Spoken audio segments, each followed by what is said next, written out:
Hello everyone, welcome to the Robot Rampage League. How's everybody doing so far? There's the chat, it's working and everything. Excellent. How's everybody doing? I need to stretch. Ugh.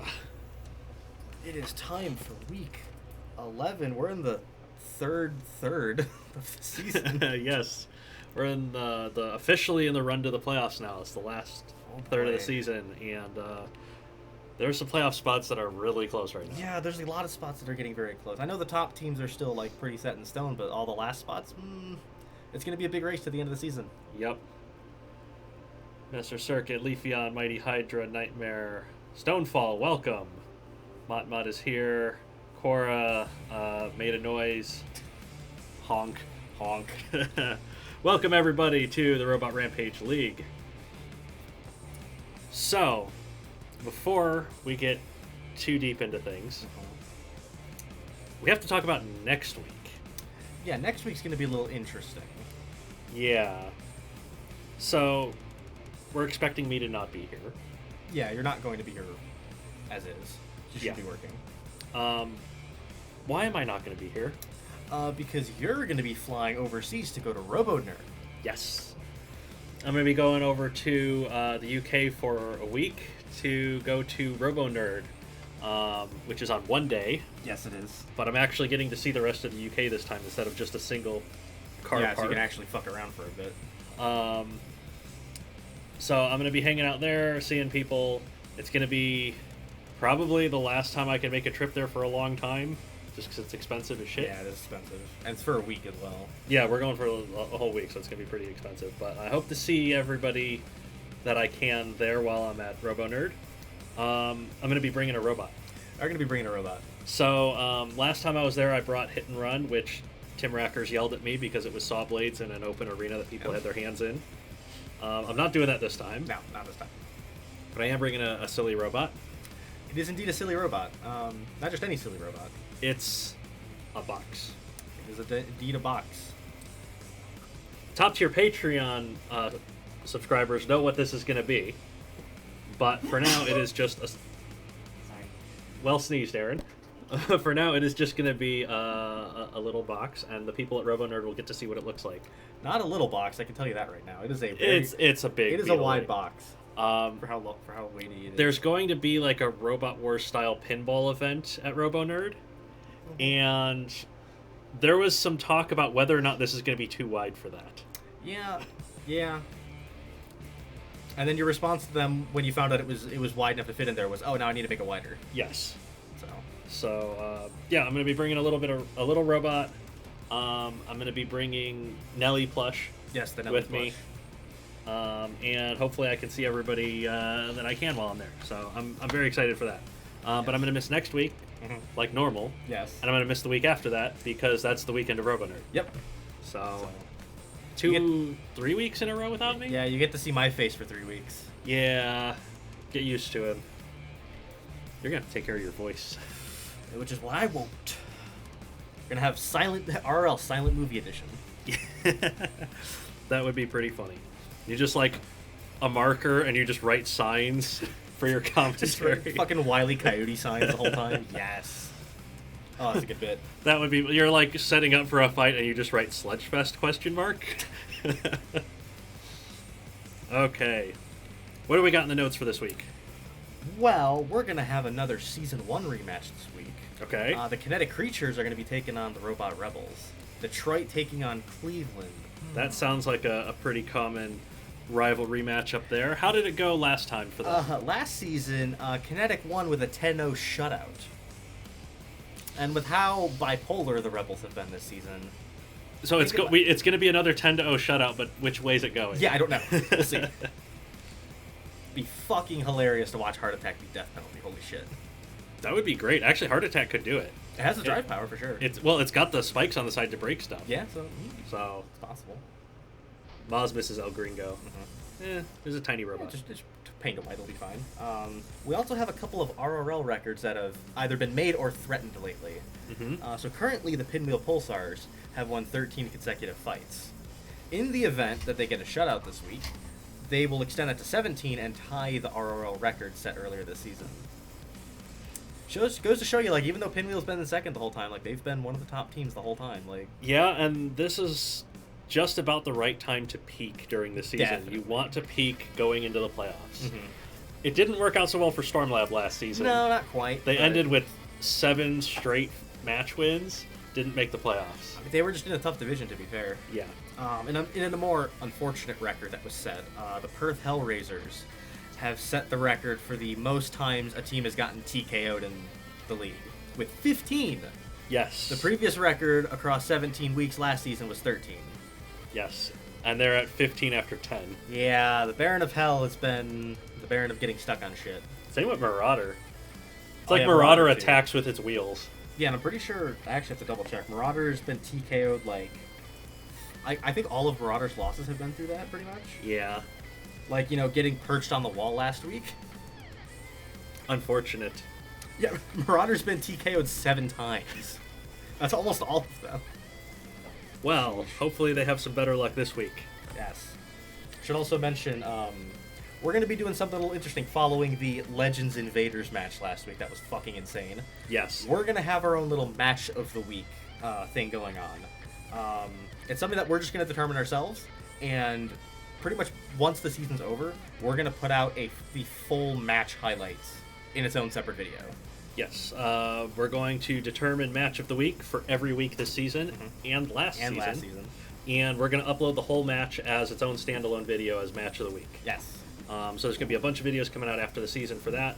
We're going to finish off the highlights as well. Yes. For each week. So there's going to be lots of Robot Rampage League coming even after the end of the season. Smaller packages, so you don't have to watch 5-hour streams, too. Yes. Much easier to digest. And now getting to our features of the stream. Our feature match is going to be opening us up this week. It's going to be the Tennessee and Syndicate and the Pinwheel Pulsars. Yes. Both are number 2 in their respective divisions, and both of them are fucking terrifying this season. Yeah, and with the playoffs being stepladder format, the seeding is going to matter, and they want that number 1 seed. Yep. One of them is going to have a hard time getting it after this week. Yeah, we'll find out. Or maybe both. And our feature fight of the stream is going to come in the second half. It's going to be the Bolshevik Barracuda against Rhino. 2 super heavyweight axes of death. Yes. If either one of them gets under the other, It's dead. instant death. Yeah. So that could be brutal. Honestly, no matter how it goes, it's probably going to be brutal. Yes, absolutely. Vimming Ain't Easy says you need a Stephen Hawking voice program for while on the way. I'll think about it. I'll just grab one of the foxes and pretend it's you. Just going off on live review shit. Probably. That's probably what's going to happen. Yeah, Razor sucks. Dude, that's fucking Marauder. What are you talking about?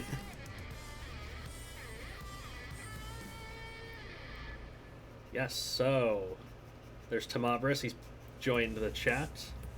All right. Let's talk about last week right before we get into this week. No, it was a very chaotic week. Yeah, you want to explain why I had to add more slots to this slide? So, last week, Divisions 1 and 2 just decided to not win. They wanted to take everything to the judges just to fuck with people. So, we had, I think, the record for judges' decisions in a week with 13. Yes. Kind of a lot. As you can see, there are some rather one-sided ones where they just couldn't finish them off, but also a couple very close ones. Grismo Barbecue was also a very good fight. I would not have expected those two to go the distance. Yeah, I was expecting both of them to just absolutely destroy the other, and it went to the judges to complete surprise, and it was really close. And then bottom right specifically, Death Grip Roadman and Karabas Permanganate, that determined the match with a tie. They ended up splitting those decisions and tying the match, so some real interesting stuff there. Yep, and speaking of real interesting, standings time. So there is a points tie in Division 2. Yes, there is. Broken by fight wins, which is our first tiebreaker. Division 1, Jubilife is out front, as is normal. It's not by a lot. They're winning a lot of fights, but not getting a lot of points. Yeah, not really. So if the Pulsars have a good week this time, they could surpass them. Pretty easily, yeah. As we can see, the playoff spots, 4th and 5th, are pretty tight, particularly in Division 2. So Kinetic has a good week. They could be in a playoff spot, potentially.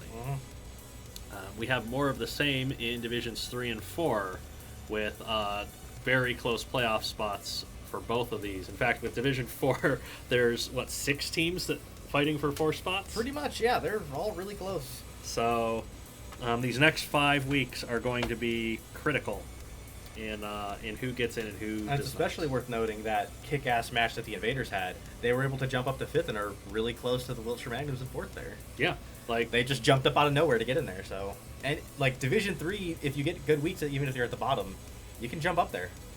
yeah. I mean, 8th place is only 10 points out of a playoff spot.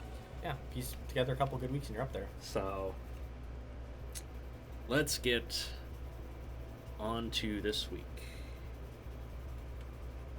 Nightmare says Excavator with that sick 45-5 decision. Excavator does a bit of trolling. Yeah, so does Maz, apparently. I mean, we knew that already, let's be honest.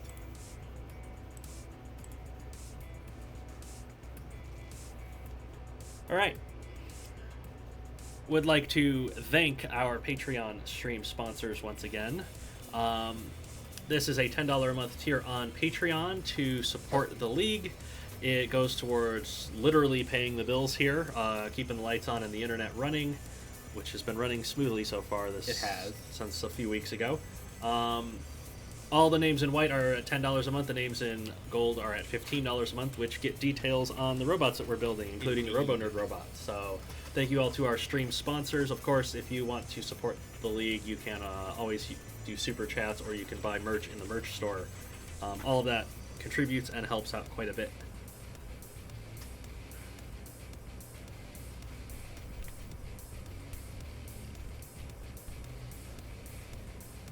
It is time to start the carnage and our feature match. Yes. Let's get the game running.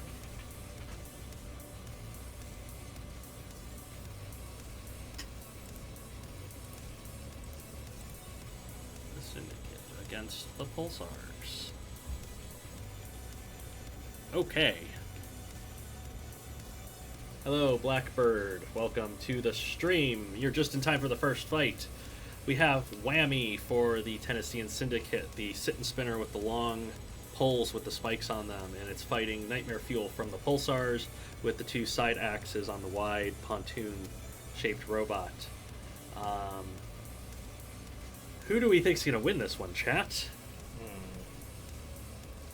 I feel like the mob has a good shot here.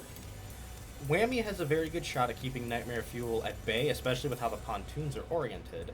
However, if Nightmare Fuel gets in close, those extenders and those wheels are dust. Yeah, Nightmare Fuel definitely has to get in tight with this one, and Whammy specializes in keeping robots away. Yeah. This one could be a bit of a coin flip and require some strategic driving. Yeah, both of these robots are doing pretty good this season. Yeah. I think Like- Nightmare Fuel is currently the #1 lightweight. By Yeah. damage points and by record and everything. Nightmare Fuel's deadly. Whammy is under the radar good. Yeah, it's been silently good for the Syndicate. Like, it's getting the wins when it needs to. Well, chat is a little bit split here. A few going for Whammy, a bunch going for Nightmare Fuel. So let's see how this first fight of the stream goes.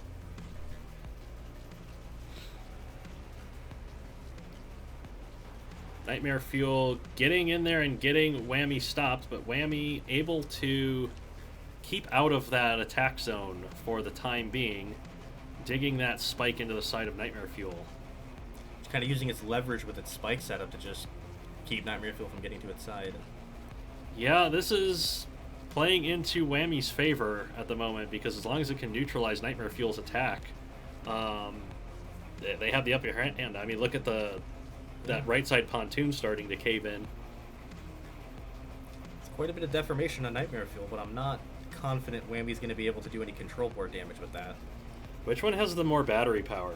Because I feel like if they stick like this microwave for a while, the one with the more battery power is going to come out ahead. Well, considering Nightmare Fuel's not firing with weapons, I think it might actually be Nightmare Fuel. Yeah, it's hard to tell, but I think Nightmare Fuel's getting closer. Maybe that battery power helping them out there. Wolvie has joined the stream. Figured he'd be used to this time slot by now. Yeah, we figure as well. You're just in time for the most exciting fight of the stream, apparently. Mm-hmm. Waking everybody up with a nice microwave. So, you got any questions ready for chat yet? We have to like prepare these ahead of time. We should. For those of you that are either in the UK or traveling, who else is going to be at RoboNerd who can give Mike some shit for me? Yes. Who is going to be at RoboNerd? You're going to have to tell me your username when you approach me because Yes. I don't know what anybody looks like. Mm-hmm.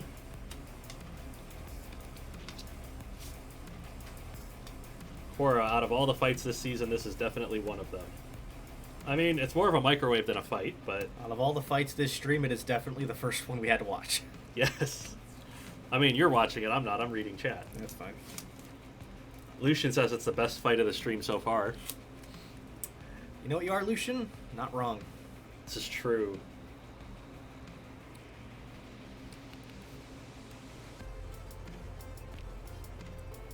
Well, importantly, if this keeps delaying, these two top-tier teams that are trying to gain ground, maybe get the #1 seed, only going to get 1 point out of their destructive lightweights. Yeah, this is not looking good for either of their playoff chances here. And this is mostly notable for the Pulsars because they had, I think, the lowest scoring shutout ever last week over a team that they should have crushed, and only getting 1 point here is not helping their case. Lots and lots of points are needed to catch Jubilife in that division, and going to the judges here is not going to help. Yeah, and that appears to be where we are. That is a microwave decision.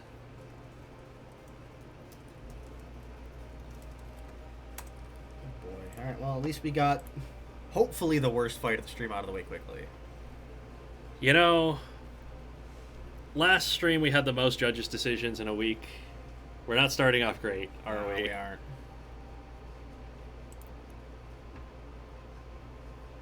We took two of the most destructive lightweights and managed to get a microwave out of it. Now for two of the most destructive middleweights. Yes. Hopefully there's no microwaves here. Don't think there will be. So, the Syndicate brings Exceptionally Gifted to the middleweights. It is a four-wheel drive rammer with a battering ram of axe heads. It's not overly aggressive. No. It is controlled aggression. It is patient. It's been very destructive this season, using that patience to its advantage. It's facing Vika for the Pulsars. It is what we call a whipper in the Robot Arena 2 world. It's a AI mode in this game where the robot has static weapons and it turns the whole robot back and forth to attack with them. Vika's got a lot of weapon power. Does for sure. Exceptionally Gifted has a lot of weapon power. Yeah, I'm not sure if Exceptionally is it quite in the right geometry to withstand Vika's. But if it gets either a precision ram or blocks in the right way, I think it'll be okay. It's got those spikes out the side to protect against going around the side, and that's kind of Vika's strategy most of the time, is to get the wheels. So I believe Exceptionally is currently second in total damage points in the middleweights. I think that might change. Well, we will find out. Chat is on Vika's side, though. Mainly predicting it going for the wheels. Exposed wheels are not a weakness in BattleBots, but they are in Robot Arena 2. So here we go. Big opening ram. Yeah, Vika tried to swipe at those wheels, and I think it's getting the right side wheels there. Exceptionally, maybe being too patient, not attacking when it gets behind Vika. But it has pushed it back towards the wall. That was a good ram there, but... And Vika countering beautifully. There was a right side wheel off Exceptionally. Yes, so Vika waiting for those rams to come in and counter-attacking rather than being super aggressive, but it is chasing down Exceptionally now that its drive power is weakened.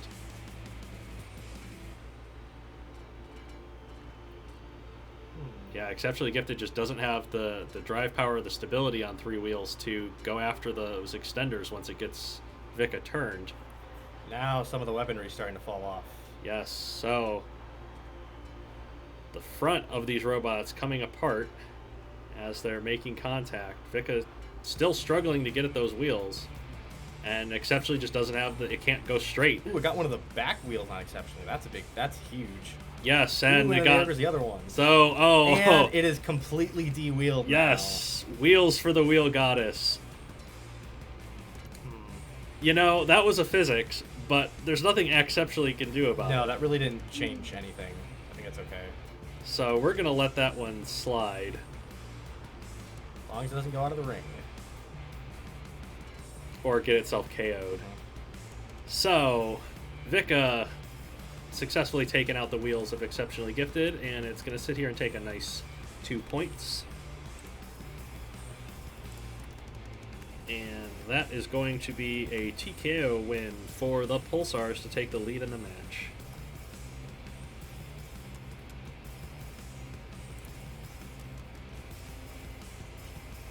A lot of damage points, unsurprisingly.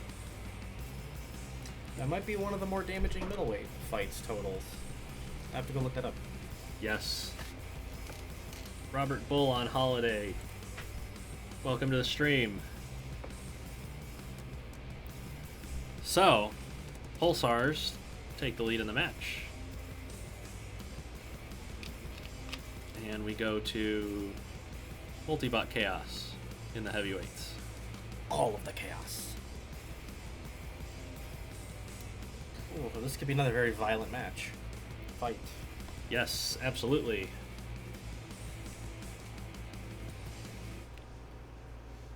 Exceptionally's last act of desperation. Yeah, it tried. Yeah, it was doing what it could, but once it realized its strategy wasn't working out, but it kind of played into Vika's hands doing that. Yeah, and Vika was able to just snipe the wheels over time.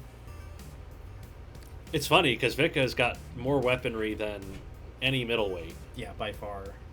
But it doesn't bring it all to bear at once. No. It kind of uses it strategically, which is very clever. And there are quite a few openings for other robots to exploit on it, too. Heavyweight time. The Franklin, Tennessee team. The Syndicate bringing out Relentless Heartburn, the double vertical spinner, four-wheel drive, wedgelets. Your classic BattleBot style vert. In the heavyweights, it's facing Leslie and Gale for the Pulsars. Leslie, the 360-degree horizontal spinner. Gale, the front hinge flipper, which I always get it wrong if it's front or rear hinge. Front hinge. They're good at swarming, but Leslie is bloodthirsty and kills anything that moves. Yeah, and I feel like this fight's going to come down to who Relentless Heartburn targets. Because if it goes after Gale first with the wedge threat, that opens up its wheels that are exposed to Leslie. But if it goes after Leslie, then it's exposed from behind to a wedge. Yes. And Relentless Heartburn might not be able to self-right. We've seen from other robots that the best way to handle multibots is divide and conquer. So we will see if Relentless Heartburn can do that, or if it'll fall victim to a swarm, because the swarm tactics work. For sure. Especially if they're getting the wheels from both sides at once. The wheel physics just doesn't allow the robot to escape. Yeah, my only concern for the multibots is their drive power might not be enough for them to keep up.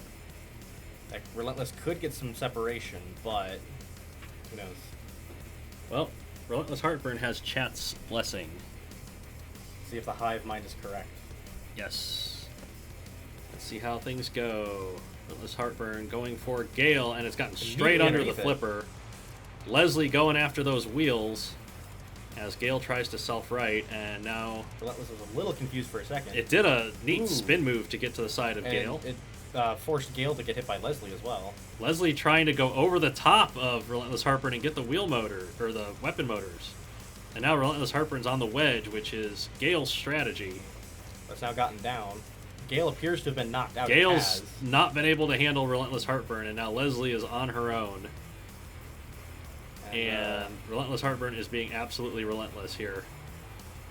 Despite this looking like a classic on paper, the vertical spinning blade is taking out the horizontal.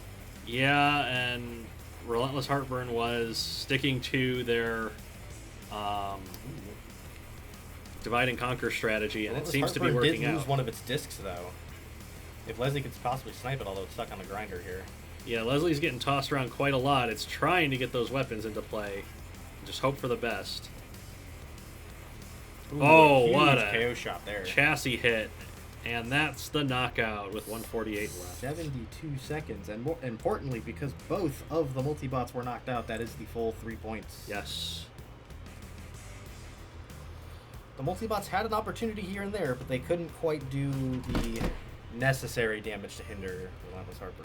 Yeah, Leslie kind of bounced away rather than sticking on those wheels like they were trying to. Yeah, because if they were able to catch a wheel on the vert, that would have made it hard to drive forward and give the multibots more opportunities, but it didn't happen.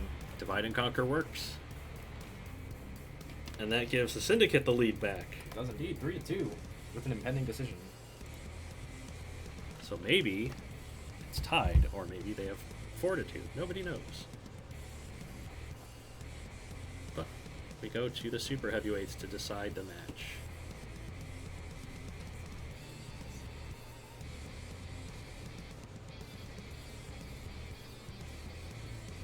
Razor says that was brutal. That was quite brutal. It's brutal to watch multibots just get mauled by bigger robots. Yeah, but it's also awesome watching the multibots swarm and defeat one. Yes, it can be really fun.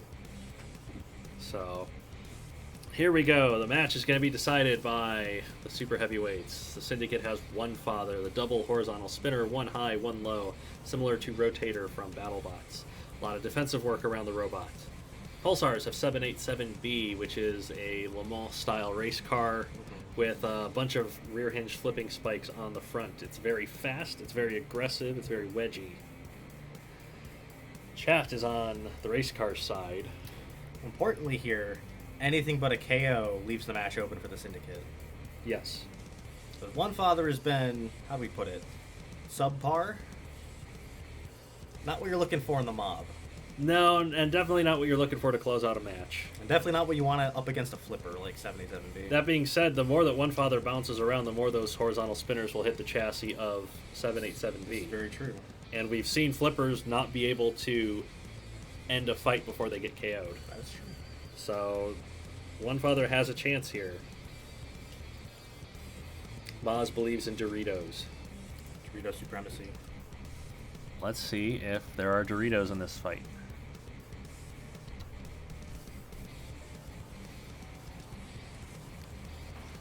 Ooh, one father tossed straight over the wall. Straight out of the ring. Well, that is the Pulsars are not messing around. They wanted to end that quick and make sure they did not take too much damage. So that makes the match 4-3 with an impending decision there. If the Syndicate wins that, that is a tie, but if the Pulsars win that, that is their match win. It's all going to come down to a decision on a microwave. Yes, and that is painful. Notably, 4-4 or 5-3 is not a lot of points. It's not. For also, teams fighting for number 1 seed. With that ring out, 787B has become the ring out leader in the league with 4. Yes. There were, I think, 5 robots tied with 3, and now 787B's taken the lead.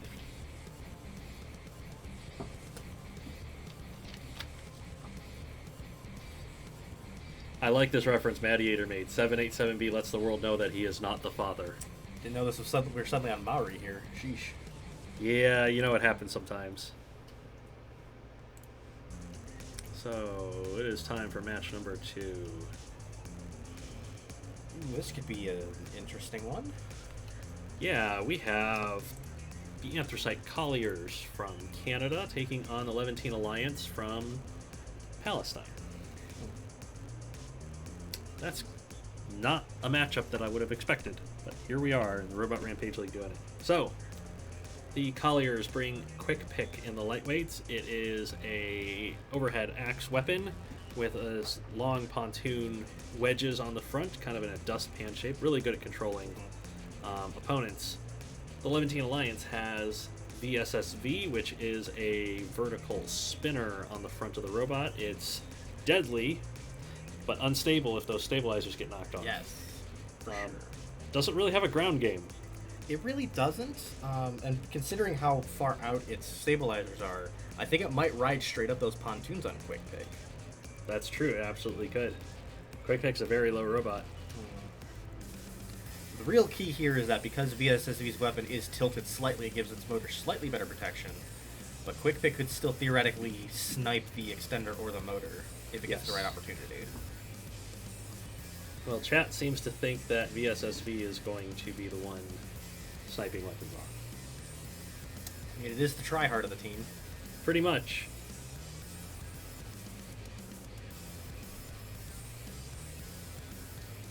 Let's see how it goes. Levantine's pretty high up in the standings, and the Colliers are not. So they kind of went in sideways instead. Yeah, Quick Pick is under the SSV and has it wedged into the wall. Now it's got all the way underneath it. But there goes the pick immediately. The pick came apart because of that angle on the spinner and was not able to get the motors off. And so now VSSV is trying to chase down Quick Pick as it's doing what it can to keep VSSV at bay and put it into the grinder. That right side wheel is definitely taking some damage from it. Yeah, and VSSV was struggling to get out of that zone. VSSV's getting some chip shots on the pontoons, but Quick Pick still has the wedge game. Yes, wedge game very important in robot fighting. Quick Pick, once again, pressing VSSV back into the wall. Ooh, it exposed the side. That is not what Quick Pick wants to do if it wants to take this fight. There's a control board hit there. Quick Pick's chassis is giving up, unfortunately. Yep, and there it is, 61 seconds.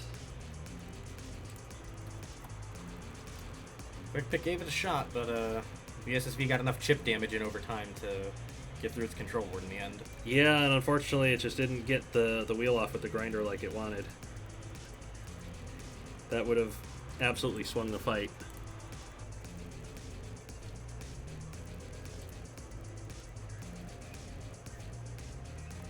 ESSV stands for Very Salty Shark Venom, says Mott. I thought it always stood for a very sucky spinning vert, but I guess in that fight it didn't suck that much. Well, let's go to the middleweights, which definitely don't suck. Colliers have Tumbler, the full-body horizontal spinner. Tuna can shaped is very reminiscent of Mauler from BattleBots. Very cool-looking robot. Levantine Alliance has Rosewater, which is a combination rear hinge flipper and piston poking weapon. A combination which we haven't seen before, but it's been surprisingly effective.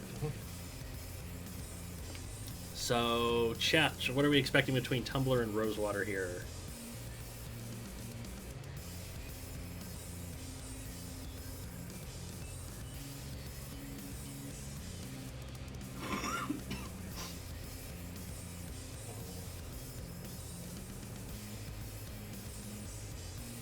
Tumbler's not a fan of flippers, but Rosewater has very exposed chassis and flippers, to its credit. So And big exposed wheels. And you can't. It's really hard to not hit weaponry on Tumbler. Yeah, the Tumbler is just all weaponry. Like, the way that Tumbler has been beaten is robots having to go through the weaponry. Yeah. So, well, chat's on Rosewater's side. Let's see if Levantine gets a lot of points here, or if the Colliers get some back. Tumbler gets itself up to speed. It hits the wedgelets on the front of Rosewater and spins itself away. Rosewater's trying to pin it to the wall and get it stopped. Letting that piston try to get the chassis in the shots. Yeah, but Tumbler's landing big shots to the side of Rosewater's chassis here. And Rosewater's not able to stay underneath it.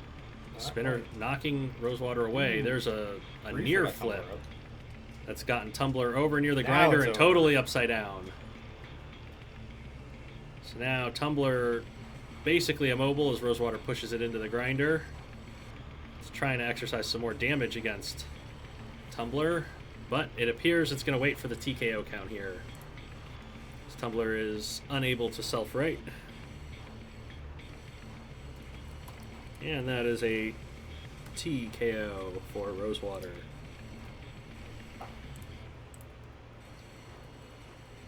I was looking close for a bit there, but it only takes one flip to take out a full body spinner. Yep, unfortunately that's how it goes. Bad tight matchup for Tumbler.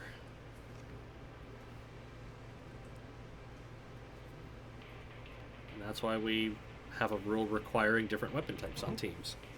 You get different kinds of tight matchups, like this one. God. So, Colliers have Jackhammer, which is sets of spikes on 2 pistons, piston stabbing spikes on either corner. It's facing Almudamir for the Levantine Alliance with the big overhead horizontal spinner. Almudamir, not known for its knockout power. No. In fact, it's known for wedge stalemates and judges' decisions. Jackhammer doesn't have a wedge. It is not. So, how do we think this one's going to go, chat? Pretty sure Almudamir's too tall to hit Jackhammer's chassis at a level playing field. But if Jackhammer goes up that wedge, it's going to feed right into the spinner.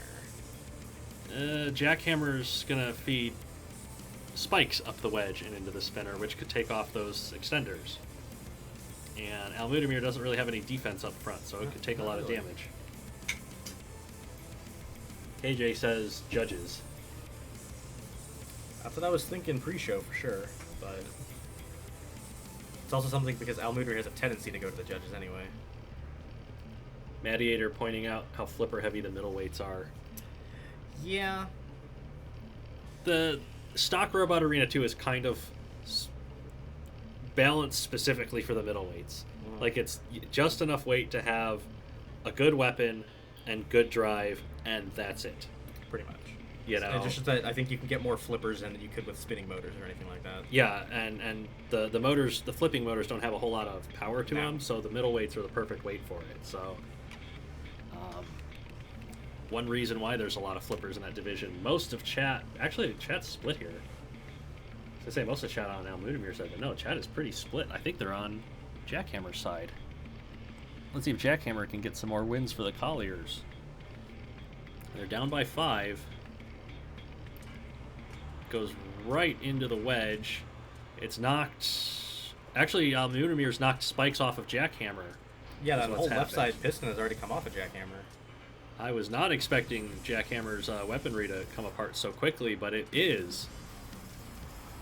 And all of the piston spikes have come off of Jackhammer. Now it just has that battering ram of spike strips in the center, which it's using to successfully jam up Almudamir's weapon at the moment.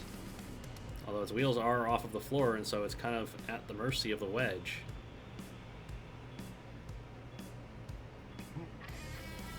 It's looking an awful lot like a pin here. Yeah, Almudamir is just holding Jackhammer's wheels off the floor, and so this is going to be a restart. Not the fight I was expecting for a restart. So here we go with part 2. Jackhammer going right up the wedge and stabbing away at those wedgelets on the front end of Almudamir.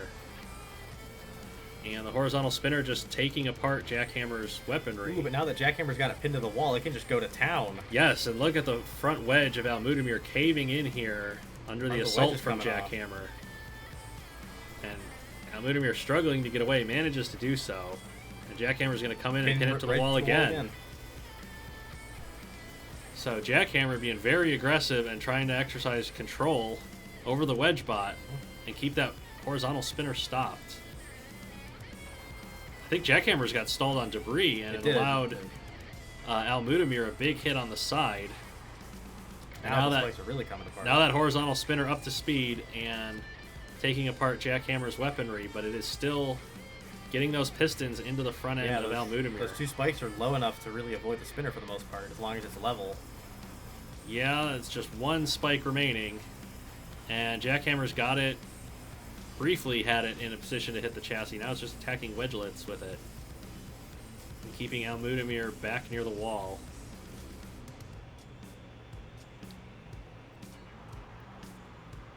Big charge there from Jackhammer. Is just content. They're both just content to try to sit and hit each other with their weapons rather than really going for a charge. But now Almudamir pushed back into the grinder by Jackhammer.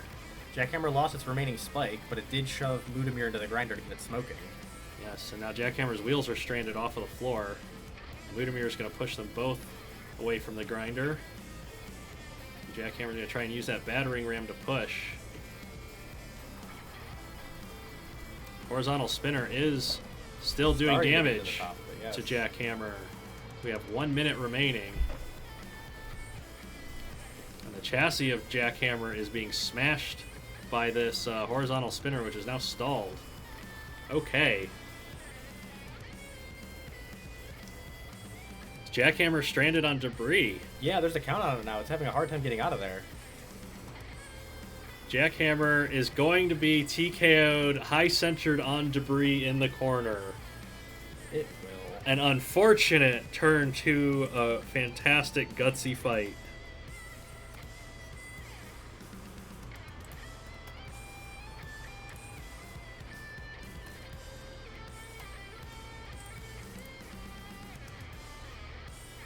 And that seals the match win for Levantine. Indeed. That was destructive. Very close. And both robots take turns taking the other apart and just debris. Mm-hmm. Not even one of them killing the other, is just debris and lack of ground clearance. That was unfortunate. Razor says the Colliers just cannot catch a break. Had really rough opening schedule. They've shown they can compete. They've gotten a couple shutouts, but yeah, it's just RRL's tough and things go wrong. We've seen it's so hard to predict how these fights are going to go. Yeah. So, all right, super heavyweight time. Last chance for the Colliers to get some points. They have. Oh, I gotta set them up. Yes. I gotta put the fucking robots in. That would be helpful. There you go. Colliers have Big Bore in the super heavyweights. The vertical spinning drill, similar to the way that like actual drilling equipment works. The rotary drills in the drill. The Levantine Alliance has Androctonus, which has 2 side axes and an overhead scorpion tail axe. It's a very destructive robot. Has a little bit of a ground game. It's very tough to go through the front end of Androctonus. Yeah, and even though it has a lot of the weapon power, it still takes a little bit of time to get its destructive chassis hits in, so... We'll have to see. Big Bore is good primarily at getting under other robots and drilling at the underside. Yeah. So we'll have to see if they can take advantage of that here. Not sure if Big Bore's pontoon wedge setup will be good against a side axe robot, though. Doesn't have a whole lot of defense. Reactor Gamer, will you review Sin City Slugfest? If I do, it'll be after the RRL season, which will still be like 2 months away. Chat is on Androctonus' side and Levantine for the shutout. It'll be a big points day. They're fighting for a top spot. Here we go.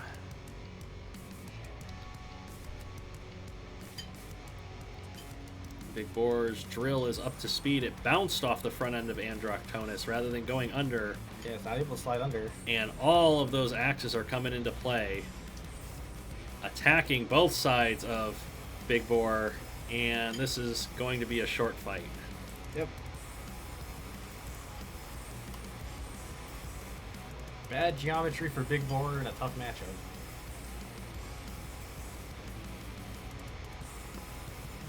That's the way it goes sometimes. Bad tight matchups, bad geometry.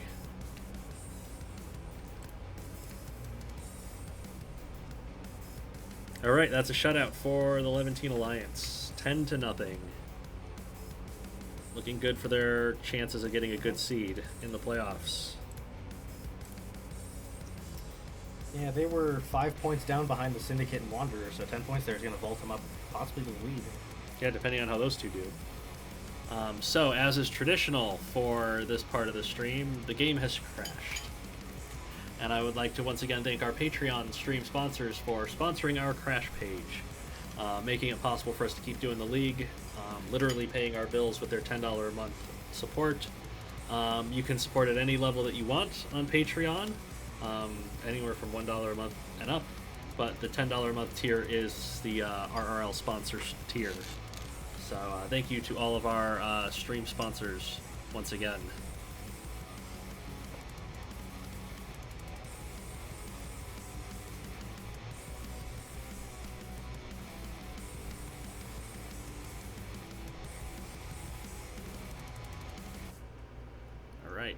next matchup is Avalon, the Resurrectionists, against Heavy Metal Robotics.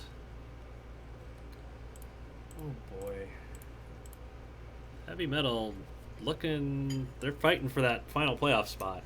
Yeah, they've been a bit bipolar this season. 4 straight match wins, 5 straight match losses. And I have a bad feeling about this match for no reason. Well,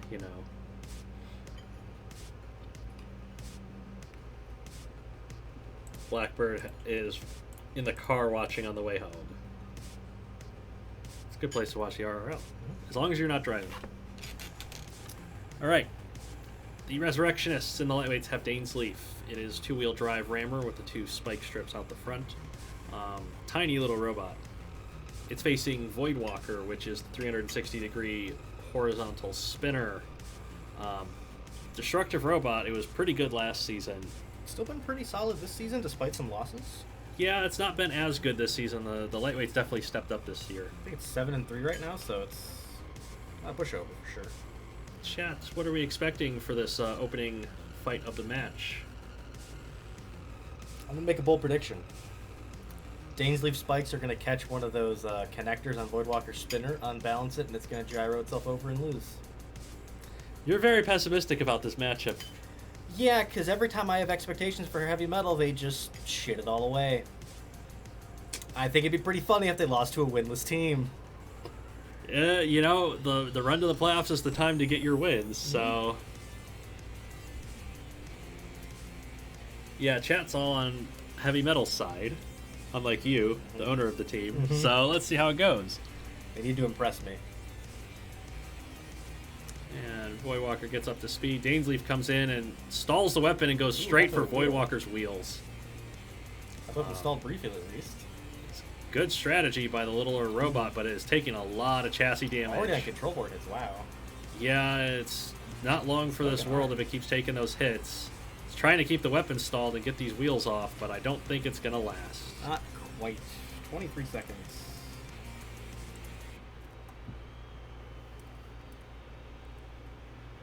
Good try. Good effort. Dainsleaf has been resilient for a lightweight, despite being so underweight. Yes. Well, Heavy Metal got some points, so maybe that will help them out in their playoff race? It's possible. Where are they sitting here?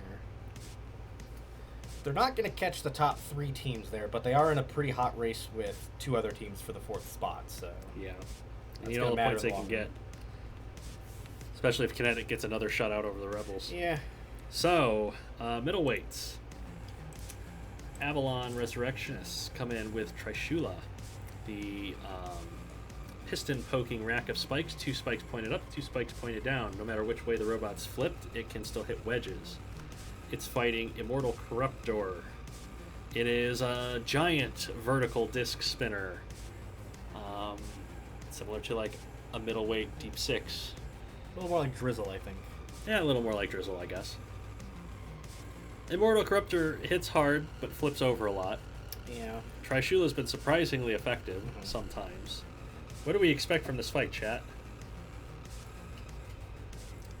I believe there's going to be some very unfortunate geometry in play here, because Trishula's weapon setup is all connected in the middle, and that's where Immortal Corruptor's weapon hits. I don't know if it has the reach to hit that, but if it does, it's then fighting a weaponless box. Yeah, that could be a problem, but we haven't seen Immortal Corruptor be particularly well driven. Not really, no. So we'll see maybe if Trishula can push it into a grinder. It's done that to other robots before. Yeah. Yeah, chat's on Immortal Corruptor's side to corrupt the Resurrectionists. Last week's Fight of the Week winner. Ooh, wow, a Weird huge attack. Flipped Trishula completely over. Almost stalled Immortal Corruptor. Trishula's got it against the wall and is stalling out that spinner and attacking the chassis. Yeah, and with how large that spinner is, it keeps stalling on the wall. There's a lot of chassis damage on the Corruptor now. Yes, Trishula putting in the work here to damage Immortal Corruptor without taking hits from that. You said it didn't have the reach. It doesn't quite have the reach to get through to its connectors. Trishula pushing it back against the wall and towards the grinder. Immortal Corruptor escaped, but it's one shot away from a knockout. And there it is. 37 seconds. Trishula showing no fear and going straight down the center to kill the Immortal Corruptor and tie the match. Yeah, Immortal Corruptor was just out of reach from getting that connector. Very close. Yep, it got close. It lifted Trishula a couple times, Yep. but close is not good enough.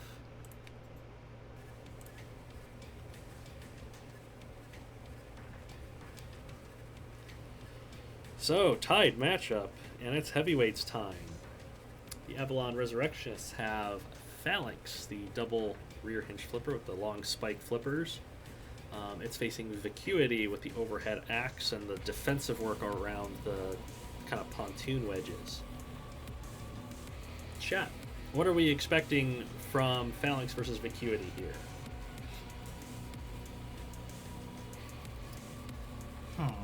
Vacuity's not a fan of flippers. No. But Phalanx doesn't have a whole lot of flipping power for a heavyweight. But because of the opening in the wedge there, I'm not sure Vacuity's actually going to do anything. Yeah, they both have those wide pontoon shapes with the opening in the middle. So both of them are going to struggle to get to the other's chassis, I feel. Does Phalanx have the better wedge? I don't know, maybe. We're going to find out. Vacuity's not much of a wedge, it's more of just an armored mess. Yeah. Well, chat is just as split as we are on this one.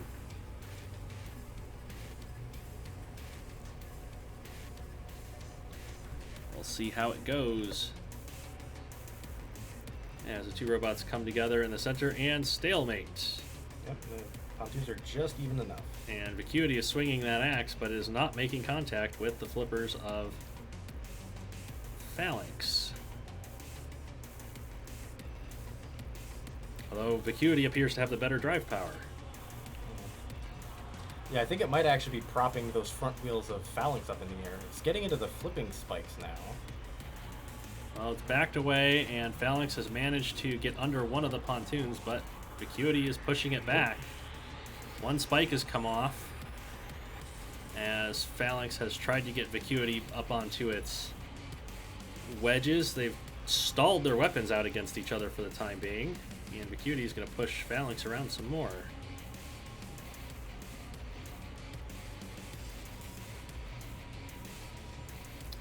Yeah, their chassis geometry is not great for each other here. No, they're kind of defense versus defense here. And that surprisingly doesn't make for a whole lot of offense. Yeah. Although it does look like the spikes that protrude out of Vacuity's right side pontoon is damaging Phalanx's chassis there on the corner. Yeah, Phalanx taking some grinding damage to that left front corner from Vacuity's defensive work. Unable to get under the axe robot as it's being pushed back towards a grinder by Vacuity. And now smoke from those rear drive motors on Phalanx. Well, we've known Vacuity to push long fights. Yeah, and here it is doing the same, although might not be the best strategy with a tied match right now. Yeah, you want to get points to win the match, and a judge's decision is not the way to get a lot of points. If you're unfamiliar, a knockout is worth 3 points, a ring out over the wall is worth 2, a TKO is worth 2, and a judge's decision is only worth 1 point. So if this goes another 45 seconds, only one team's getting a point, and they're only getting one. And with a 3-3 match and a potential playoff spot up for grabs later in the season, That's not great. you want to get as many points as you can here. But both robots unwilling or unable to give up their defensive positions at the moment. Vacuity at this point just looks like it's just trying to control to make sure it gets those control points. Yeah, Stay ahead. and doesn't want to expose itself to a There's flip. a control board hit all of a sudden. Yes, they managed to break it, and Phalanx has gone up Vacuity's wedge with 8 seconds to go. Vacuity's axe broke, so it's not going to be able to get through the armor in time. It's going to throw it into the grinder, though, with 3 seconds oh my to god, go. he got the knockout with 3 seconds. What a Okay. great push by Vacuity, Well then. using its wedge for a knockout. And what we were talking the whole time about, 1 point is not a great strategy, and Vacuity heard that and I'm gonna have turned it around. I'm gonna have to talk to Vacuity's driver and ask if they were challenged to get a knockout with as little time left. Because that was cutting it close, partner. What was it? There was another fight that was like that. Yeah, that recently. was Excavator non-binary star. That was very nearly the same thing. Let's have a word Stalled with for that one. 2.5 minutes and then tried to get a knockout with 0-0 on the clock. Well then, it is 6-3, 6-3. and Avalon's the gonna super need heavyweights. A knockout. A little unfortunate who has Avalon has coming up here. Yeah, Avalon brings Excalibur to the super heavyweights. Tall robot with 2 big vertical spinners with the blades on them. It's facing Aqua Dementia for heavy metal robotics with the spiked side hinged flippers. Excalibur's invertible, and it does damage even when it's bouncing around. So it's not a hopeless cause for them, but Excalibur is yet to win, and Aqua Dementia was one of the best robots last season. How's it doing this season? I haven't... It started out 4-0 and then went 0-4, which is the reason why Heavy Metal lost all those matches. But it's gotten, I think, 2 consecutive ones. So it's making its way back up. It's trying to rebuild its reputation. returning to form. Though considering how top-heavy Excalibur is, I can see it tipping forward and getting those blades into the chassis of Aqua Dementia. And whether that does damage or de-weapons the flipper, I don't really know. Yeah, and even if Excalibur is being tossed through the air, when it lands, those blades get into the chassis. Yeah, for sure. This could be close.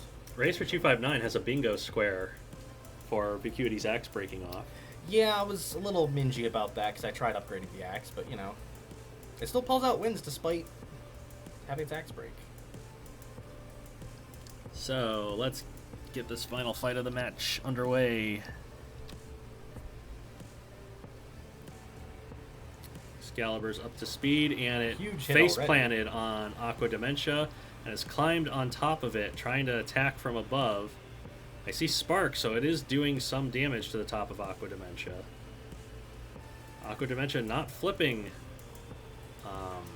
Excalibur. It has gotten under the robot and turned it over once again. You can see it's Aqua Dementia's taking damage as it throws Excalibur into the wall. Ooh, And but it's those just controller carving hits away now. at it with those spiked flippers. Got through the caster wheels and now through its control board. Yep, that is the knockout. 32 seconds. Excalibur had the game plan, just couldn't pull it off. And that's a 9-3 win for Heavy Metal. That's going to vault them over 70 points, even though they're still behind their top 3 leaders. Well, as long as they get 4th. That's yeah, what they're... I mean, just trying to build a lead over the 5th and 6th right now. Yes. Playoff spots, top 4 spots in each division make the playoffs, so 4th and 5th and 6th is really going to matter. Thank you, Teme. Yay, bacon burgers for everyone. Bacon Burger sounds good right now. The blast beats will rain out through the night, Yes. even though it's more death metal than heavy metal, but shut up. Yeah, close enough. Metal is metal. Metal is metal. Next matchup. Angry Penguin Robotics is taking on the Jubilife City Jigglypuffs. Well then. Huh.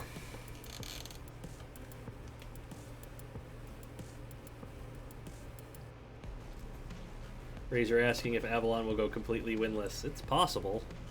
I believe they still have the meme team left, and the meme team's not doing so hot right now, so... I think? I don't know. Pretty sure there's still a chance.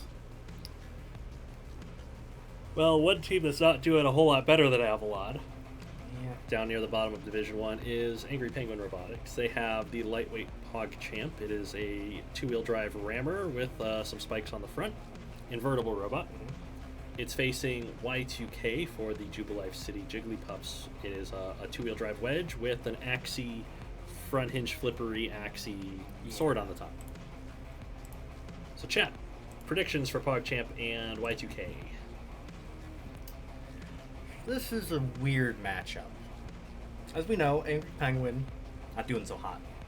Bottom of the standings overall, but PogChamp has been their main scorer with 10 points, right? Y2K is, what is this, 8-2? It's only scored 12 points. Never gotten a knockout. No, and it's not going to get a TKO against PogChamp, who's invertible. No, I don't think so. Unless it gets all the wheels off somehow. It's really got to control and maybe get it to a grinder to get a chance here. So Jubilife is number 1 in their division, but they do want to get a lot of points to stay up there.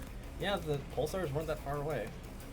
And the Pulsars got at least 4 points, so they have to not get shut out. Oh, that would be incredible if that happened. Well, let's get it started. PogChamp comes charging in, bouncing over the uneven floor. It's just kind of hitting the front wedge of Y2K, who's now attacking the front end of PogChamp, who's gotten around the side of Y2K and is now pressing it towards the wall. They do some grinding damage for sure. Yes, definitely done some chassis damage there.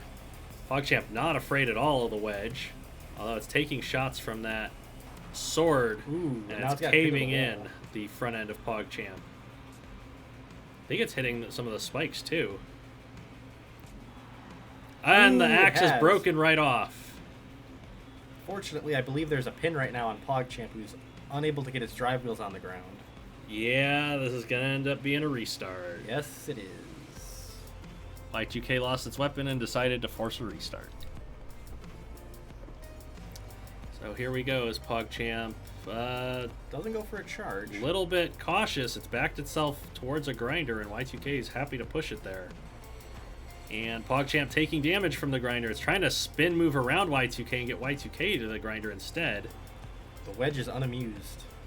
Yes, Now it's Y2K gotten successfully even up to the side. avoided that, but has PogChamp to its side, who's going to push it over to the wall and the other grinder. PogChamp sometimes going up the wedge, but it's been thrown into the Ooh, grinder now. Now the control board hits And on it's it. taking a lot of damage.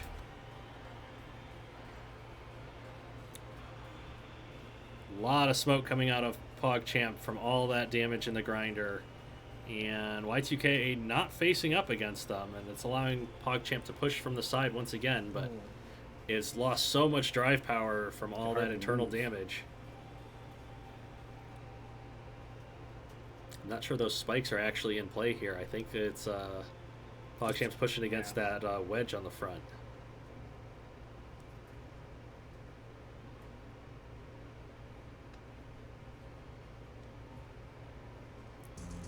Now Y2K's gotten back in there. Yes, it's pushed PogChamp back to a grinder. I believe PogChamp has lost one of its wheels Yep, now. that right side, left side, it's upside down. Left side wheels come off, and PogChamp is stranded in the grinder zone, unable to get away. And so little drive power can't even get out of there. PogChamp's taken so much damage to those drive motors. Nope, it is TKO'd. 98 seconds.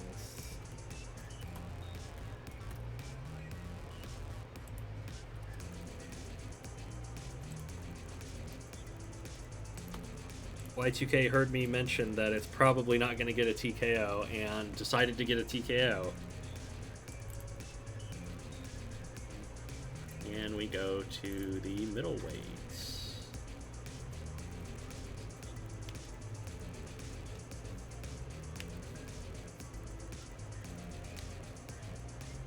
So, Angry Penguin Robotics brings Stanley to the middleweights. It's a vertical spinner down the center of the robot and two big disc wheels. It's very reminiscent of Huge, only it's Stanley. The Jubilife City Jigglypuffs have Colliers, which is a fast, wedgy rammer, which kind of attacks by getting robots stranded on top of that rack of spikes and doing steady grinding damage as it pins robots to the wall. Chat, how do we expect this fight to go between Polybius and Stanley? Hex has joined the stream. Welcome, Hex. Your team just fought recently. Hey, you should go check out the match when you get the chance. Stanley, I think, is going to have a bit of a bad time here. 'Cause its drive power, well, its traction, I should say, not the greatest. And it's fighting something that just excels at shoving stuff around the arena. Yeah, to describe Stanley's traction as not the greatest is an understatement. It's practically non-existent. I'm actually wondering if Polybius gets the right ram, could it bounce Stanley off of its stabilizers in the back and over the wall for a ring out, maybe? It's definitely possible. Stanley has been rammed over the wall before. It has. Chat's on Polybius' side. But Mr. Circuit's asking politely for a Stanley win. A Stanley win would be pretty funny. Polybius rams Slide Stanley right straight over the under wall. for 4 seconds. All right.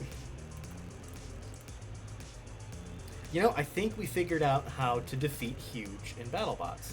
Just put an Uda zone behind the starting square and just ram it out. There Exactly. you go. That's all you got to do. And once again, Jubilife refusing to get 3 points. Yep. They're just doing it for fun at this point. Yeah. Reverse Sludge Fest. That's kind of what that was, actually. Well, they'll have a little bit more difficult time doing that in this fight. This is E-Girl Power representing Angry Penguin Robotics with the 2 rear hinge flippers. It's facing I Love You, a double vertical spinner for the Jubilife City Jigglypuffs with long pontoon wedges out the front. I Love You is aggressive. It's destructive. It's gotten ring outs. It has. But it needs to play the ground game here against a flipper. So, chat, what do we predict? I think I Love You's hinged wedgelets are a little bit longer than E-Girl Powers, but we have seen I Love You had a bad time with a pure flipper before, so... Yes. I believe E-Girl's going to have a hard time. It could control it for a little bit. Yeah, it's going to be difficult to immobilize I Love You because it can self-right from most positions. Yeah. But all of its weight's in the rear, so it doesn't have the best ground game.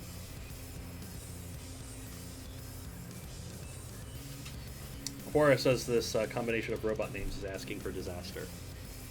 Is a bit awkward. Lots of people love E-Girls, as Ooh, E-Girl Power right bounces right off of the front end of I Love You and gets flipped over twice Double now. flip already. And I Love You has it pinned against the wall. E-Girl Power's wheels are stranded off the floor, I think, at the moment, as I Love You pins E-Girl into the corner and digs those weapons into E-Girl's backside. And I believe this is a pin. Yeah, I Love You's going to need to back off there because E-Girl would pop down off the grinder from that position. Yeah, this is a pin, and we have to restart. Pinning E-Girls to walls is not the best strategy for a robot fight, as E-Girl Power bounces off the wedgelets and is attacked from the underside by I Love You, who has E-Girl Into the wall. against the wall once again. E-Girl Power managing to get down and to the side of I Love You's wedgelets now. Ooh, but I Love You backed off instead. Now it Oh, got there's a over. flip. I Love You can sort of right itself with the vert, and E-Girl knows that and is parking itself there to attack, but It backed off. backed off Actually. too soon, and now I Love You is going in for the kill. And there it Just like is. that, 37 seconds.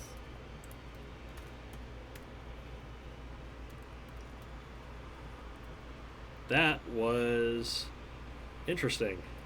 Yeah, I'm not actually sure if I Love You would have been able to pop down with its position tilted back like that, but fortunately it did. Yeah, just it has the killing power that E-Girl Power just doesn't have.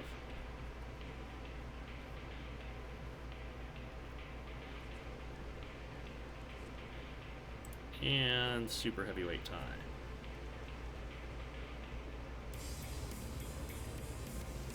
Liam says Cycle Watch. Yeah, if Jubilife gets a judge's decision here. Hello That's a World is cycle. not known for judges' decisions, is it? No. Well, Angry Penguin Robotics has Pingu's Death Machine. It is a wedgie robot with a low-slung undercutting horizontal spinner on the front, and 2 battle axes as well. It's an interesting combination of weapons. Could definitely do some damage. It is facing Hello World from the Jubilife City Jigglypuffs. It is a double horizontal spinner, and they're mounted high up on the robot, and it kind of specializes in ramming under the other robot and trapping it on top and grinding away from underneath. So chat, predictions for Pingu's Death Machine against Hello World.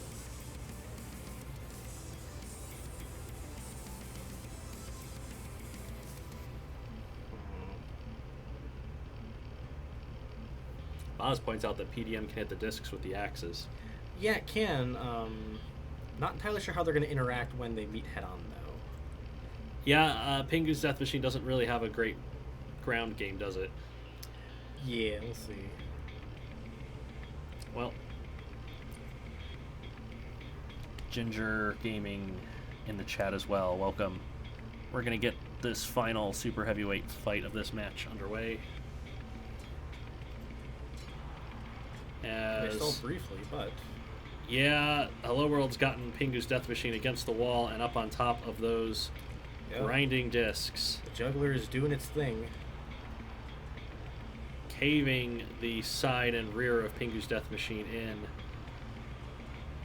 Keeping it trapped on top of those spinners. It's not even able to PDM's not even able to get turned as Hello World continues to push away. But now PDM has gotten those swings in. The weapons forward, but it's not going to matter, I don't think, as there is the knockout has occurred.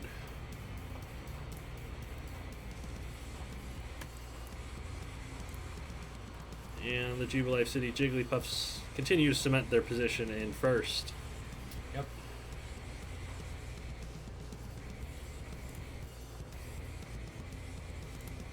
KJ, should it have been a team OP check as well as a bot OP check? We did that, and Jubilife was not this dominant in testing. No, they really weren't, actually. I think part of it could just be the teams that they're actually facing. Yeah, it's just a balance for the divisions. Hello World in the OP checks. This version of Hello World, I think, had 12 wins. 12 wins and 5 losses. And it's just absolutely dominating here. So it's like, you know, not everything goes the way that it goes in testing.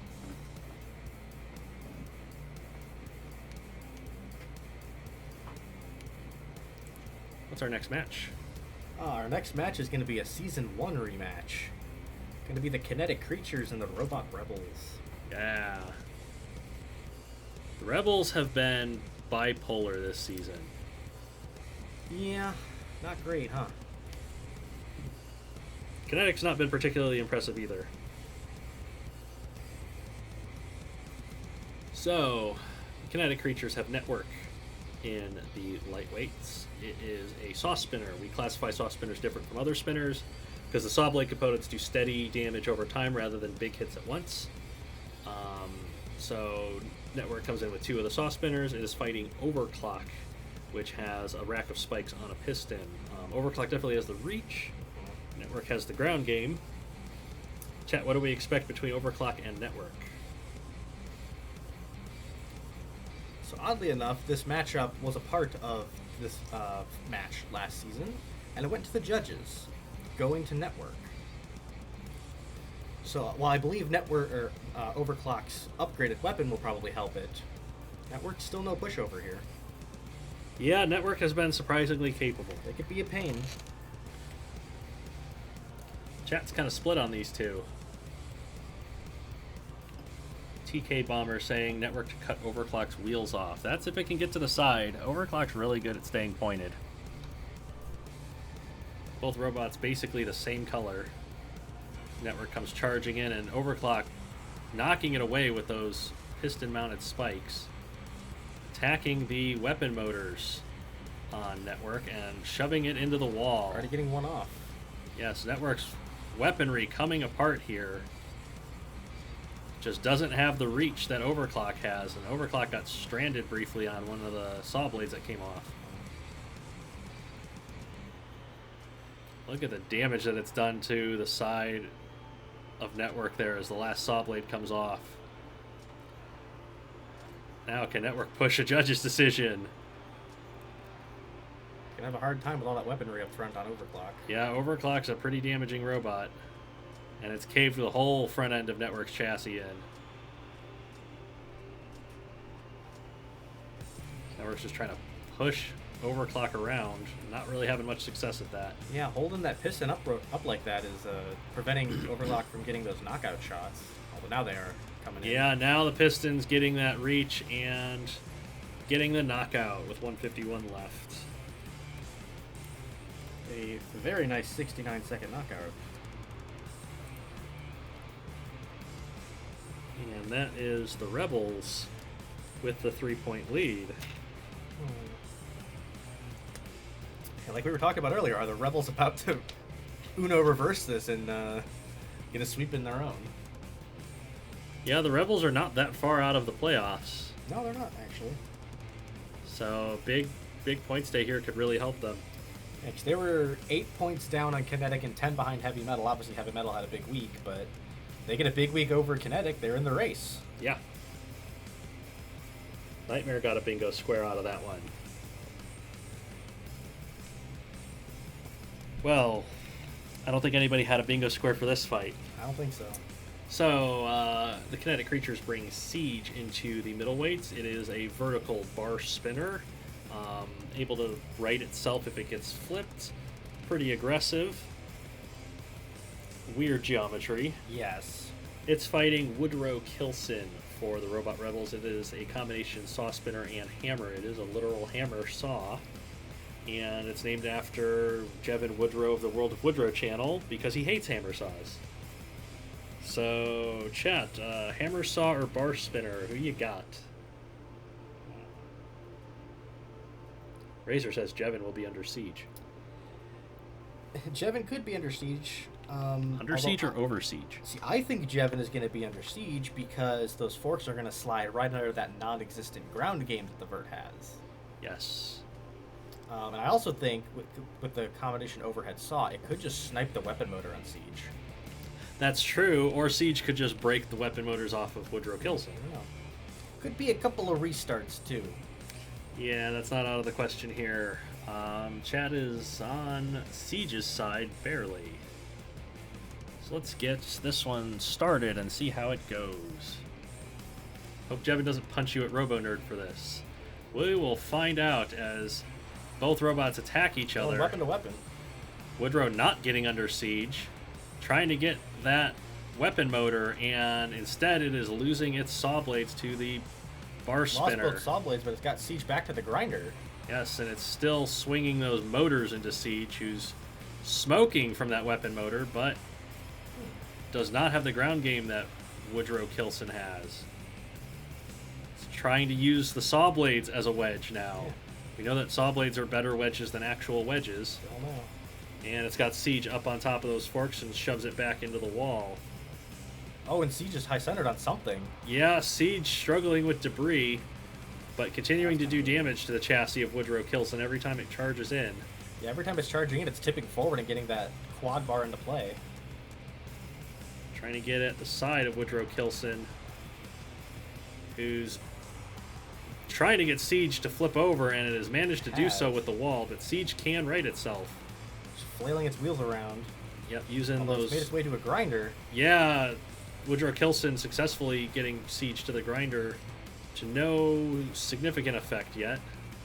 Although siege... One of the forks is off of Woodrow now, yeah. Dancing around as it bounces off of everything. It's on top of one of the forks once again. And still doing damage to Woodrow Kilson with that bar spinner. Shots. And there's the knockout. 94 seconds.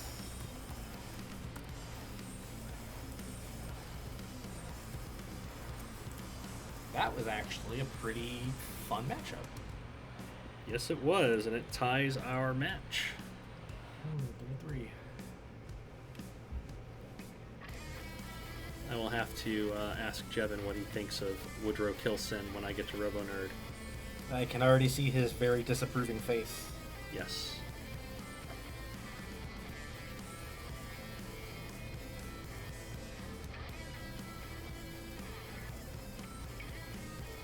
heavyweight time.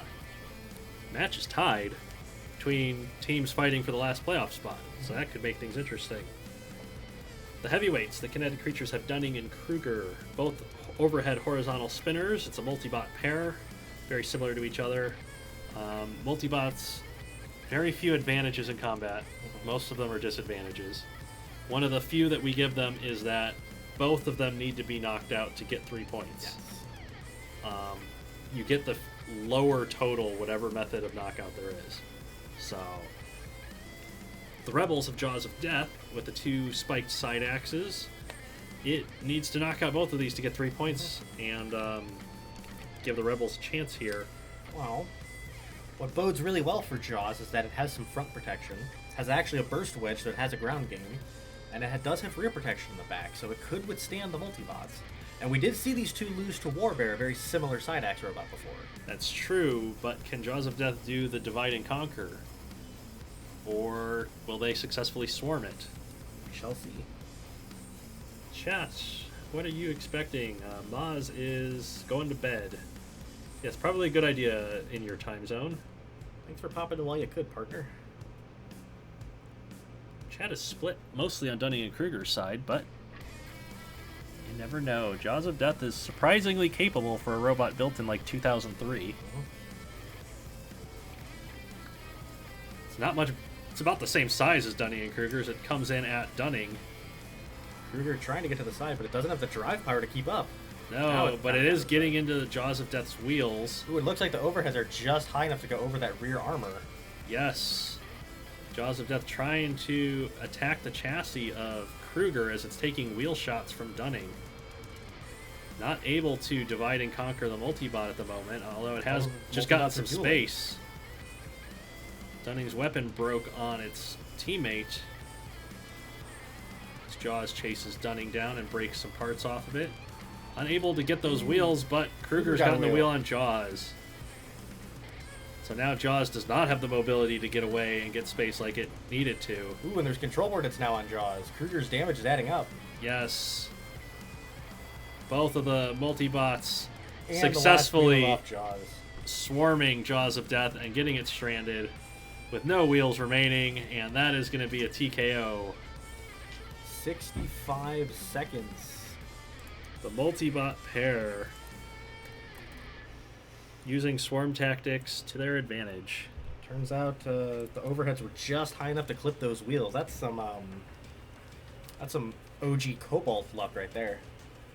Exactly that.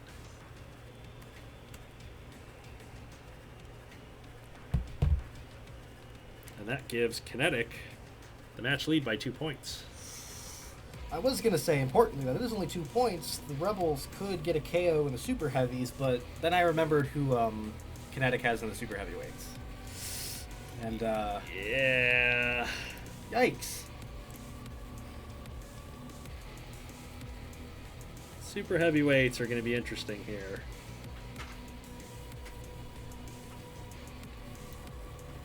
TK Bomber says a multi-bot actually won. Yeah, in Robot Arena 2, the multi-bots, if they can swarm at the same time, do pretty good because the wheel physics don't allow the other robot to get away.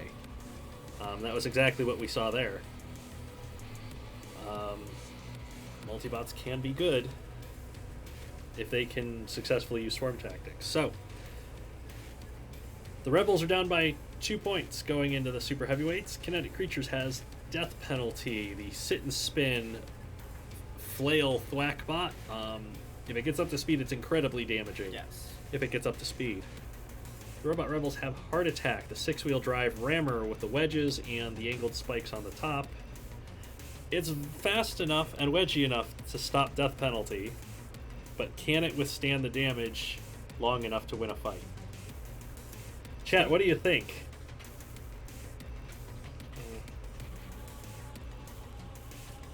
I think a Heart Attack one is going to require a bit of luck, but it is definitely possible. It's possible. Death Penalty's weaponry is not particularly well attached, and if Heart Attack gets it into a grinder or gets it pinned against the wall, it could actually strand it. Yeah. But Death Penalty does a lot of damage. Chad is on Death Penalty's side.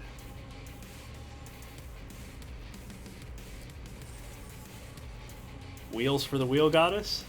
I think we might get some wheels for the Wheel Goddess. Or will it kill it before it gets the wheels off? Let's find out. Let's find out.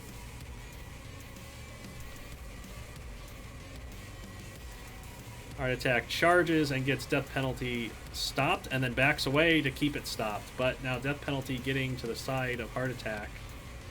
Trying to spin away. Heart Attack successfully keeping it stopped and pinning it to the wall some more. And another big charge. Got underneath Death Penalty briefly, but now Death Penalty getting itself up to speed. Heart Attack's now lost a wheel. One of the flails has gotten around to the side of Heart Attack and knocked a wheel off, and Death Penalty is trying to dig into that side some more. And now it's up to speed and using those flails to its advantage. Another wheel for the Wheel Goddess. Heart Attack unable to face Death Penalty and just coming apart. That is it in 41 seconds. And that is a big win for the Kinetic creatures. And it's at least 8-3 right there. Death Penalty with yet another mega damage point score. Yep. The DPS. Sheesh.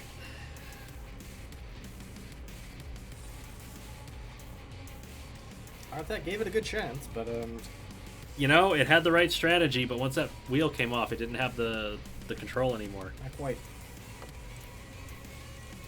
It is now time for match 6. Yes. We have one of our patron teams coming up here. It's going to be the Pelagic Wanderers and the West Elizabeth Warbears. All right.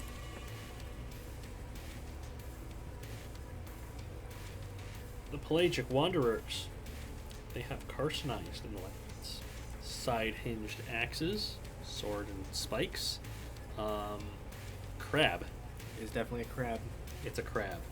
The West Elizabeth Warbears have Ursa Minor, the asymmetric overhead horizontal spinner.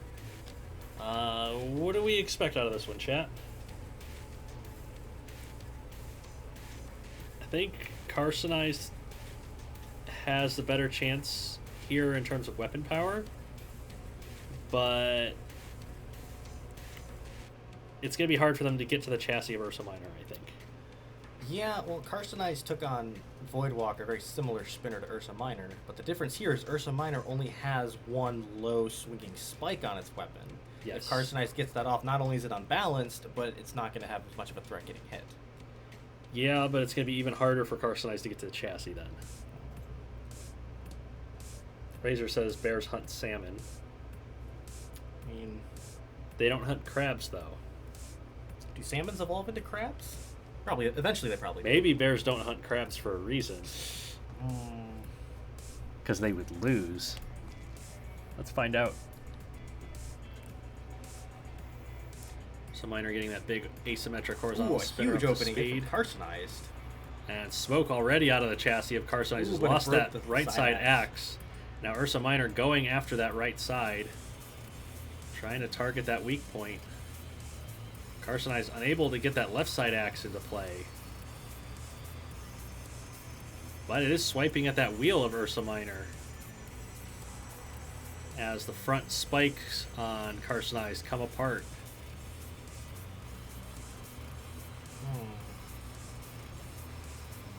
Another big hit from Ursa Minor's large asymmetric weapon. Takes off the front spikes completely now. Carcinized the aggressor, but taking most of the damage here. Finally gets that wheel it was trying to take off. And it's now gotten the spike off Ursa Minor. Yes, so Ursa Minor's weapon unbalanced, and it's unable to drive away now as Carcinized comes in. Ooh, but the counterweight's doing damage for Ursa Minor. Got a control board hit on Carcinized. So Carcinized very close to being knocked out here as it's trying to get in close and use that remaining side axe. Ursa Minor trying to use that sledgehammer counterweight. It takes shot after shot from that left sword. And now Ursa Minor is on control board hits. They're both very close to being knocked out here. It'll be very close when they meet back up. Absolutely, as Ursa Minor flips over completely. It's helping them at the moment as the sword's not able to hit the chassis.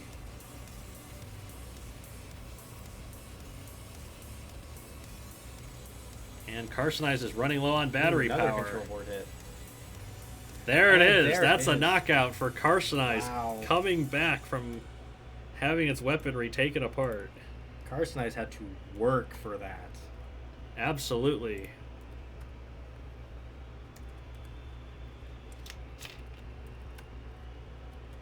And we find out what would happen if bears tried to hunt crabs. The crabs would win, as it turns out.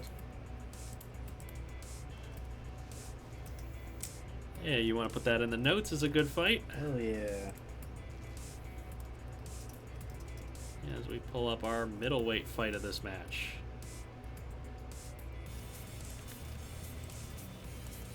Not wondering what a bear crab would look like. Ask the Spiderwolves. Yeah, pretty much. Okay, chat. What do we think Oh, is going to happen in the middleweights? Fucking hell. Breach, the rear hinge flipper against Grismo, the aggressive four-wheel drive rammer.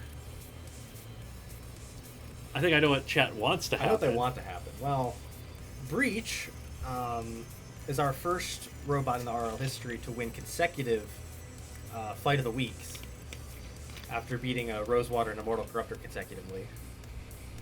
Puts on a show, and it's facing something that also puts on a show, Yeah. but in another way. Nightmare says our Sludgefest quota. See if we can get the quota. So we had a bear fighting a crab and losing. There's a bear about to lose to an orca whale. I feel like that would lose a lot, actually, but... I think that if orcas could crawl on land, bears would run. Yeah. You know, and in some areas orcas can.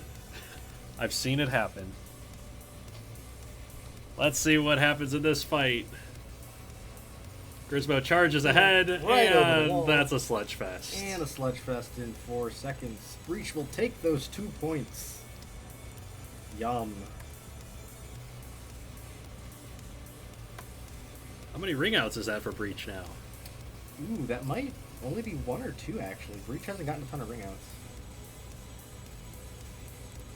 That's its second. Well, after some very destructive fights, it's very nice for Breach to have a break and not be destroyed in this one. And not have to go 3 minutes twice in a row. Mott pointing out correctly that one of the main predators of moose are orca whales. That sounds about right, actually. That is actually true. Sheesh.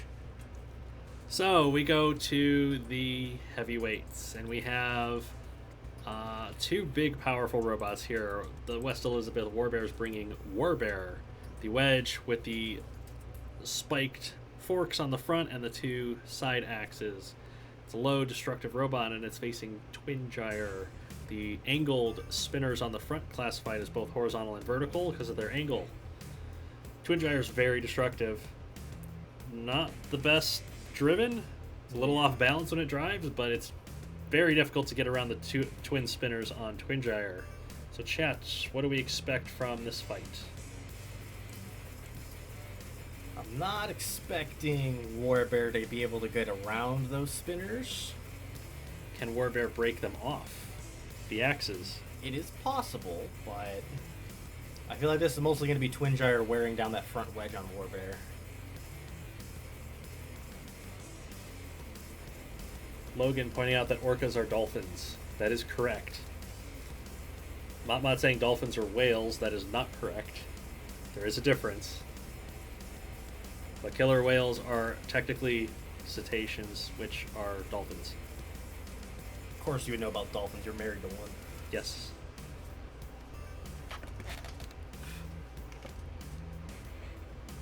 Chat is kind of split here. Let's find out how it goes. Warbears need points. They're down. Ooh, there's a big hit in there as Warbear gets its one axe trapped between the spinners, and it is Sledgehammer's already come being off. torn Yeah. apart. And the left side axe is coming apart as well. Those spinners Yeah, doing a both of them tremendous amount already of coming damage.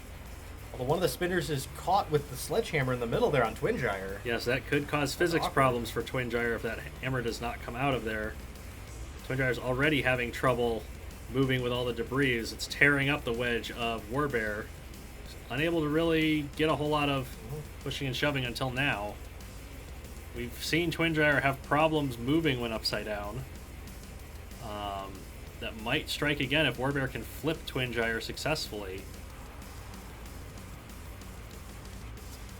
Finally, the sledgehammer falls out of the weapon of Twin Gyre as Warbear continues to shove it around. Twin Gyre around. And Twin Gyre immediately turns back around and attacks the top side of Warbear. Look how flat the Warbear is. Let's get shoved back towards the grinder. Got Twin Gyre into the grinder, but I'm not sure if it did anything significant. No, Warbear just doing anything that it can to keep Twin Gyre off balance. Shoves it back into the sledgehammer that's been broken off. Getting it trapped again, almost. Twin Gyre unable to escape the pressing attacks of Warbear here. Now it's gotten a control board hit. Yes, absolutely tearing up Warbear here with one control board hit remaining. Warbear unable to get under that defensive spike on the front, and that's the knockout. 97 seconds for Twin Gyre. That's going to seal the match for the Wanderers. They're definitely maintaining that Division 2 lead. Yep, they are up top for a reason. The sea creatures have been violent.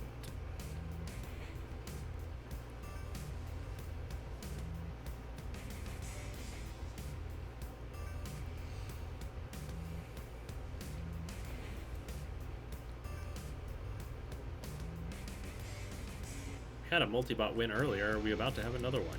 It's possible. One of our more successful multi-bots this season. So, the West Elizabeth Warbears' last chance in the Super Heavyweights is Smashy McSmash Phase 2. 5 picks and hammers overhead weapons. Designed to look a little bit like a robot from Robot Arena 1. The Pelagic Wanderers have Sharp Snout and Blunt Nose, also armed with overhead axes. One a club style and one a war pick style. The two sharks use swarm tactics very well, or they call it the feeding frenzy tactics. Yeah, it's feeding frenzy. And they're going to be trying to use that on Smashy here. Chat, what do you expect between Smashy versus Sharp Snout and Blunt Nose? Logan says Smashy about to get smashed. Yeah, Smashy doesn't have the best drive power here, and that's really what you need to keep up with the sharks. But I mean, if any of those sharks get on that wedge, say goodbye to them. Yeah, Smashy can do a lot of damage very quickly, but Blunt Nose has a lot of armor up top. Does as well. Chat is actually cheering for Smashy here. Smashy's been pretty decent with that weapon power this season. Let's see what happens. Goes after Sharp Snout the wedge first. And Blunt Nose going after the side of Smashy and ending up on top of it. Ooh, even despite Sharp Snout being under Smashy, Smashy's going to town on the smaller robot. Yeah. Broken the club off of it now. Sharp Snout now down to just its Sharp Snout, the spikes, as Blunt Nose has Smashy pushed back towards the grinder. I think Smashy's stuck on debris. It's having a hard time moving. Yeah, the Sharks are doing a good job shutting down Smashy here with their feeding frenzy tactic. Smashy's managed to spin away and get Blunt Nose trapped against the grinder. Sharp Snout's doing what it can to try and help out. Now Smashy's going after Sharp Snout. Blunt Nose lost a wheel to the grinder as well. Yeah, Blunt Nose is down on drive. Smashy has done a ton of damage to Sharp Snout against the wall. And Sharp Snout getting those spikes into play to break off the axes of Smashy, who's down to just 2 sledgehammers. Now Sharp Snout's using its superior drive power to actually hinder Smashy.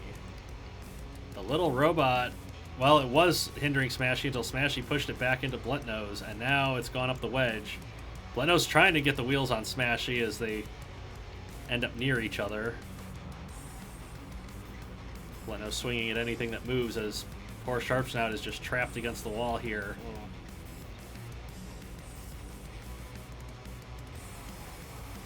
Ooh, there was a control board hit on the Sharks there. Friendly fire coming into play now.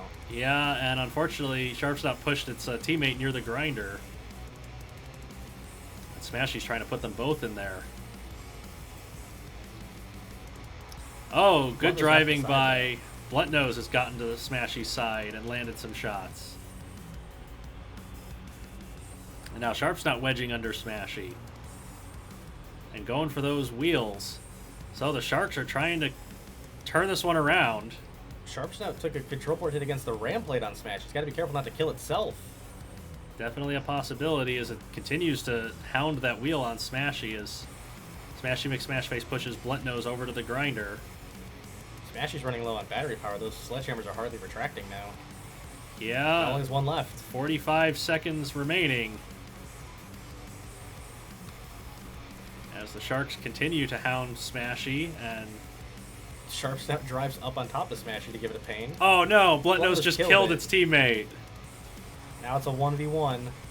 And 25 seconds remain as Smashy pushes Blunt Nose into the grinder.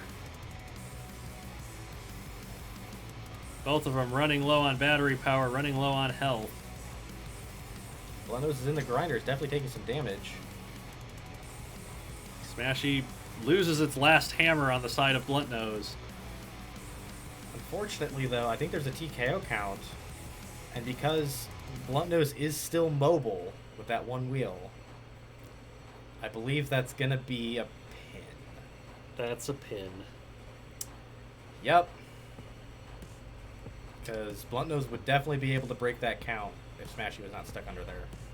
There were 3 seconds remaining. Unfortunately, in those 3 seconds, Blunt Nose could have been knocked out by the grinder. Yep. And we will never know. Because that's going to be a restart. That was a great fight. It was a very good fight, but we have to restart it because a knockout was possible, an escape was possible. We got to restart it. Maybe we'll get treated to something similar. Can't hold a robot for the TKO count. That's just how it goes.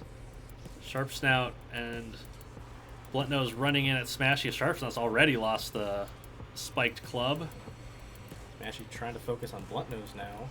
Blunt Nose just trying to drive over the top of Smashy. Oh, huge hits. Smashy's just broken the axe right off of Blunt Nose as well, so the two Sharks are down to just ramming tactics. Trying to ram debris underneath Smashy to high center it. Smashy's completely stuck on debris. That is an interesting tactic I didn't think I'd ever see. They're pushing Smashy over to the grinder. Smashy can't really do a whole lot. It's just high centered. No, this is a fantastic strategy to try to center debris underneath Smashy. Blunt Nose falls over, running into Smashy McSmashface. Almost went full Chemical X on its face there. And Sharp Snout going for Smashy's wheels here. Blunt Nose now losing some of its top defense to those axes. And now the Sharks combining to push Smashy towards the grinder zone. So Smashy not able to compete really with the drive power of these two, who are actually working together quite well. Yeah, and just having a static wedge like that, it's not able to slide under the Sharks. But Smashy's armor is successfully repelling them. The Sharks really don't have the weapon power to fight back as Blunt Nose takes a control board shot. And I believe it is knocked out now. It has. Now it's just Sharp Snout. Got almost a minute and a half remaining in this fight as Sharp Snout tries to stalemate with the wedge on Smashy McSmashface. Sharp Snout has been excellent just playing the wedge game as a part of this multi-bot cluster. It has won them some fights entirely on its own, but I don't know what it can do against a basically totally healthy Smashy. Really, if anything, Sharp Snout can just delay getting knocked out and just take it to the judges, limit points. I think that's what they might be trying to do here. That'd be really disrespectful to the Warbears considering how down they are right now. Yeah, but you know what? Playoff spots matter as Sharp Snout pushes Smashy into the grinder.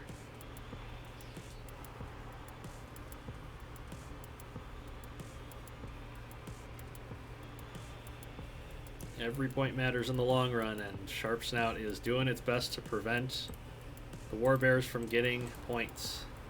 But Smashy's gotten underneath the Shark briefly. Look at the damage that it's taken. 15 seconds to go, and Sharp Snout's trying to stall this as long as possible. Looks like it might be able to get away with it. I think Sharp Snout's going to push it to the judges.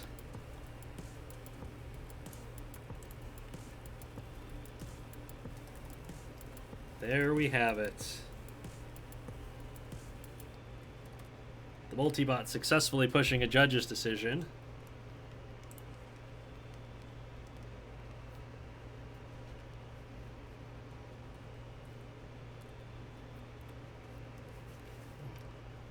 Probably not a shutout for the Pelagic Wanderers, but not a lot of points for the Warbears. That's really going to hurt the Warbears because they're in a real tight race to keep that 4th spot. Absolutely 1 point at most. Yep. Not great. So they're saying a shame after the restart, but still a fun match. Yeah, it was a shame we had to restart that. I was quite enjoying that first fight. But that's how it goes. We take the first valid result. Yes. And it wasn't a valid result, so we had to restart. So, next match. 2 teams near the bottom.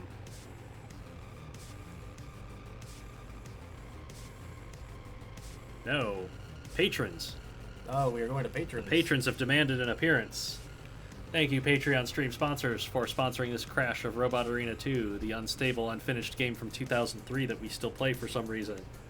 We appreciate all of your help and support.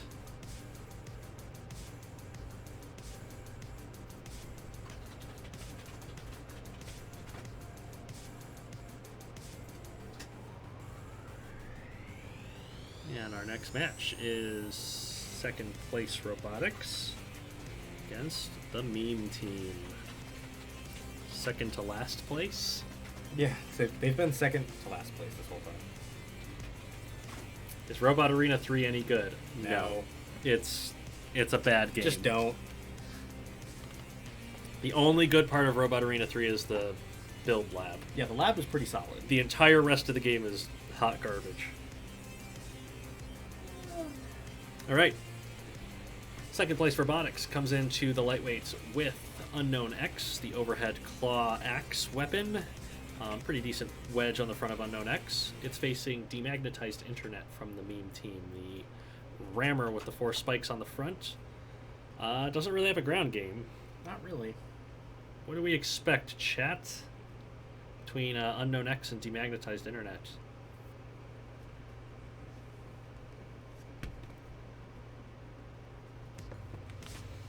Unknown X has been, what's the word? Underwhelming? Very underwhelming. Not much damage for a crusher, but it is facing something that it could actually crush down on. Yeah, Underwhelming X might have a good shot here against Demagnetized Internet, but who knows? The Internet has proven capable. Yeah, it's been surprising. Penny Duck asks if we could ever see an RA4. Given that it's been years since Robot Arena 3 was released, and everybody hated it and immediately demanded a refund, probably not. I mean, I want to say BattleBots was trying to work on like a video game of some kind, but like... It would be nice if we had an official BattleBots game, but... I mean, it at takes this point, a lot of development. And... You know, it's not the early 90s anymore where you can make a video game in 2 months. Yeah. Like, games take like 5 years to produce at this point. So, that's how it is. Chad is on Unknown X's side because of the wedge, probably. So let's see how this fight goes.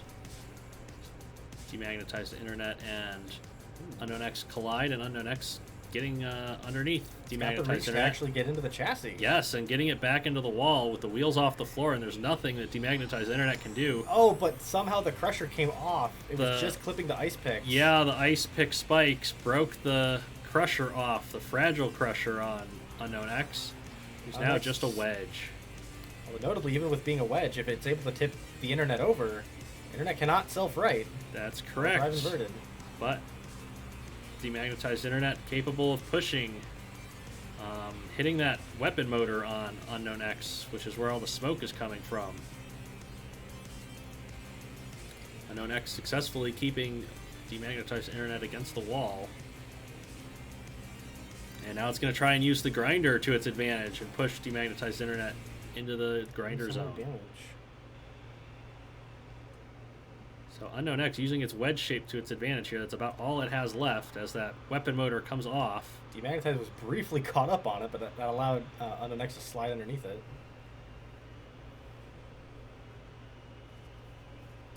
Just holding it to exercise control at the moment. Holding it's great and all, but it's going to need to back up to break a pin here. And now forcing a restart with a pin. Bad form. It's a bit of a dick move.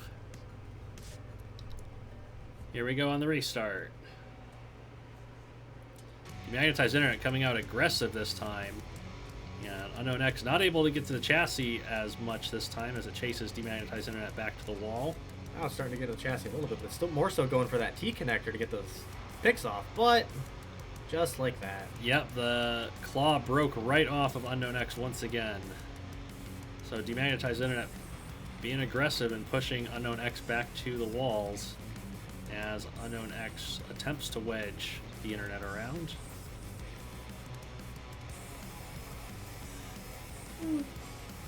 Ooh, a big charge from Demagnetized Internet into the grinder zone. Neither robot against the grinder, but they're able to escape.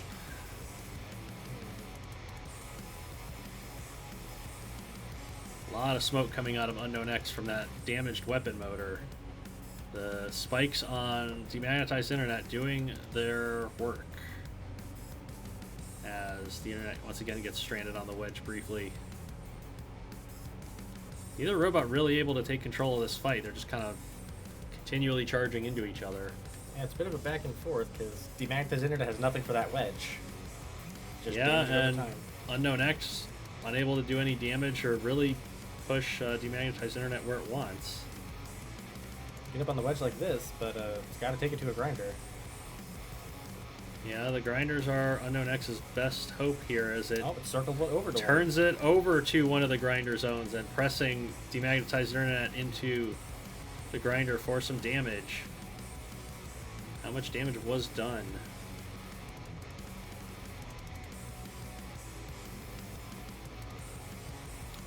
Unknown X continuing to hold Demagnetized Internet to exert control and aggression. Broke a TKO count very quickly, so there's no pin situation. And chases Demagnetized Internet back to the other wall. Chat talking about other robot fighting games. Robot Rumble is one of the better ones out there right now to look at. Of the broke count, okay. Looks like Demagnetized Internet's running low on battery power, as is Unknown X. But Unknown X has the greater drive power remaining. 30 seconds to go.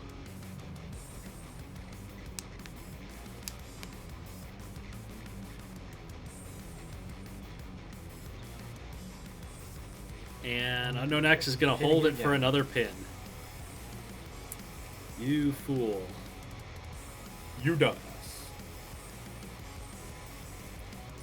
Well, we try it a third time.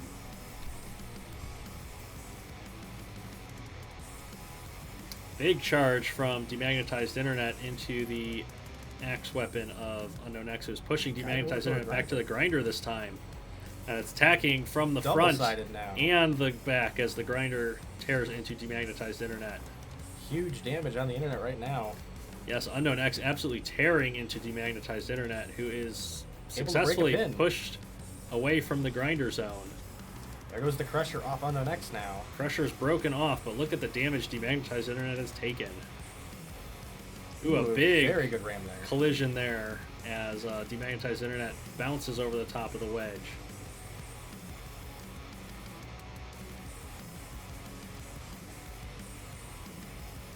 And Unknown X is pushing Demagnetized Internet into a grinder zone once again. Trying to use that grinder to do the damage now that it's lost its Crusher. Yes, there's a wheel that's off. Ooh, a wheel came off of Demagnetized there. Yes, Demagnetized Internet losing that right side wheel. As Unknown X continues to try to exert aggression and control. Unknown X has white smoke pouring out of it right now from all the damage it's taken. Yeah, that weapon motor bearing the brunt of the spike damage from a Demagnetized Internet. As Unknown X pushes slowly the Internet over towards another grinder.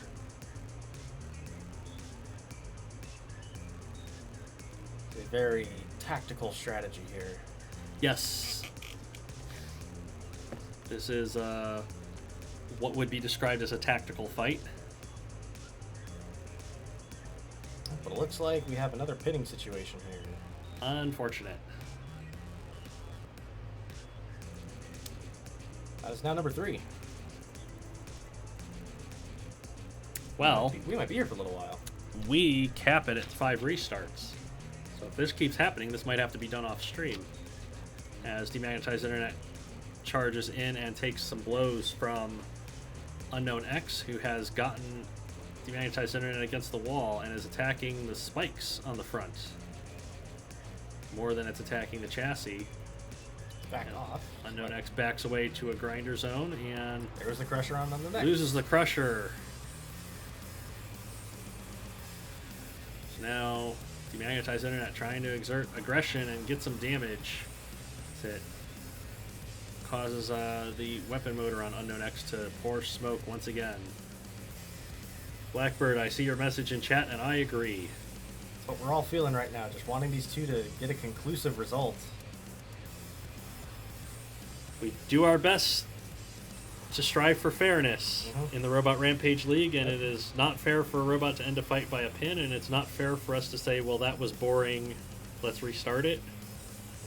Or to just say, I'm done with this and take a fight result. It's just, we gotta be consistent, so we're gonna run it until there's a valid result. As Unknown X spins Demagnetized Internet over to the wall. We'll be asking the important questions. Does Fight of the Week imply it has to be a good fight? Technically, no. But we will be very disappointed. So, the way that Fight of the Week works is you can vote for any fight during the streams. Most of the time, people vote for the 4 fights we put up in the polls. Yeah, so there's generally 4 best examples that we can come up with. But you can vote for any fight during the week if you want. As Unknown X slides Demagnetized Internet into a grinder. We'll get some damage in there. Just about 1 minute remaining.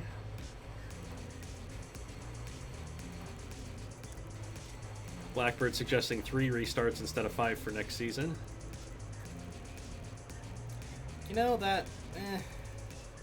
I can see, like, legitimate reasons for that, but there's a lot that get restarted for other reasons. So, I feel like 5 is a safe number between pinning and physics issues. We'll have to test that in the off-season and see if that's worth doing. There are a lot of fights that go to, like, 3 restarts and then are good. Yeah. So, like, I think the most we've had so far is only 4. So. 15 seconds for a big result charge here. from Unknown X as the time runs low, and it's going to push over to a grinder again. Demagnetized Internet to another grinder. That control board hits. There's on it, control board hits. Can it get the knockout? Oh my god, it did with with 1 second remaining. You absolute tease. And that is why it's important to run all 180 seconds. Yes. And second place, finally, after years, has gotten 3 points. That legitimately might be longer than several matches we've had so far. There was an NYC Pride match that all the fights combined for 90 seconds. Yeah, like it's very close actually. This was incredibly, just wore everybody down, including the commentators. And despite the fact that was a very clutch grinder KO, that is not going in the highlights. Fuck. I'm not rewatching that, I'm sorry. Oh, imagine having to rewatch it for the judges. We've had some brutal ones. Finally, chat, we can move on to the middleweights, where second place Robotics has Yeetus, the rear-hinged flipper. It's fighting On Your Own, the low-slung undercutter horizontal spinner. Predictions, please, for this middleweight fight. Cora saying it's been 84 years. 84 years. I've grown a beard in that time.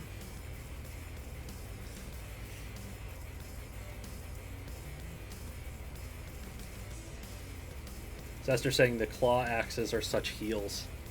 Yeah, fucking Unknown X, Excavator, they're brutal. Well, we know who the bad guys are next season. If anybody enters a claw crusher axe weapon, we know that, okay, that's the bad guy. A claw robot pinning somebody. Where have I seen that before? Yeah, people just love the bad guy robots from Robot Wars, don't they? Looking at you, you little All shit. right, chat is on Yeetus's side, so here we go. On your own, spinning the weapon at full speed. Yeetus misfiring. Unable to get the flipping arms underneath on your own. Starting to get there a little bit, but on your own is adding up some damage in there. It is flipped on your own on top of the wall, and it's fallen back in thanks to barely the got mass down. from that weapon. And it's clawing up the side of it. Yeetus now. Okay. This is very unforeseen, Yes, actually. on your own, taking advantage of some driving difficulties for Yeetus, and it is caving in the side of the flipper robot. On your own is winless so far. Yeah, it's doing a good job keeping up with Yeetus. Yeetus has been impressive for second place. Yes, it is absolutely taking it to Yeetus here. It is staying in Yeetus's weak point. Grinding away at it over time, getting the chassis worn down. Yep. And if it lands a couple of decent shots with those spikes once the armor is gone, it could get a knockout here. It could get a wheel still. Yeah, that spike isn't far away from the wheel. This is a very clever strategy from the meme team. Yes, this is a brilliant strategy from On Your Own here, as it continues to just carve away at that left side of Yeetus, who just can't get away. Yeah. It's trying. Undercutter's making it real tough. Ooh, they've gotten separated now. On Your Own bouncing up the wedge, but Yeetus misfiring. And now Got an on your own pinned. On Your Own up against the wall, but that spinner is going at full speed now that it's not dragging on the floor, and it's going after that left side and that wheel once again. More than a minute and a half through this fight, and On Your Own is giving Yeetus some serious problems here. As it continues to carve that left side up, and Yeetus continues to struggle to get away. It's using that undercutter to kind of stalemate the wedge and just give Yeetus a hard time. Yes. And the wheel physics mean that as soon as Yeetus gets traction on that spike, it just can't escape. Yeah, on your own is staying persistent. Not letting it get away. Less than a minute to go. Ooh, they broke it briefly. Huge damage to that side of Yeetus. Yes, and Yeetus is having trouble retracting those spikes now. Yeah, it might be down on battery because power. of all the damage it's taken. And On Your Own goes right back to taking advantage of that left side. What the fuck? The game just crashed? Hello? Nothing happened. No! Nothing What the happened. fuck The was game that? just straight crashed. Why would you rob us of that? The universe has decided that the meme team is not allowed to get a win from On Your Own. Man, that was gonna be hilarious. I've never seen Robot Arena 2 crash from nothing happening. Yeah, that literally nothing happened. It's always like a particularly sharp angle gets damaged, or a weapon breaks off or something. Like, these two robots just sat there, and the game is just like, no. What the fuck? Thank you, stream sponsors, for being here in these trying times. Absolutely. Without your support, we could not afford the drinks that we are going to need after this. Yeah. Mini Duck saying 7-hour stream. I mean, we had one of those technically. The meme team is trolling us. Which one is it? Second place is first. Second place is first. Second place is Yeetus, second. Yeetus. I know what I'm doing. Not right now, you don't. Shoosh. Yes, we want to watch Unknown X happen again. I know what I'm doing, I'm just not doing it. Not in the right order. Restart time again. Yeetus coming out and tossing On Your Own over the top of it, and On Your Own is around to the right side of Yeetus. Yeetus misfiring those flipping arms and tossing On Your Own over the top of it once again. The undercutter spinner getting up to a higher speed as the robot is in the air. Now it's inverted so it can tilt downwards and hit Yeetus. Yes, Yeetus is taking damage as On Your Own is taking damage as well. Ooh, another good toss from Yeetus. Yes. Oh, and there Oh, goes the the whole whole motor. weapon assembly came right out of the robot. And now On Your Own is panicking as Yidis tosses it up in the air once again. Misfiring those flipping arms. Ooh, a huge Throws control board On shift. Your Own onto the grinder for the knockout. 47 seconds right there.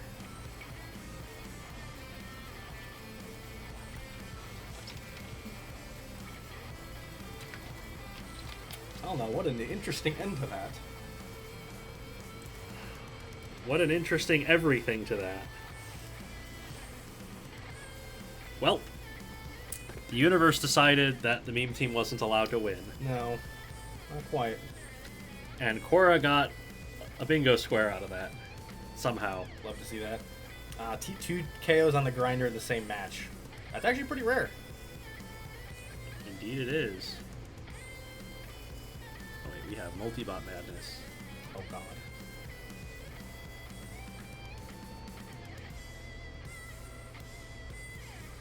There they are.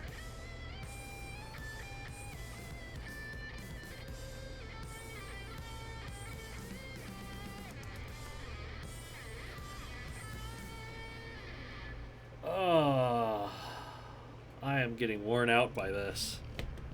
These have been very bizarre fights. For once, the interesting, weird stuff's happening in the first half and not the second half of the stream. Okay. In the heavyweight, second place robotics has Rumblebee with the front hinged axie flipper things. In the meme team, there is 4-pound and 90 the multi-bot. 4-pound the vertical spinner, 90 with the side axes. They're not as potent weapon-wise as a lot of other multi-bots, but they do successfully use the swarm tactic sometimes. So, chat. Predictions for 4-pound 90 and Rumblebee, please. Notably here, despite the photo, Rumblebee does have side and some rear protection Yes. for multis. However, it has gotten KO'd by multibots before. If the swarm tactics do work, Rumblebee might not be able to withstand it.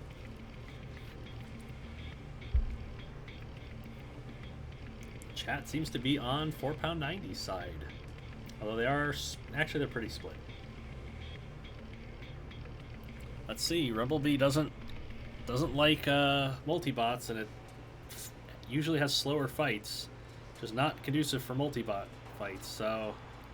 Ooh, Rumblebee was stalemating with 90 and lost an axe to the side axe robot. Yeah, 4-pound was attacking the rear of it, but Rumblebee has successfully huge navigated both of them in front of it.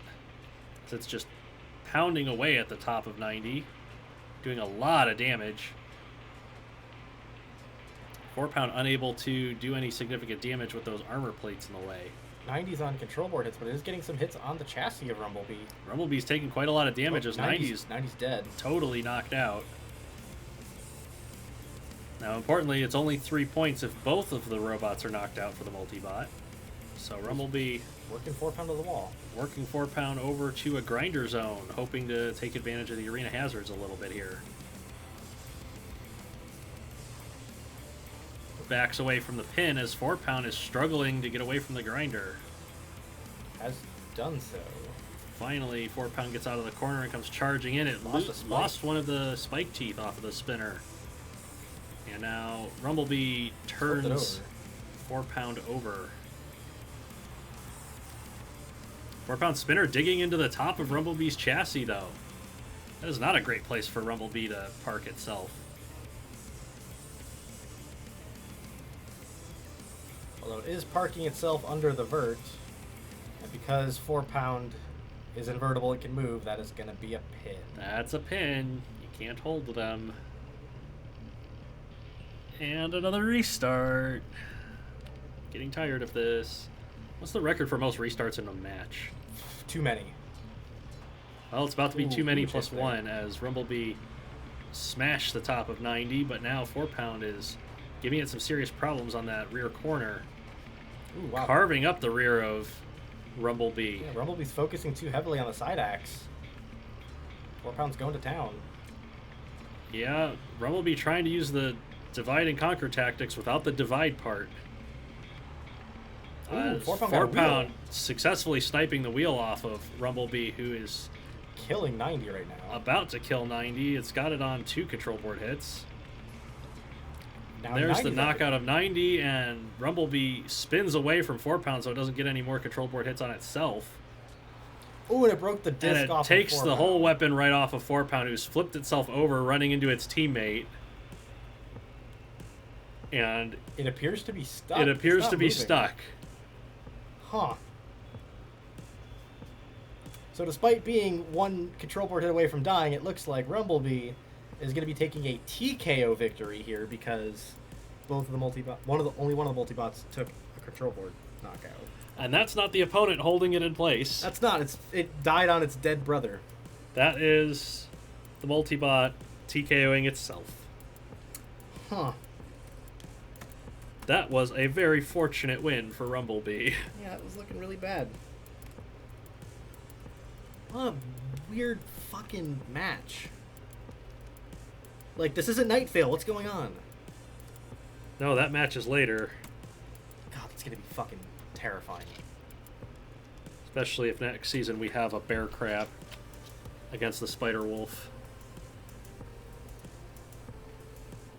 Oh boy. Super heavyweights. Yeah. Won't cooperate with me. One final fight in this match between Supernova for the second place robotics with the undercutting horizontal spinner, and the meme team's Monk Eat Banan with the rear hinge flipper and a lot of defensive work. They actually both have a lot of defensive work in this one. So chat, predictions for Supernova and Monk Eat Banan. Cora saying it's taking place in the Twilight Zone. And somebody asking what the Twilight Zone is. You are a small child who has never heard of great cultural items or shows. See, I'd prefer, instead of going into the Twilight Zone, we've walked through the scary door. Absolutely, it's the scary door. Somebody opened the scary door without telling us. It's not been pleasant so far. We need to find out who did it and make them close the scary door.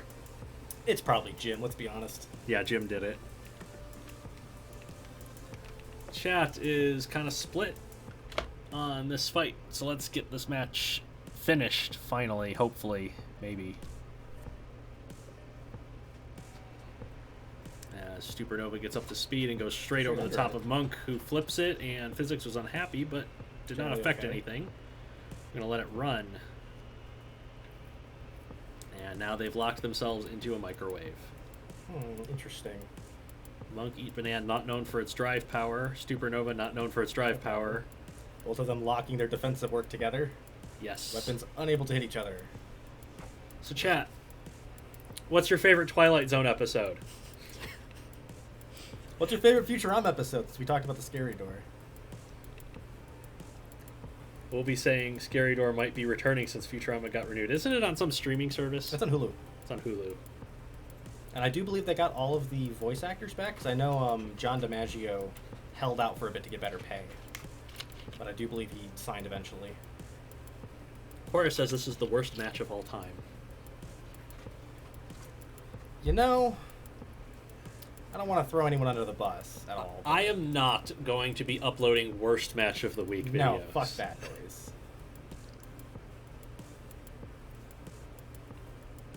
Yes, I miss Futurama too.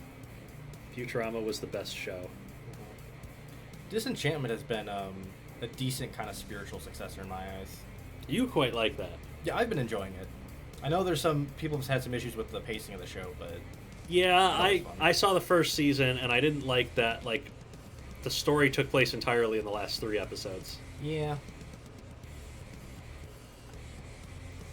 Nightmare saying we need something to cancel out the Egyptian Legends versus Rotterdam.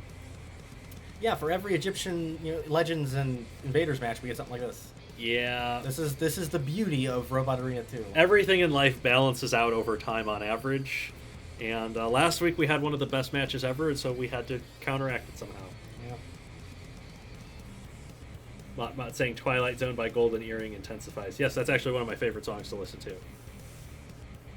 Even though it's not metal. It's not metal, but it's good. There needs to be a metal version. That would be really cool, actually. I wish I could play instruments so I could do a metal band and just do metal covers of cool-ass songs. Fucking symphonic death metal Twilight Zone music? That would be pretty fun. Yes, Mini Duck, I agree with that entire comment. Yeah. We have 25 seconds to go in this. Spiderwolves might have sprinkled their witchcraft. Yeah, probably. Rookie does that. Well, thank you, Code Silver and Jim Jamatic, for whatever the fuck this was. Yeah. At least the stream crash was funny. Yes. That was so unexpected. That's a judge's decision at last. And unfortunately, some poor judge is going to have to watch that back. Yep. Second place wins the match by a lot. Yeah, that's... I mean, pending the decision, that could be a shutout. And we move on to the final match of our first half of the stream between Halifax and Orlando. Teams 1 and 2.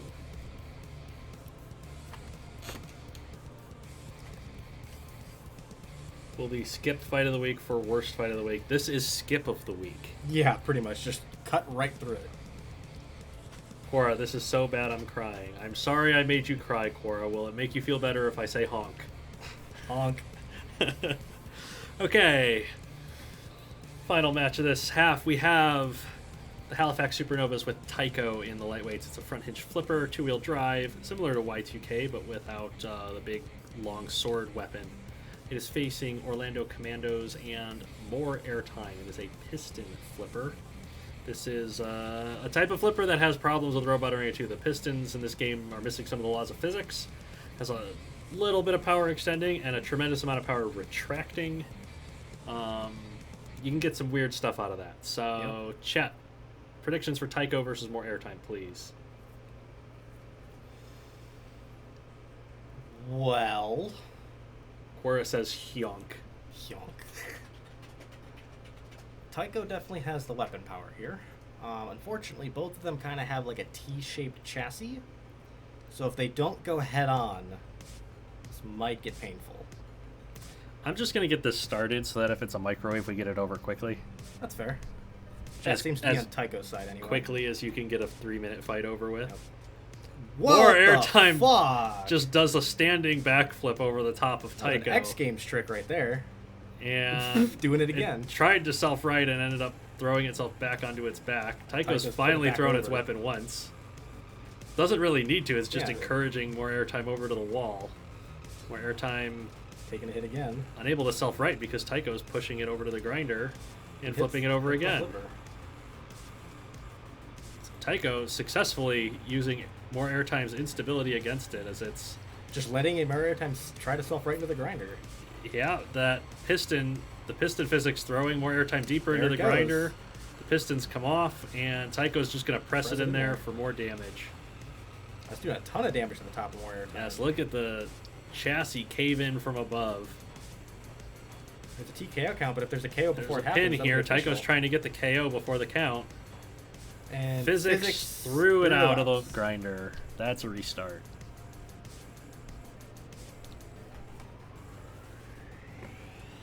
Take two. Ooh, more airtime did not fire, and so Tycho clawed at that underside. And now more airtime using that defensive axe head on the top to try to spike Tycho. They're both spinning near the grinder zone here. Kind of near the wall as well, so... While they're in a bit of a microwave, I think wheel physics will interfere. There we go. Tycho backs away, and more airtime trips over it. And Tycho's going to claw at it while more airtime tries to right itself.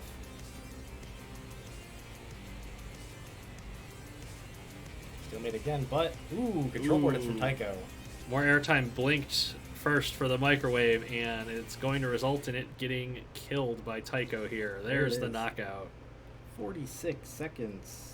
The microwave was mostly averted, I think. 3 points away from being a elite scorer. And the Supernovas have 3 points to start the match.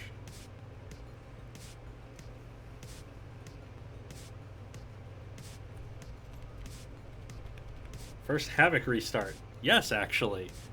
I've had a lot of restarts, but that's the first one for a physics problem. Middleweight time. The Halifax Supernovas have Kepler, the side hinge flippers that come out of the center of the robot. Very damaging. It's fighting Barbecue, a sit-and spinner from the Orlando Commandos. Defensive features, offensive spikes. Barbecue is pretty good this season. It's been one of the main point scorers for Orlando. Absolutely. It's actually a really fun matchup on paper. It could do a lot of damage to those pontoon wedges of Kepler if it is able to land those shots. So chat, predictions for Barbecue versus Kepler, please. Smodverse says Barbecue because he's cooking a pizza. I've never barbecued a pizza before, but that sounds like a fun challenge. That sounds really fun, actually. I might do that. Everybody going for the sit and spinner here. Interesting. Yes, Chet is very one-sided on the side of the Commandos. See what happens. Commandos are down by 3. Barbecue not great at getting 3-point knockouts as it spins across the top of Kepler and thrown through the air. Side hinge flippers doing their work as Q carves into that right side of Kepler. We got a hit on the wheel there. Yeah, Kepler and it took not driving well and losing wheels now. It's trying to use those wedges to off-balance Q, who's just skipping right off of it. Got some hits on it again, but Barbecue is unfazed. Yes, and here we're seeing why it's difficult for Barbecue to get 3-point knockouts is because once the opponent loses drive power, it's... Can't go in for the kill. Yeah, the sitting and spinning is not a particularly aggressive attack method, even if it is effective. Oh, but it caught the last There's wheel. the last wheel off of Kepler. And so now Q has a TKO locked up. Just has to wait for the count as Kepler slides downhill. Vibrating on the floor. And that is a TKO for the sit and spinner Barbecue.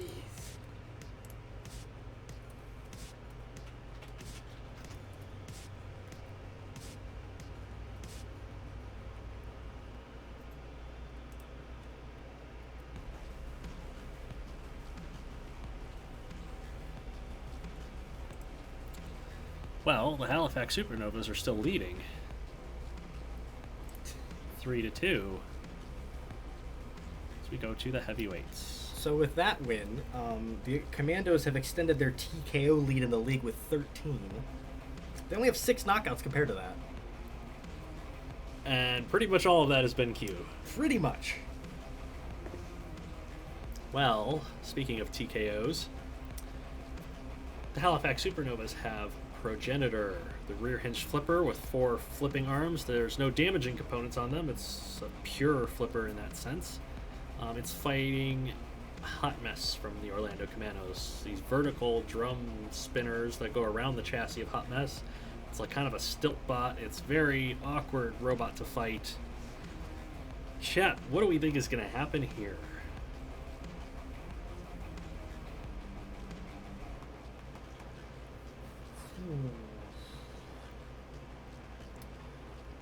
Problem I'm seeing here is Hot Mess has a tendency to flip forward on opening impact, when it's wedge stalemates, I should say. Yes. And if that happens, there's a lot of exposed chassis there in Progenitor, and it also might fire its flipper into the drums.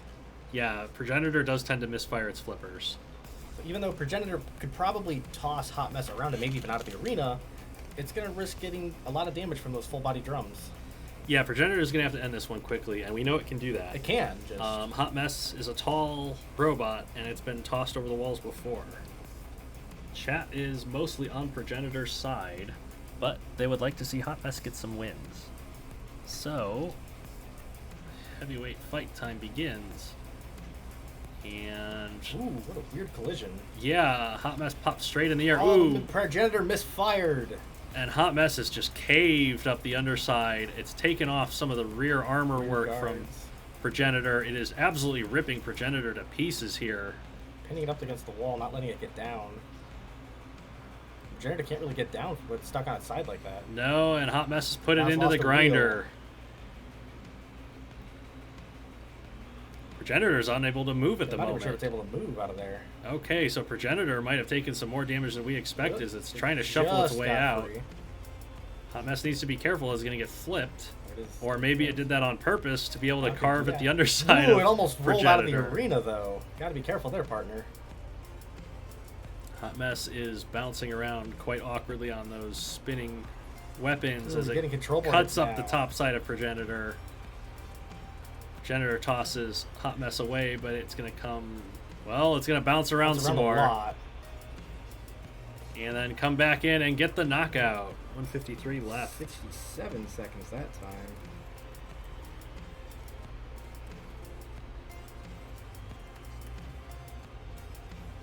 Progenitor missed that flip, and Hot Mess took full advantage of it, and Orlando is leading 5-3.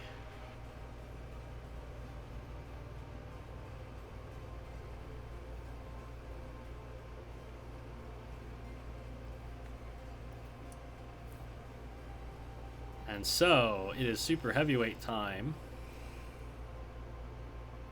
The Supernovas are down by 2 points. They need a knockout to win, and they're all flippers. Yeah, they don't have a good KO machine here. So chat, what do we think is going to happen here? The Halifax Supernovas have Event Horizon, a super heavyweight piston flipper. It's gotten quite a few ring outs. Yeah, it's gotten 3. It's been surprisingly effective. It's a big, tall robot that throws robots out of the ring, and it's facing King Drillosaurus from the Orlando Commandos with the 3 horizontal drill spinners up on top. What do we predict to happen here? Razor's predicting a ring out for Event Horizon. Yeah, my thought here is that those ram plates on the front of King Drillosaurus aren't totally on the floor, and I think they match up perfectly with the wedges on Event Horizon. So it'll be able to slide under there and get a toss really quickly. It's possible, but a ring out won't win them the match. It'll be a draw. Yeah. Fortunately, with something like Event Horizon, you're not getting a KO unless it's on the grinder. Pretty much. And it's going to be kind of hard to do that with King Drillosaurus with all those components in the way. Yeah, and chat is kind of split here. They think King Drillosaurus has the weapon power advantage, which it certainly does. Let's see what becomes of this match.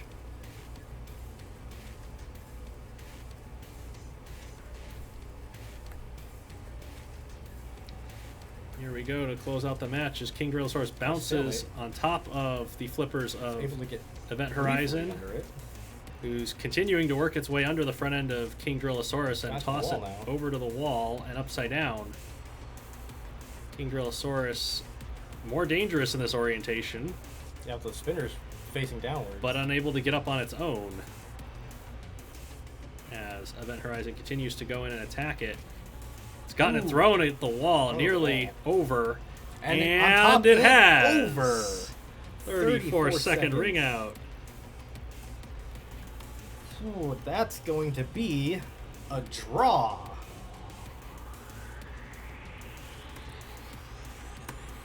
So, which robot was it earlier that took the ring out lead? That was 787B, and Halifax is like, no, you're not getting away, partner. Yes.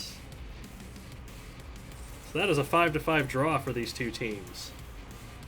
Neither one of them gets the bonus point for winning, which is not great for playoffs. Yeah. Wonder what team has been wrung out the most, says MottBot. You want to find out? I can look that up. While you look that up, we are going to have a look at our Patreon supporters once again. Thank you for supporting the league and making it possible for us to keep doing this. $10 a month tier over on Patreon gets your name on this board to sponsor the Robot Rampage League. You can also do super chats in YouTube to help us, or buy some Robot Rampage League merch from the merch store. All of it linked down in the description below. We are going to go to our break very shortly. So currently, even though the stats aren't put in yet, with Grismo throwing itself out, the Warbears have the most times rung out with 6. But NYC's not far behind because Panther. And yeah. that may or may not come into play later. Absolutely. That'll be in the second half of the stream. We're going to do our 10-minute break at the midway point here like we usually do. So stick around, get a drink, get something to snack on, use the bathroom. That's what we're going to do. And we will see you all in about 10 minutes. Yes.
Welcome back, everybody. It is time for the second half of the stream. We'll be kicking things off, as always, with the Moscow Mantines. We actually have quite a few good matchups coming up here. Mm-hmm. Some playoff implications. You're going to be fighting yourself. That'll be fun. Yeah, NYC against Pink Chaos. Might be some death. Could be some fun matches in here. We'll see if it's a little more cut and dry or more craziness like the first half. There were some very bizarre matches in the first half of the stream. Mm-hmm. Highly recommend going back and watching those. Yeah, when you get the chance. I have no idea what's going on with the chat, but welcome back. Cora hears AC. I only hear DC. What, robots run on DC? I'm just saying. Wrong. It's almost like it's hot in this room with all these lights on. Yeah, that's what happens in the Midwest in the summer. Mm-hmm. Rook has made it to the stream. Welcome, Rook. If anybody is listening to the stream in the background and has gone off to get snacks and drinks and stuff, come back. We are back. We are going to do more fighting.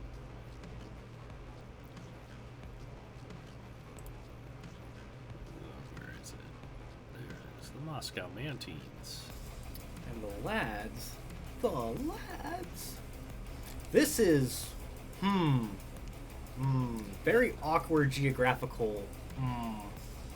Russia and the Czech Republic. This has happened before in history. Aren't all of these builders in RA2C as well? Yeah. That's about on brand.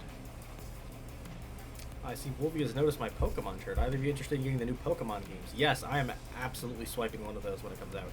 What are the new games coming out? I think they're November, December this year. It's going to be Scarlet and Violet. It's half traditional game, half of the Legends Arceus, which is like full sandbox exploration stuff. Neat. I don't have time to play those games. It's also for a Switch, which you don't have. No, I don't. Christmas. Make it happen. Don't make me. I will. Patrons, Christmas, get me a Switch. Okay. It is time for match number 9. First one in this half of the stream. We have the Moscow Mantines fielding Metallica in the lightweights. It is a 2-wheel drive, fast and aggressive rammer with a bunch of spikes on the front.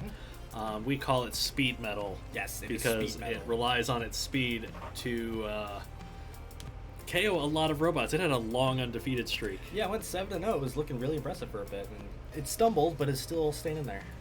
And then the lads from the Czech Republic have 1 o'clock in the lightweights. It is a low-slung horizontal spinner.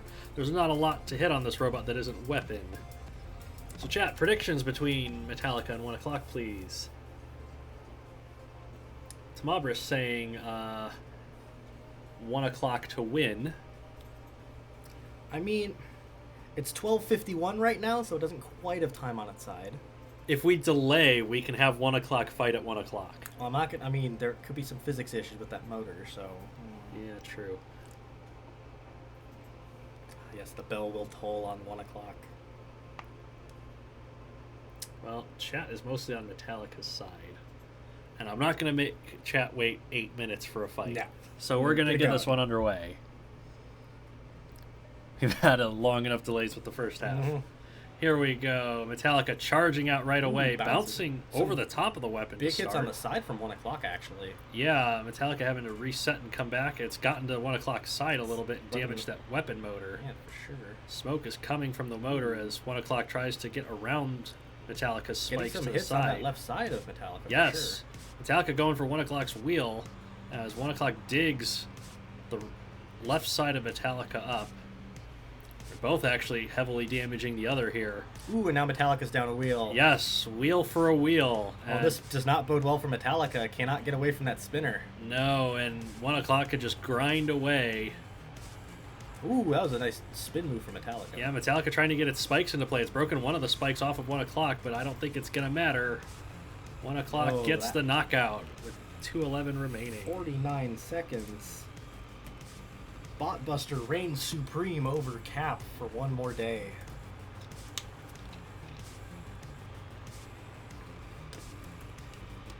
was actually a very surprising result right there. Yeah, that could have swung either way. 1 o'clock did a great job staying to the side of Metallica, getting around that weaponry. Yes. And so there we go. The lads with the early 3-point lead over the Mantines. Are there Mantines in the new Pokemon games? There better be. Yeah, there should be. They're pretty common Pokemon to have. Just they're not red ones. At least not yet. Shiny Mantines need to be red. Yeah, we need to get on them for that. Middleweight time. The Moscow Mantines field Falcon Punch, a sit-and spinner with a whole bunch of iron fists around it. Pretty powerful robot. The lads have shock therapy with a bunch of spikes on pistons. It's a piston poker weapon. Very fast robot as well.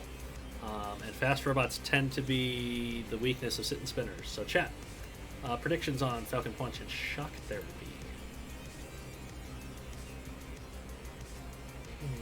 Mott caught a shiny Mantike. That's pretty neat. Unfortunately, the whole like evolutionary line for Mantine, the shinies are like hardly noticeable. So they need to make them red. Yeah, like I don't know why they make Gyarados red and not Mantine. I mean, yeah.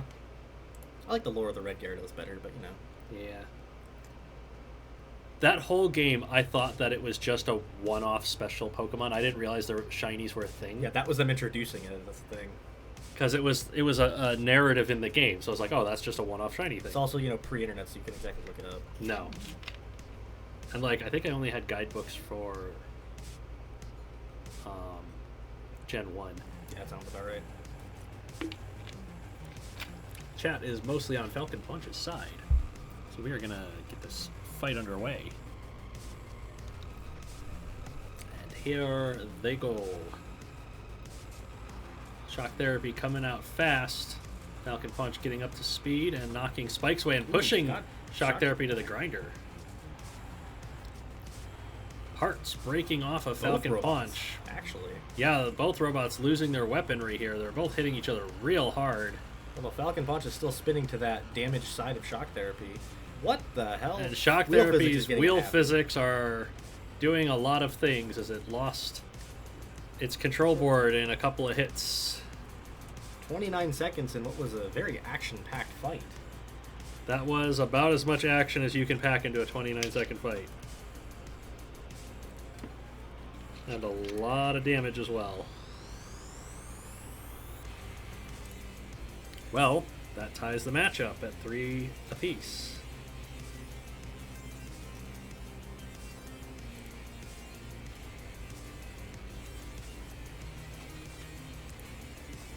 And it's heavyweight time. Oh boy. Flipper versus Flipper. Ooh, this could be an interesting duel. How wasn't that a restart for physics? It wasn't a Havoc Bomb. No. That was shock therapy running into the wall with its piston and the piston flexing and it just kind of tripped over it. The same thing that when robots meet head on and then they turn themselves over. Yeah. Was basically what happened there. And then wheel physics do whatever. Yeah, when it touched the wall, it moves the chassis in a weird way.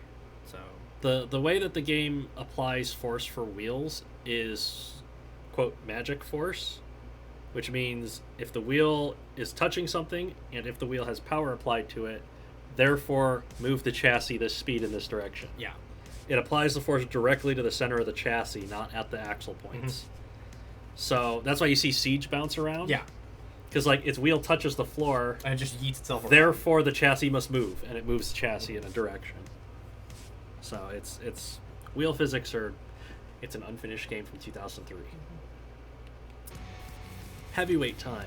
Moscow Mantines have 917, another Le Mans style robot. This one a rear hinged flipper with a bunch of spiked flipping arms. The lads bring TekonoAxe. It is also a rear hinged flipper. It's got a bunch of defensive work on the front though. Chat is split between these two at the moment. What do you think? I'm thinking 917 has the damage potential because of the spike strip flippers and the speed advantage. But TekonoAxe is surprisingly good, actually. Even though it's on a bit of a losing streak, it's actually been surprisingly good at keeping stuff going. Yeah, I think 917 has the weapon power advantage, but TekonoAxe is built by somebody who Specializes in mastered the ground game in this Yeah. game, so... Chat's on 917's side, though. Let's see if the Mantines live up to the hype. 917 bounces right over TekonoAxe. It's firing its flipping arms into the chassis of TekonoAxe, and it's managed to get around underneath it. And TekonoAxe stuck briefly on its side, lost one of its flippers. One of the flipping arms, and is now trying to get down. 917 put it over to the grinder and made a wheel come off. Yes, a wheel taken off by the grinder. 917 putting it there on purpose. And now trying to get those flipping arms into play to do some damage. Get some good hits on TekonoAxe. Smoke coming out of the Czech robot as it's thrown into... it's thrown over the wall. What a toss. 40 seconds. That came out of nowhere. And we have another ring out.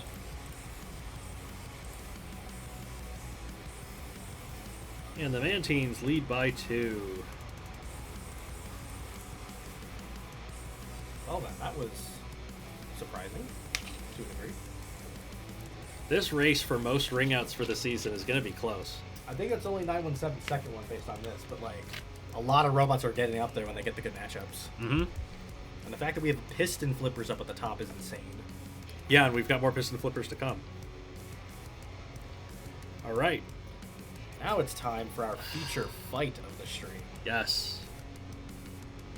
And oh boy, somebody's gonna die. Don't blink, chat, because the DPS is going to be astronomical in this fight. Oh boy.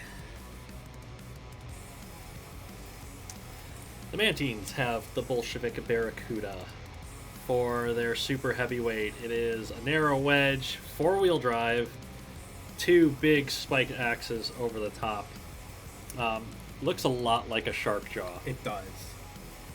The lads have Rhino. It is a very old school Robot Arena 2 style build. Long forks out the front, defensive plows, very long axes to come over the top and hit the chassis. Rhino is known for incredibly short knockouts. Yes. The Bolshevik Barracuda gets tossed around a lot, but as soon as it gets under something, it kills it. Yeah, it is. It's kind of the aberrant of this season. Yes. I think the key here is going to be the length of Rhino's wedges, because I think those are going to actually slide to the side of the Barracuda's wedge, and maybe slide under. But if it doesn't, it goes up there. Those wedges are coming off. Okay, here's what I think is going to happen. I think the Bolshevik Barracuda is going to go on top of Rhino's wedgelets. Mm-hmm. Rhino's going to fire its axes. And then the Barracuda is going to fire its own axes and take Rhino's axes off. Ooh, this could be fun. Chat is on Rhino's side, though. So, let's see. Rhino needs a knockout to win the match. And Rhino is a knockout artist. Bolshevik Barracuda goes right up. It's attacking the axes of Rhino. The Bolshevik Barracuda's lost an axe altogether. Rhino's lost an axe altogether. And Rhino's lost the last of its spikes on the defensive work of the Bolshevik Barracuda, who has Rhino pinned in place against the wall. Those motor guards coming in clutch for the Barracuda for sure. Absolutely the defensive work on the Bolshevik Barracuda doing its job. And now Rhino with one of those plows stuck on the Bolshevik Barracuda's wedge. It's not quite able to slide up with those spike features there. Rhino seems to be the more mobile robot at the moment. Barracuda's going for that plow. Yes, trying to take the defensive work off and get in closer It has now. to the chassis of Rhino. That's allowed Rhino to get down, however. Rhino's staying persistent, trying to stay in front of the Barracuda, but and wedging one of those, that remaining wedgelet underneath the Bolshevik Barracuda, slapping it with that remaining extender. No longer damaging components, but still exercising weapon aggression.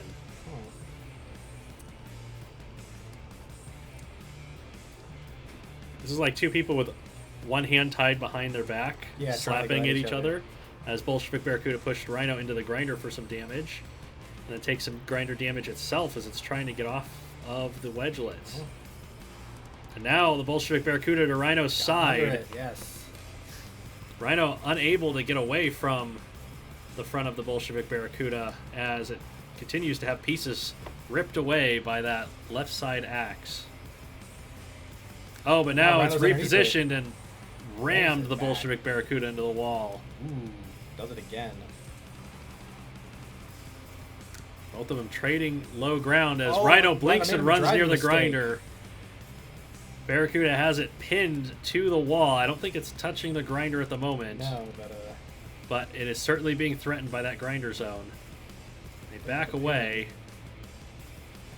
And Rhino's going to try and wedge under Bolshevik Barracuda once again. Less than a minute remains in a fight that we didn't expect to last anywhere near this long. Anywhere near a minute. The last wedgelet's broken off of Rhino. And now the Bolshevik Barracuda has it against the wall and up on that wedge. Well, that snowplow is just holding Barracuda at base, so that axe can't quite get to the chassis. So close. But the defensive work of Rhino helping out as Rhino pins the Barracuda to the wall. 20 seconds remaining. Rhino nearly flips itself over off of the wedge. And the Barracuda is getting into the chassis of Rhino with 13 seconds to go. The control board hits happen, and it is a knockout. 169 seconds. That's very nice. Very nice indeed. So we got the expected KO, but boy, did that take a long time. That was a very destructive back and forth fight. Sometimes we see our featured fights, and we're like, this is hype, but it's probably going to be lackluster, and then sometimes it's really good. Yeah, that was definitely one of them. That is on the Fight of the Week list for sure. And the Mantines solidify their place near the top of Division 4. That is an 8-3 win. They're what, second in Division 4? Yes, let me see how far back they were. So that was what, 8 points there? 8-3, yes. They were 2 points behind Pink Chaos, so Pink Chaos needs at least 6 points. Yeah, they might have taken the division lead there, and the seeding does matter when it comes to playoffs. Because it's a stepladder format. 4th and 3rd seed fight, and then they fight the 2nd seed, and then they fight the 1st seed. So the 1st seed only has to win 1 match. So that race for the top seed in Division 4 really getting close. Rook is dipping out. Thank you for being part of the stream, Rook. We move on to Sinister Creations versus Powerhouse Robotics. Sinister Creations brings Cavity Search. It is a vertical spinning drill mounted up high on top of the robot. It is fighting Impact from Powerhouse Robotics. It's a 4-wheel drive invertible parallelogram rammer with the 2 spikes on the front. Predictions chat for this matchup.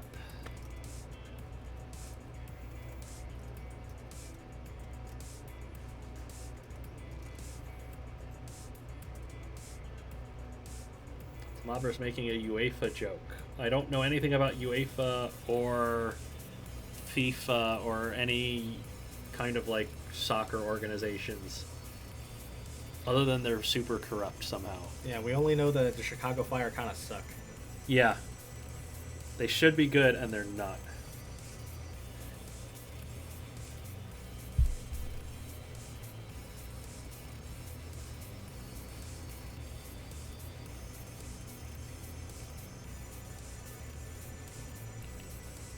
Chat's kind of split, mostly on Cavity Search's side, I think. Let's see how it goes. Impact with a huge ram almost knocked Cavity Search off balance, but it took damage from that drill as it does another big charge, and it actually knocks itself over and on top of the drill. And now Cavity Search grinding away at the side and keeping Impact pinned to the wall. This is a fantastic, fortunate strategy from Cavity Search, but it's just driven itself into the grinder. Impact had to back out of a charge there, and it's knocked Cavity Search upside down. And it's pushing Cavity Search over to the grinder, not able to take full advantage of it, but the spikes are now in play on that drill. And Cavity Search taking damage from the grinder. Another big shot to the drill motor. That's come off.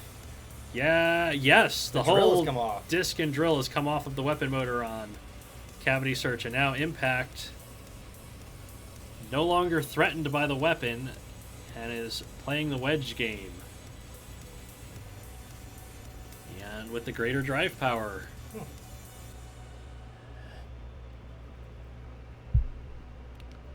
So both robots playing a push of war here in the grinder zone. Impact blinks first, and it ends up on top of Cavity Search's wedge slits. Cavity Search backed itself all the way to the wall, but successfully able to route Impact once again. Impact not able to get underneath Cavity Search's narrower wedges, but able to get the spikes into play and damage the right side wedge on Cavity Search. Cavity Search is taken over to a grinder zone. Yes, and exercising control and aggression, pushing Impact around. There goes the weapon motor off the top. Ooh, Cavity Search bounced on the floor and flipped itself over, and Impact's going to push it into the grinder. Control board hits on it now, too. Cavity Search taking a tremendous amount of damage here. Impact pins it to the wall here in the grinder zone, and Cavity Search struggling to get free. Impact backs away for another ram, running low on battery power with 45 to go. Lamar. One control board shot remains for Cavity Search. Does Impact have the power to get that control board hit, though? It's running low on power for sure. Cavity Search doing its best to prevent a big charge and to delay to the judges if possible. Impact just doesn't have the drive power to do much with it. Cavity Search backs out of a potential pin situation. And with 10 seconds to go, this looks likely to go to the judges. This Impact should get one big shot and not able to, but it's flipped Cavity Search back upright, and it goes to the judges.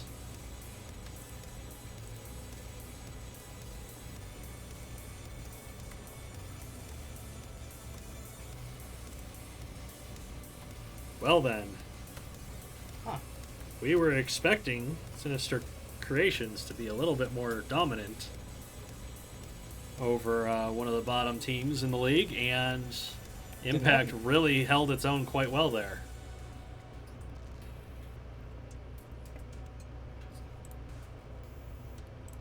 Sinister leads Division 3. They do. There's only 1 point in that fight. Not great for maintaining a lead. Yeah, not great going into the middleweights here either. Oh boy. We have Cycloid on Sinister Creations, the 2 Warpick side axes. It has spikes in the front and some armor up top. It's fighting Side Strike from Powerhouse Robotics with Warpick side axes and a plow in the front. Chat, predictions for these two.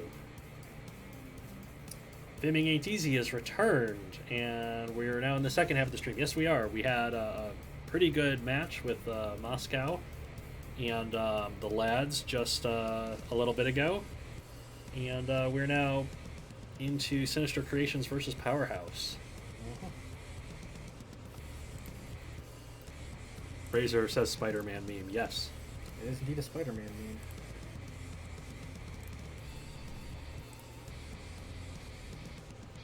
Mini Duck says the one with the side axe will win. I think that's a safe bet, my friend. You're not wrong. I'm thinking Side Strike's reach is going to come into play here. Not because it's going to be able to get the Cycloid side, but because it's going to be able to get the end of those extenders and take its side axes off. That's definitely possible, but I think Side Strike will have a more difficult time getting to the chassis. We shall see. Let's see right now. Two robots come together in the center of the arena, and Side Strike does have the longer reach and took out part of the whole left side axe off of Cycloid, who's trying to get around that snowplow defense. It's actually gotten the left side axe off of Side Strike as well. Trading axes here. The whole axe has come off. Wheel physics rude. Upset with Cycloid, who's taken the defensive plow off and is now getting into the chassis of Side Strike. who just doesn't have the reach to get to the chassis of Not quite. Cycloid. It's getting a couple hits. It poked at one of Cycloid's wheels, but look at the damage Side Strike is taking now. Cycloid with that shorter axe, able to land hits more frequently. Now control board hits on Side Strike. Yeah, and that's going to be the knockout. 53 seconds. That was actually pretty close. Yeah, Side Strike was trying to get to that side of Cycloid and just wasn't able to hit it as often as it was being hit. And also note the massive size difference between those two. Yeah. Cycloid was like half the size.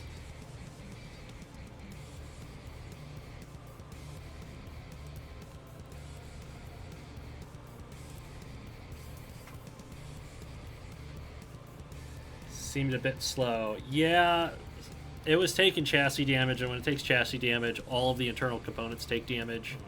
The batteries take damage, so they put out less power. Yeah, I don't know. The motors take damage, so they spin slower, you know. You've certainly seen robots lose drive power because of internal damage like that. Yep. So it is heavyweight time. And we have the Sinister creation Omnipresence, a sit-and-spin flail thwackbot. Pretty high DPS if it gets up to speed. Powerhouse Robotics has Death Grip with that narrow wedge shape chassis and the overhead axes, similar to the Bolshevik Barracuda. Chat, who you got for this one? Oddly enough, Omnipresence is quietly one of the better heavyweights. Like, it's 8-2, which, yeah, there's a lot of 8-2 robots that have higher points, but, like, it's been putting in the numbers when it needs to. Yep. It's been most consistent, for sure. One of the reasons Sinister Creations is leading their division. Mm-hmm.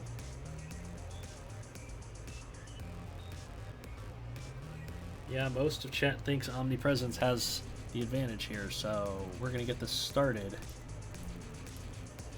It's a close match.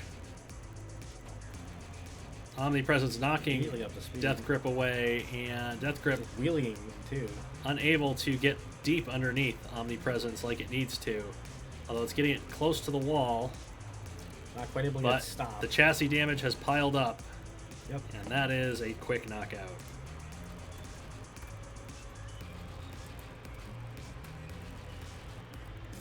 And that wins Sinister Creations the match.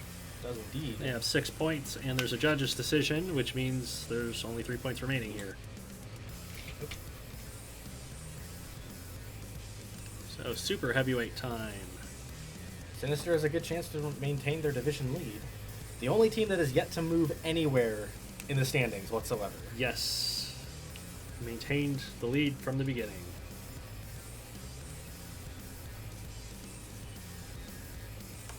Razor said, "Ooh, Death Grip."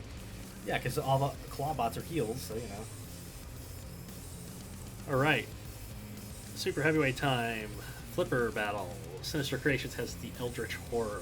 It is 3 different kinds of flippers. It is front hinge, it is rear hinge, and it is side hinge flippers. A bear trap kind of a weapon. Powerhouse Robotics has Caraboss with the 2 long fork flippers. Good wedgelets on the front. Big, tall, boxy robot. Good for just bullying other robots around. Who do you have for this one, chat? The main thing here is those wedgelets on Caraboss. Incredibly good at the ground game. And I do believe they have longer reach than Eldritch does with its flippers. I think there's a good chance Caraboss can control this, and Eldritch can't self-right on its own. Yeah, the issue that Eldritch Horror is going to have is the only parts of it that are like super low are those 2 front rear hinge flippers, and they're going to go right down the center of Caraboss, and those side wedges are going to get right underneath Eldritch Horror. And chat is actually mostly on Caraboss's side, I think. Yeah, I think they see the same problem. All right, let's see if Caraboss can get a win here and split it, maybe? Depending on how that judge's decision Just steal goes. some points, troll Sinister a little bit. Yes. Big collision, and Karabas misfired. Eldritch Horror is underneath and has got it up against the wall. And is not going to let it get away. And it's usual gut-rippy stuff. But now Eldritch Horror is misfired. And Karabas is swinging away at that underside, but it's lost one of the flippers. The damage is starting to pile up on the underside of Eldritch for sure. Yeah, you can see the chassis deformation.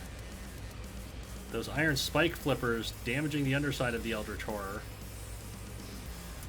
As Eldritch presses Karabas against the wall.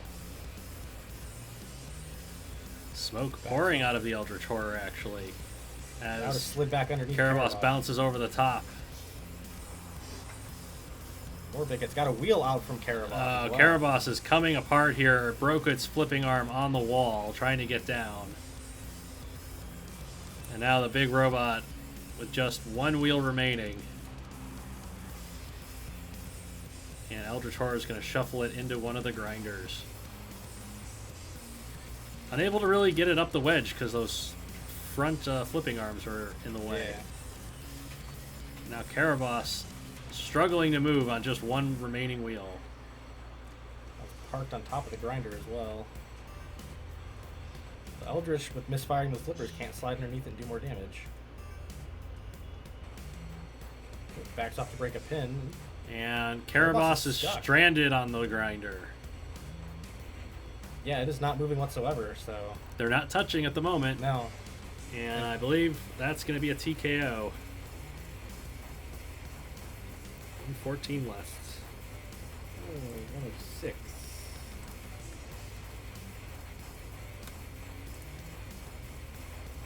And Sinister Creations has a big win. Well, not that big of a win, but it's a win. Which is what you need to stay on top in the playoff race. Pretty much.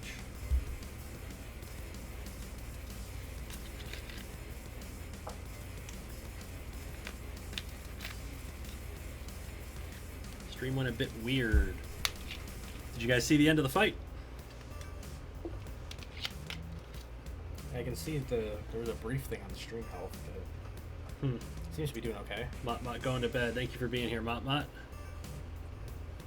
As we move to our next match. Yeah, looks like they didn't see the end. Okay, good. All right. Only during the middle. Okay, cool. Keep an eye on that. We will keep an eye on it, and we will keep Twitch on standby. So we move to our next match. Next match is going to be Team Permanganate and the Wiltshire Magnums. Yes. I believe these are two British teams going at it, actually. Yeah, where's Permanganate from? So obviously Wiltshire is out of Wiltshire in England. Team Permanganate's out of the Isle of Wight. Yes. It's an English matchup. UK teams against each other. Came all the way to the Robot Rampage League to do this when they could have just done this at Robots Live or something. Yeah. Can you imagine this at Robo Nerd? Bring the crabs to Robo Nerd. Man, I think Liam said he's not going to make it to Robo Nerd. I would love to see his RRL team in real life. That'd be awesome. So, the lightweight matchup here is Chloe the Crustacean, the two side axes on the crab. It is fighting Acidic Lemon, a front hinged flipper for the ice cream team from Wiltshire. Chat, your predictions for crab versus ice cream.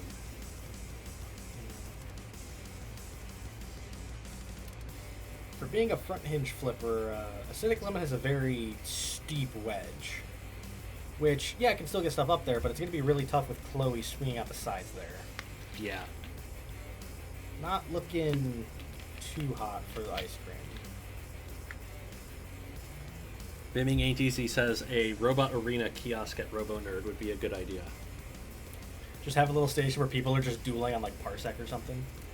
We might be able to arrange that for next year's Robo Nerd. That would honestly be kind of fun. Bring a few computers with Parsec and Robot Arena 2 and do some multiplayer. Let people new to the sport build some robots. Yeah, it could be fun. Chat is predicting Chloe to eat the ice cream. I didn't know crabs ate ice cream, but that's apparently what's about to happen. Chloe bounced up the wedge a little bit, but oh, look at it just digging into the side. Ice cream. Oh my goodness, that was a fast knockout. 10 seconds. Chloe did not get any brain freeze right there, let me tell you.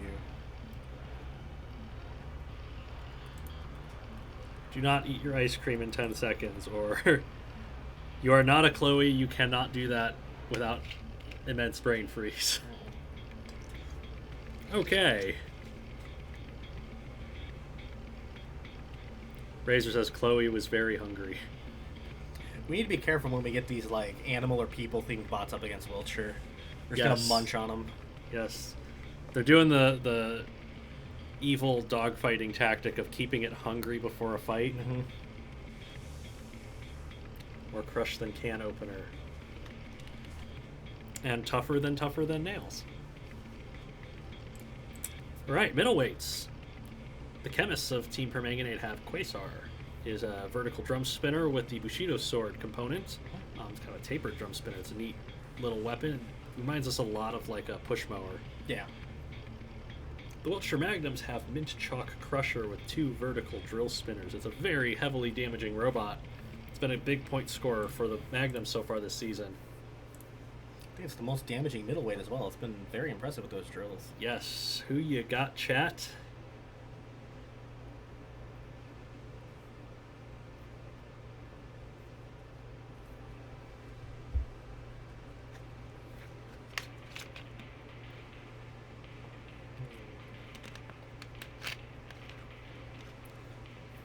A lot of chat likes Quasar in this. Some like mint chocolate chip ice cream, as I do. It's my personal favorite as well. Let's see how this goes. Quasar trying to confuse Mint Chalk Crusher instead of going straight in, and it's successful. Able to drive directly underneath Mint Chalk Crusher. However, the drill spinner's doing work. Yes, the drill spinners are carving into the smaller robot as Mint Chalk Crusher goes over the top of Quasar once again, who's now trying to get to the side. Successfully grinding away at the underside of Mint Chalk Crusher, who just keeps... It's just bigger and is able to escape. Quasar using its maneuverability and drive power very well. Yes, absolutely. Using the drum as a rotary lifter to stay underneath Mint Chalk Crusher. Ooh, there goes one of the big wheels off of the Mint Chalk Crusher. Mowed down by the mower spinner. Mint Chalk Crusher tried to get the wheel of Quasar and is going to be thrown into the wall for its efforts. Quasar's content to just grind away at the underside. And grinding away it is. Look at the smoke pouring out of the bigger robot. Control board it's now. And Mint Chalk Crusher's got to try to break a count here. Done. Wow, what an attack! Oh, and Mint Chalk died to the grinder as well. Quasar attacked so hard it lost a wheel in the process. That was a hell of a kill shot.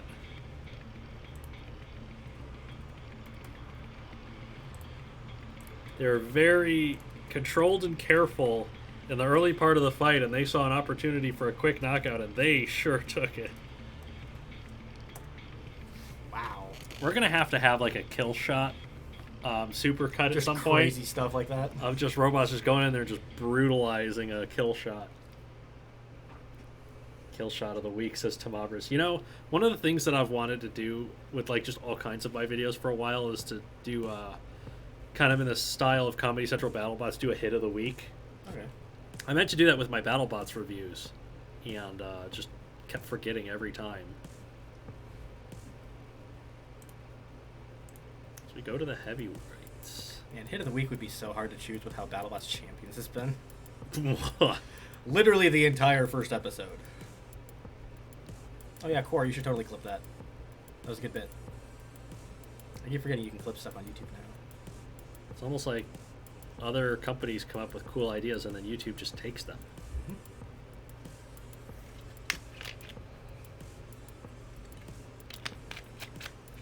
That was delicious, says Razor. Well, Chemist sure thought so. They're up 6-0. Yeah, they cannot lose now. Huge for their playoff race. So, Permanganate has Roadman in the heavyweights. It is a vertical saw spinner setup on a wedge. It's like if Roadblock from Robot Wars was built in the modern day. Very cool robot. It's fighting the multibot team of Banana Splitter and Cherry and Creamer. Banana Splitter is a wedge with some axes on it, and Cherry and Creamer is just a nuisance mini-bot. But because it's a multi-bot pair, both of them have to be knocked out for 3 points. Yes. So chat, predictions for Roadman versus Banana Splitter and Cherry and Creamer, please. So noteworthy, we're only 2 fights into this match right now. Permanganate's 1 spot outside of the playoff spot now that they have 6 points. Even though Sanctuary still has to fight, they're right back in the playoff race. Yeah. They've been putting in work. Getting big points is the name of the game these last 5 weeks. Most of the chat is on Roadman's side. Roadman, and it's got a really good crowd game, as you would expect from somebody who works on roads. Yep. It's going for Cherry and Creamer, and is just going to crush the little robot and throw it into the grinder.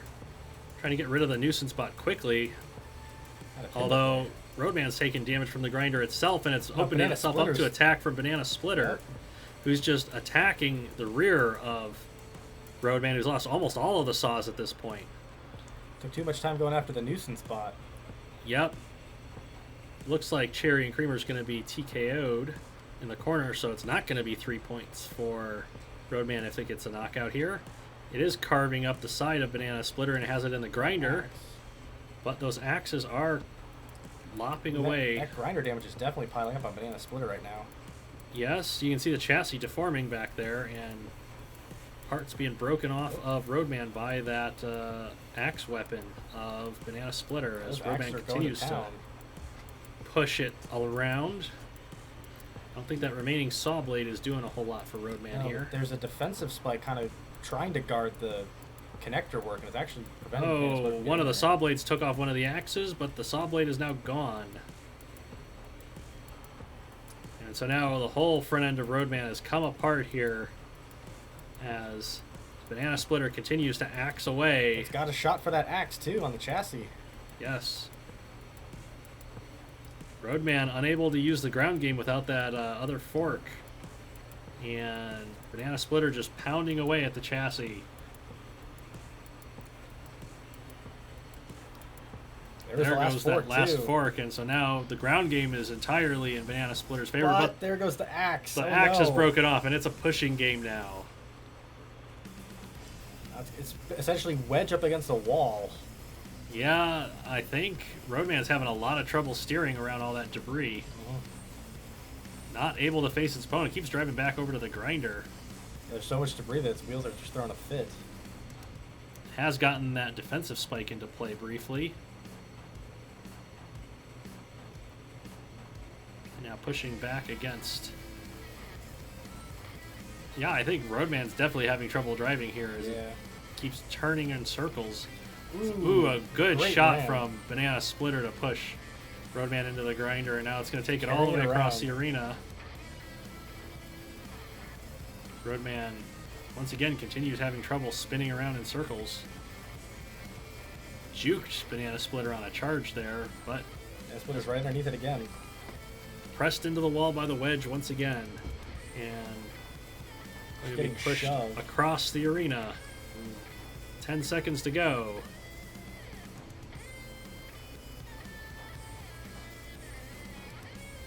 And that one is going to the judges. Wow.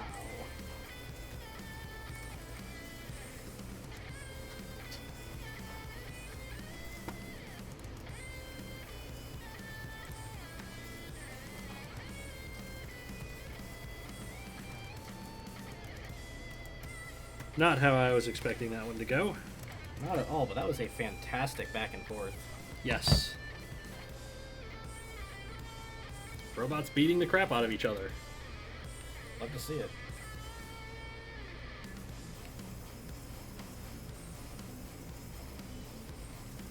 Liam says he's getting buffering, but our stream thing says it is doing just fine. So a couple of people are popping and saying theirs is okay, so might need to refresh. As we get to super heavyweights. Team Permanganate's won. They have won with that decision, yes. They have won the match. They have secured the bonus point. And now I think ties them at least for 4th in Division 4, so that's big. Bobber says control will be the decisive factor. Absolutely. Control, strategy, aggression, all of that is going to matter in that last fight. All right. Here we go with the super heavyweight fight in this match. Team Permanganate brings Permanganate. It is a very well-armored four-wheel drive axe robot. It is facing Ice Cream Sandwicher of the Wiltshire Magnums. It is horizontal spinners on side axes, and then also lifting spikes in the front. It is a very potent robot if it keeps its axes attached. Who do you predict, chat? Mantine has just dropped in and missed his own match. Definitely worth going back and checking out. Yes. Thinking drive power is going to be big here, because I feel like both of these robots will kind of stalemate with their wedges, or at least kind of just even up. But Permanganate's got the drive power to shove the sandwich or wherever. Permanganate has a lot of side protection in the front. Yeah. So they could absolutely just charge in there and be okay. The chat is split. Let's see if the Magnums can split the matches, or the fights in this match. Oh, wow. Hello. Permanganate just went right over the top of Ice Cream Sandwicher, who is swinging those spinners directly into the defensive work. Yes. Both of them already smoking from it, too. Not able to make contact with the weapon components. Right side spinners off. And Permanganate's got Ice Cream Sandwicher in the grinder. It's destroying the front wedge with the axe. But the axe came off. There was another shot from the grinder on the control board, but Ice Cream Sandwicher is still going. Oh, that was a ram. That was a ram plate knockout. Hello, that was surprising. So Permanganate showing it can be just as deadly as the other axes in the league. Improvised after losing its axe and got the KO anyway. And the Chemists have a big win. I think that currently puts them in fourth. They're in the playoff spot right now. Yes, that was what they needed to try to stay in that playoff contention.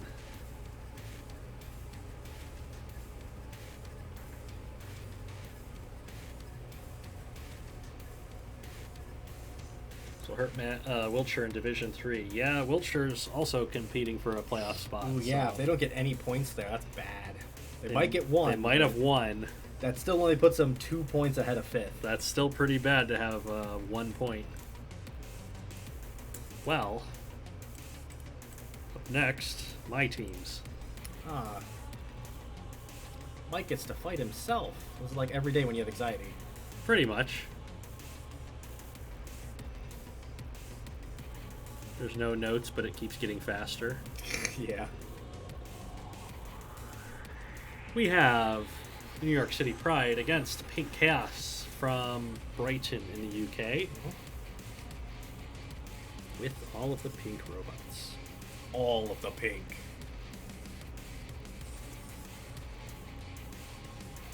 So, New York City Pride have Bicerabot in the lightweights. It is a fork rear hinge flipper. Not been particularly good this season. Very slow. Pink Chaos have Firestarter with the asymmetric horizontal spinner. It's doing some work for the team. One of the reasons the team is number 1 in their division. Yep. Chat is, so far they're agreeing with that. They are predicting Firestarter to win so far.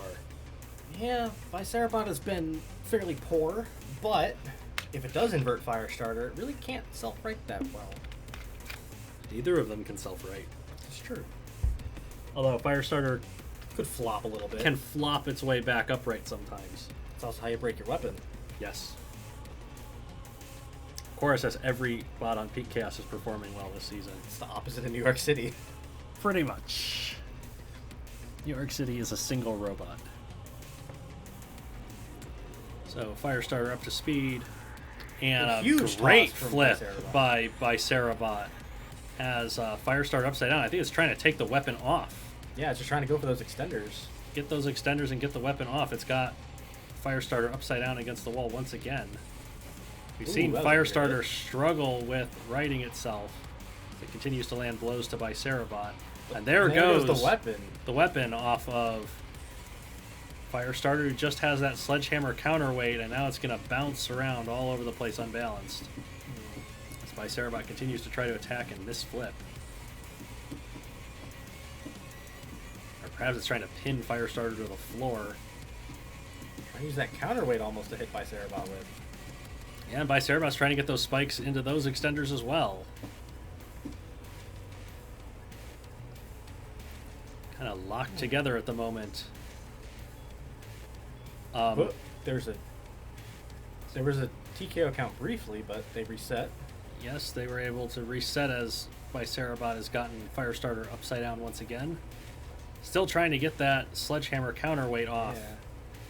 But it's taken a lot of damage in the process to the chassis. They once again locked into this. Brief microwave as Firestarter throws itself upside down. Doesn't need Bicerabot's help for that. Now it's gotten underneath the flipping arms of Bicerabot and just pushing it. Huh. Good thing Bicerabot has that stabilizing spike out of the back, otherwise it'd be flipped over right now. Yeah, unfortunately, the stabilizing spike also prevents it from self-righting, so if Firestarter can get Bicerabot upside down, could be game over. Bicerabot running out of battery power and unable to flip Firestarter over now.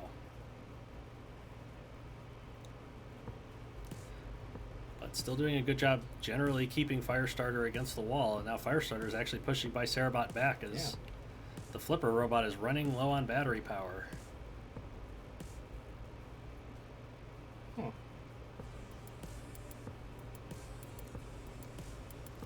45 seconds to go, and this fight is beginning to turn. And Firestarter is actually oddly controlled with the kind of using Bicerabot to keep itself stable. Yeah. Ooh, a control board. And hello. Still landing damage with that sledgehammer counterweight. Bicerabot was right to fear it and try to take it off, and it has failed to do so and is paying the price for it. As the flipping arms have gotten stuck in the upright position now. I think Bicerabot might be totally out of battery power. Yeah. One of the flipping arms is off.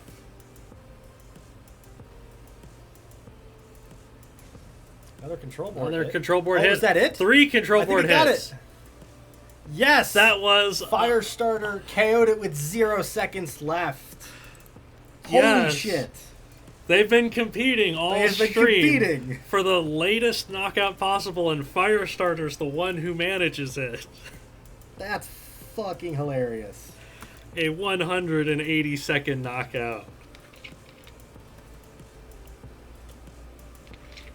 This Firestarter dances like crazy with its broken spinner. Well, okay then. We thought it was Alright. going to be a judge's decision, but instead Pink Ooh. Chaos comes out with 3 points. Alright, that's different. As Cora says, 3 seconds left, 1 second left, and now 0 seconds left. Competing all stream. What a weird stream this This has has been. been weird. When the highlights come out in like 8 years' time, Yeah. this is definitely going to feature in it. And now Razor pointing out teammates, former teammates. Have to go at it.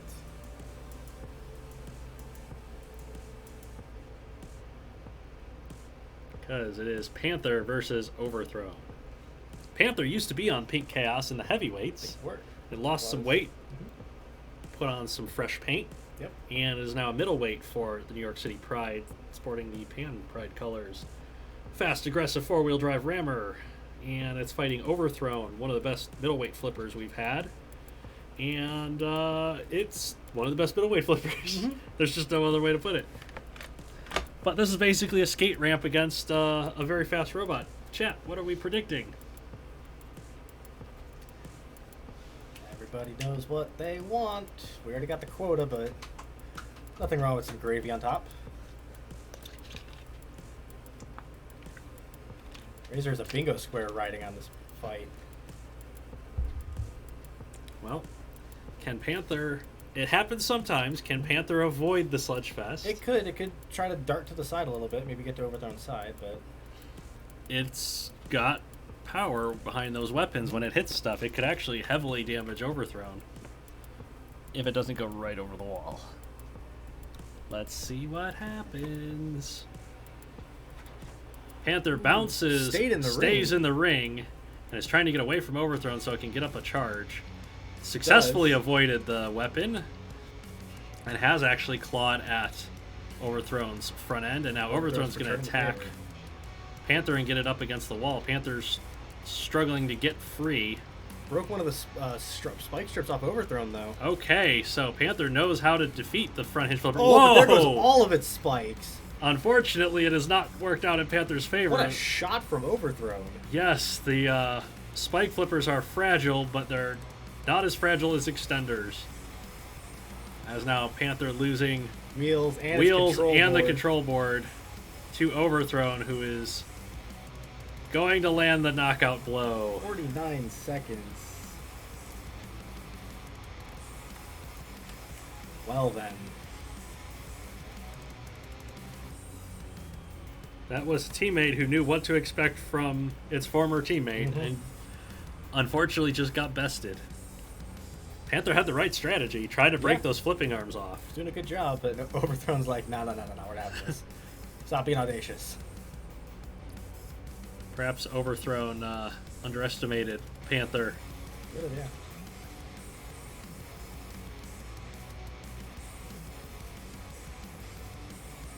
What? Oh, the game crashed. That was a different kind of game crash. Yeah, that was interesting. Thank you to our Patreon stream sponsors. Once again, $10 a month tier on Patreon to get yourself listed as a Robot Rampage League sponsor. The money helps us keep the lights on and pay the internet bill and all of that stuff, and it also helps us build robots. Yes. So thank you very much to all of these extremely generous people for supporting the league. You can, of course, support at less than $10 a month if you want, but you don't end up with your name here. However, you can do super chats to get your name shouted out if you want. Liam, RA2 being differently stable today. Yes, there's very strange crashes this time. Yeah. One in the middle of a fight, and then this one, it just flipped to another window. It like minimized to what desktop right away. Like, it didn't crash, it just minimized, and there had Streamlabs up, and I was like, huh? Very strange game this is. Transfusion first. And then Pink Chaos. Yes. Okay. So this is kind of an inverse of the last fight. Yeah, pretty much. We have Transfusion for the New York City Pride sporting the trans colors. 4-wheel drive, front hinged flipper. Very aggressive, very efficient. Puts on great fights. Oh, yeah, all the time. It's fighting Second Amendment on Pink Chaos, one of their acquisitions for this season. Fast 4-wheel drive, aggressive rammer. Equipped with bear arms by popular demand. What do we think's going to happen here, chat? Well, we did not get a Sledgefest last time. We did not. Second Amendment's not really prone to them with how its iron spikes point downwards. But it is fighting an undefeated robot. Transfusion's trying to go for that undefeated record right now. Well, Transfusion has exposed drive motors. It does. Which Overthrown did not have. So do we think Second Amendment can get the drive motors off of it? If it gets an opening, 100%. I'm just not sure if Transfusion is going to ever give it an opening. Well, Transfusion tends to struggle in the opening parts of fights. Yeah, it's always a come from behind, it seems like. So, chat, you are predicting Transfusion at the moment, looks like. Although TK Bomber's predicting Second Amendment. How is this one gonna go? Pink Chaos leading by 6-0. Transfusion needs to get some points here for New York City. Ooh, got a big opening hit. Ooh, Second Amendment just stayed in the ring. Transfusion's like, if we won't get a Sledgefest, I'll throw you out myself. But Second Amendment successfully stayed in the ring, and Transfusion's put it on the grinder. Yeah, it's stuck up there right now. And Second Amendment's gotten to the side of Transfusion and taken off one of the wedgelets. Transfusion's taking a lot Transfusion of damage doesn't care! And over the wall it goes. 24 seconds. Unfortunately, that was a mistake because that is a match loss now. Yes. And that is a bonus point for Pink Chaos for winning. It is. As you can see, there was a control board up there. Transfusion was going for it, but that toss just put Second Amendment out, unfortunately. Yeah. How many ring outs does Transfusion have now? I believe that is the 4th one, so Transfusion keeping up. There's now 3 robots with 4 ring outs this season. The race for the ring out title is fierce. I think the overall record is 5 for Spearman last season. They can definitely get it by the end of the season. Oh, yeah.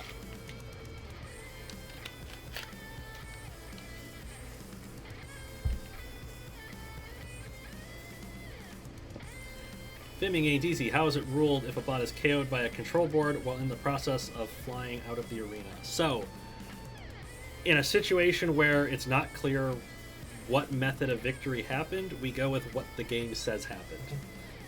It gives a different message for each type. Control board knockout, it says destroyed, whereas a ring out, it says eliminated. We have had robots take control board shots as they go over the wall, and it'll say eliminated, and we'll be like, that's a ring out. That's a ring out. Which is exactly what happened in that situation. Yeah, if in that case Transfusion did get the knockout, the fight would have ended as soon as that hit happened, and it would have said destroyed, not eliminated. Because as soon as the last robot is control board knocked out, it immediately stops the clock. Yep.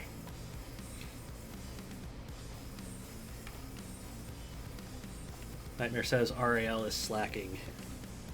It's hard to slack when you're undefeated, partner. This is true. Super heavyweight time.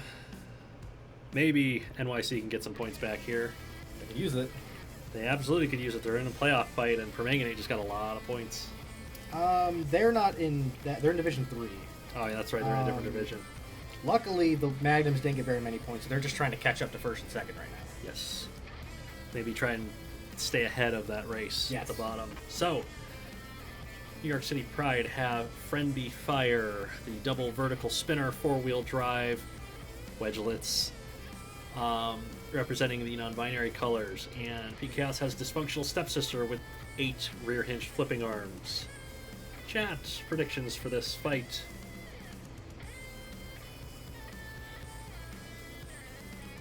Mini Duck said, almost said Ace of Spades. Now it's not the Ace colors, it's the non-binary colors.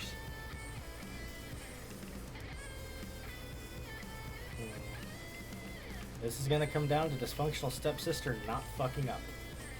If it mistimes those flips, it's going to be in trouble. Yeah, and if it doesn't get Friendly Fire in a bad position, the vertical spinner upside down can tear at the top of Dysfunctional Stepsister. And chat is kind of split on who they think is going to win. Dysfunctional Stepsister is doing really well this season, though. A lot better than last season. Let's see what happens. Ooh. Oh, they both flipped over. And Dysfunctional Stepsister going underneath Friendly Fire and pushing it into the grinder, trying to get those weapon teeth off. Oh, it's ended up on top of Friendly Fire at the moment. Kind of trying to make its way out of the corner. It kind of has. Yeah, they both have. And Friendly Fire struggling to move with those 2 wheels on the ground. Dysfunctional Stepsister is going to exert some aggression and damage here. And tear at the underside of Friendly Fire. Working one of the discs off now. And another wheel yeeted into the abyss. Yes. 3 wheels off of that wagon. Dysfunctional Stepsister tears Friendly Fire to pieces. And that is it. 41 seconds. The dysfunctional one reigns supreme yet again. So it looks as though Pink Chaos saw the Mantines 8 points and has decided to raise them 9. Yeah, Pink Chaos is pretty darn good this season. Yep. They want that #1 seed for the playoffs. They really want it, yeah. Just less fights, less chances of going out in the playoffs. Absolutely. We got 4 matches left. We do, and things are about to get weird. As if they weren't already.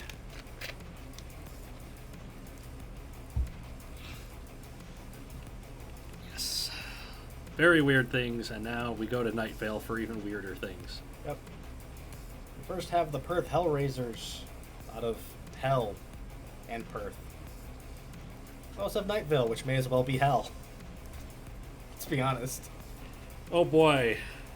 the most paranormal matchup we've had all season. We have Stone Imp representing the Perth Hellrazers, the vertical spinning disc on the front, the main point scorer for the Hellrazers this season. Definitely. The Night Vale Spiderwolves have Kevin.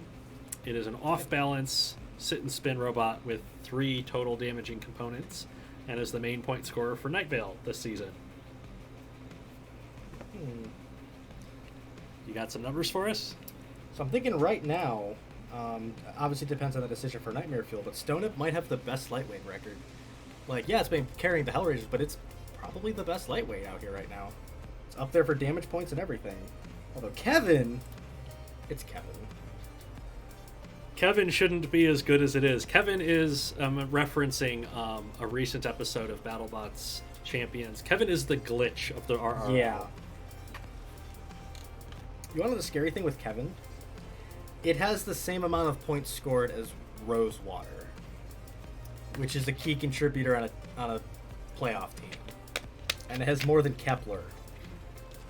Like, huh? It's Night Vale, man. Weird stuff happens. Night Vale. Okay. Chat is split between Stone Imp and Kevin. Alright, Kevin, can you survive your trip through hell? As Stone Imp lands a big shot right to the chassis to start. And Getting some chassis. It has the reach. getting Kevin off balance and getting into the chassis. So keeping Kevin off balance like this is actually working out great for Stone Imp Yeah, it's here. keeping Kevin from getting up to speed. Yeah, and it's not really landing a whole lot of hits to the maces, which would break away those spikes on Stone Imp. Control word it's now for Kevin. Yes, could Kevin fall here? Well, it has Kevin fallen has over. fallen over. And just like that, it's dead. 34 seconds. Stone Imp is the answer to Kevin. The mighty Kevin has fallen to hell. And Stone Imp. And the Hellrazers start off with a 3-point knockout. Excuse me. And Razor259, the owner of the team, is excited, as he should be. With that win, Stone Imp is 10-1, and its only loss was Metallica during its undefeated streak. Yeah. Like, it's really good. Speaking of, the opposite time. Yep. Oh boy. Blackbird. I like it. Oh my god, you killed Kevin! Bastard! Yeah. Yes, that is an appropriate comment here. Okay, middleweight time. The Hellrazers have Marauder with the angled horizontal spinner on the front and the big, what do they call it, Fat Boy tires in the game. It's facing Sheriff's Secret Police with the axe heads on the piston poking ram, the triangle robot with the angled wheels. Yep. Very weird looking. 2 very weird robots here. Marauder's not been doing great. Chat, predictions on Marauder versus Sheriff Secret Police. Por favor. This is mostly going to be determined on how they match up after collision, because if Marauder's at all able to get its spinner to the side of the Sheriff, it's going to carve up the side and the wheels while the Sheriff can't really turn. But if they meet more head-on, I think the battering ram is going to be superior.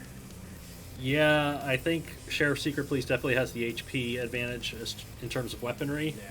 It could break those clubs off. I've also seen if it clips any of those Fat Boy wheels, Marauder has trouble breaking counts with only one wheel. Yes, it leads the league in BTKOs. Troll Gaming is here. What fight are we on? We are on fight 473. I don't know what fight we're on. 13. Match 13. Your match is in 2 from here. So, chat is split, siding with Marauder. Let's see what Marauder's got for the Sheriff.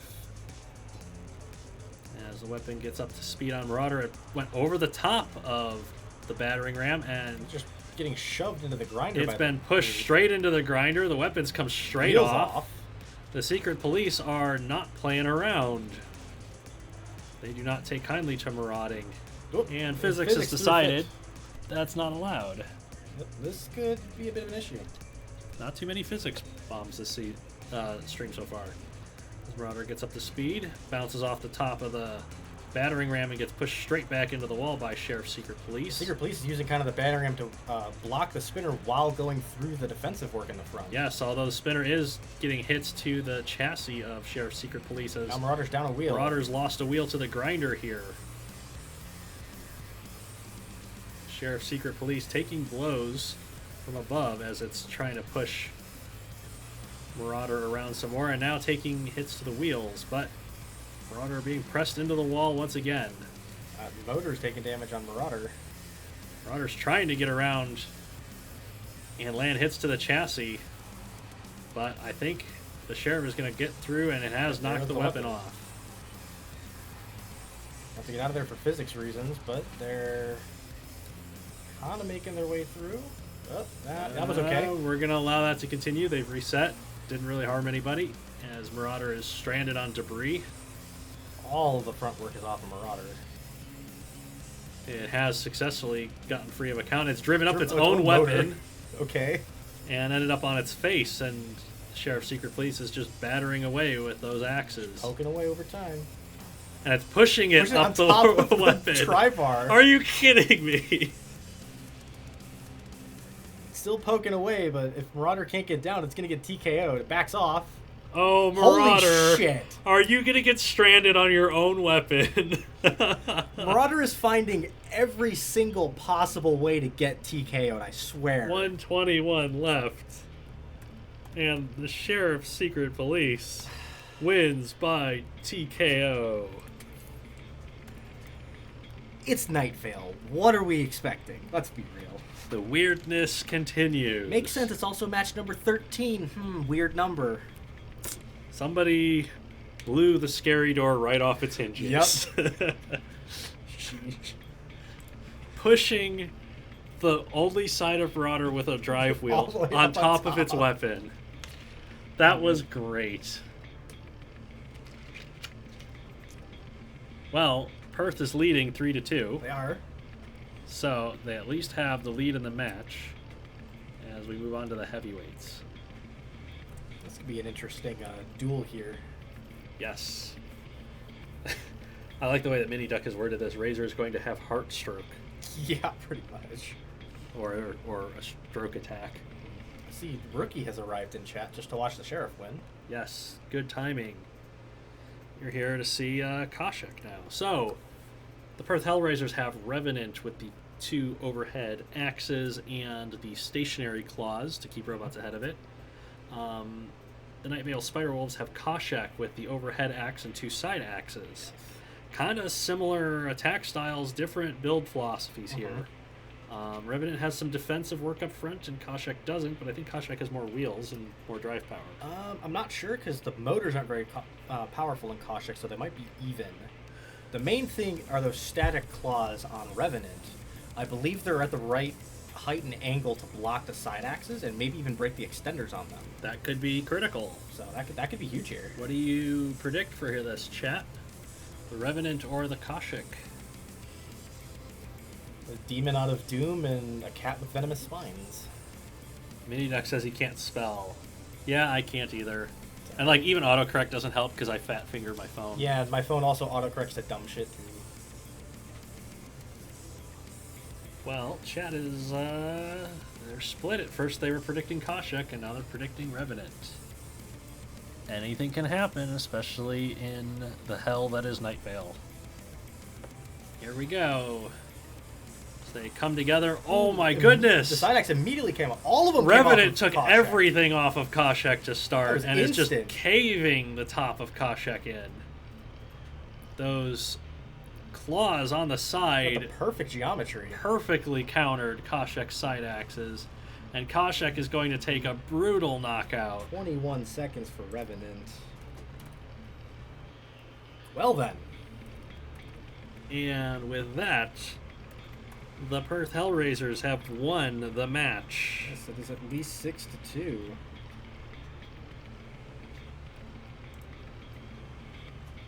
And Rookie says, no, my poor baby. That was one hell of a way to de-weapon a robot. Declawed the cat. Yes.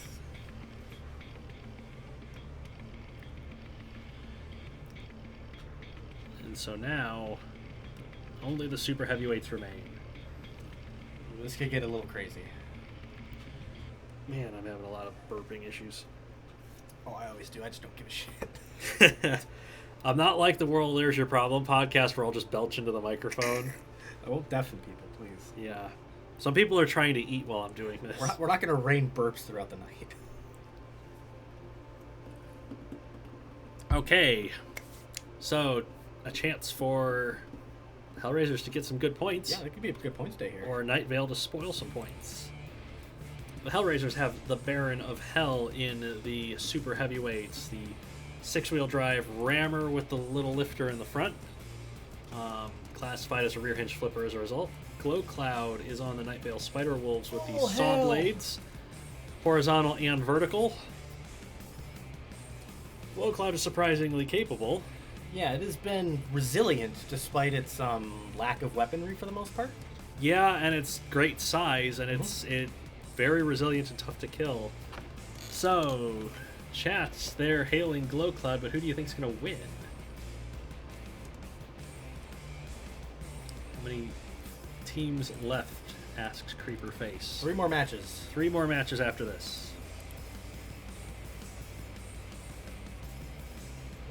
Chaz seems relatively split between the two. Let's see what happens. This could be an even matchup.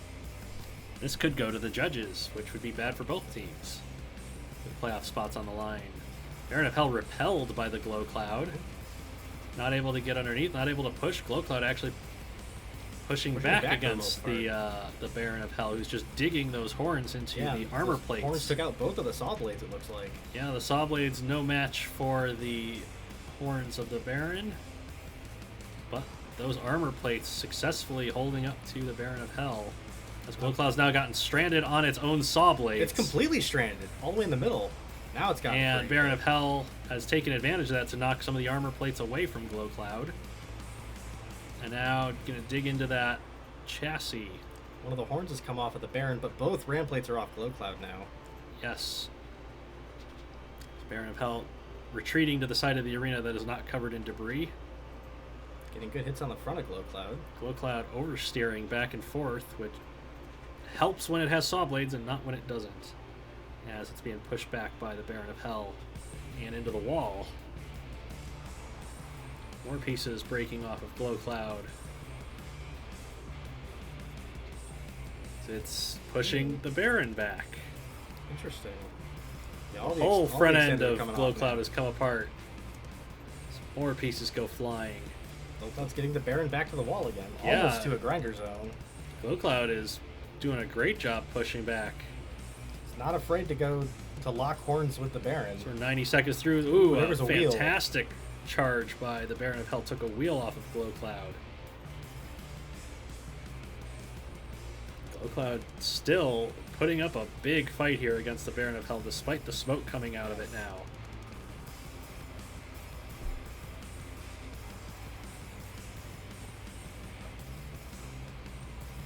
And Glow Cloud ending up on top of that lifter. Yeah. Able to come back down. Not a whole lot that the Baron of Hell is able to do with the lifter, but using those horns to great effect against the bigger robot. Less than a minute remaining here as Glow Cloud pushes the Baron of Hell into the grinder. There are defensive features there for a reason. Yes, and they successfully protected. Glow Cloud's trying to shove the saw blades under the Baron of Hell, who's Got a control board hits on it. gotten the knockout with 39 remaining. left. Is that the Baron of Hell's first knockout? I don't believe it is, but it is very few and far between when it gets knockouts. Yes. And that is a big win for the Perth Hellrazers with 9 points. That's going to vault them ahead of the Spiderwolves. With 9 points, they're up to, well, after the bonus point, they're up to 53. Spiderwolves are only at 50 now. Yeah, so the Perth team starting to come back when it means the most. Yeah, and actually with 53, they're 1 point behind the Magnums. It's going to be a big deal. All right. Next match is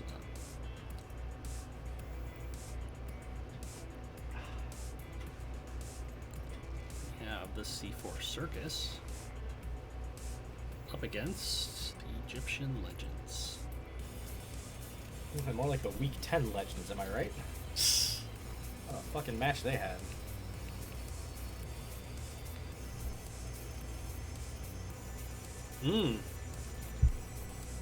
Liam says Perth are level with the Magnums. Yeah, that sounds about right. Oh yeah, they have a decision pending, so yeah, they are even right now.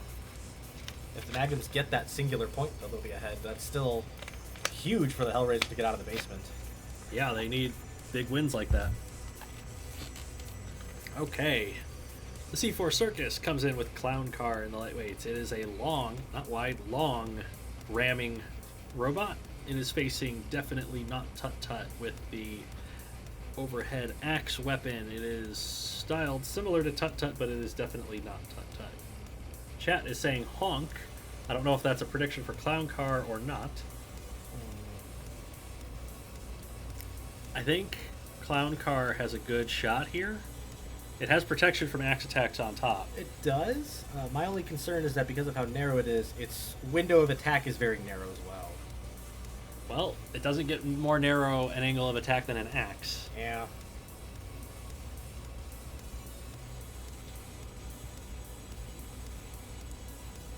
Rookie making fun of my car. You have a tiny car. Yeah, you basically do have a clown car. Shoosh. I have just enough car to get to work. That's all you need. Here we go with the first fight of this match. Clown Car bounces across the arena, and it's turned over on its side by the wedge. It's going to be a problem because there's no protection there. Definitely not Tut-Tut, but definitely not Tut-Tut. Definitely pushed by the Clown Car as it's caved in the front of the Pyramid Robot. Ooh, huge hits on it. And there's the axe. The axe comes right off over the top of the ramming spike. So now, definitely not Tut-Tut trying to use its wedge to its advantage here, as it's pushed back towards a grinder by Clown Car.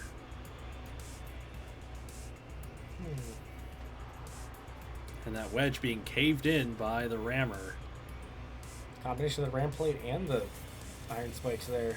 Yes, Clown Car backed into a grinder zone briefly and allowed definitely not Tut-Tut to come in from the side and try to push it into the wall. With a good ram. But Clown Car getting those good rams in, causing damage. Despite its lack of ground game and its lack of ability to turn. Well, Clown Car might start having some issues actually getting more damage or control board hits here because it's going to start running low on battery power soon. Oh, there's one. There's control board hits happening, and Clown Car goes in for the kill. I spoke too soon.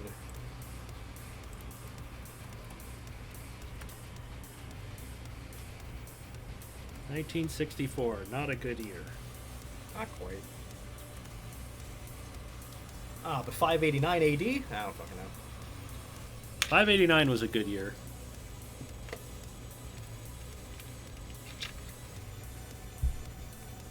And we don't go by AD anymore, it's ACE. Oh, yeah, that's fair.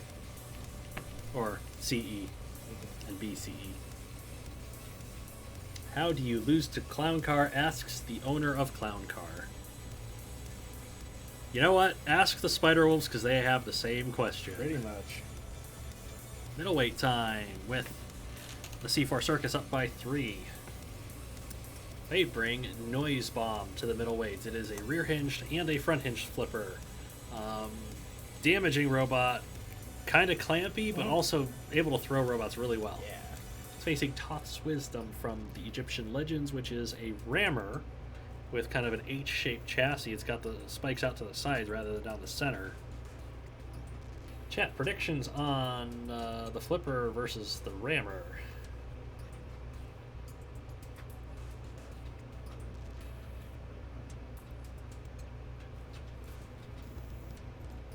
Everybody's on Noise Bomb's side. Yeah, that's reasonable because Toth, if you get under it, it doesn't have wheels on the ground.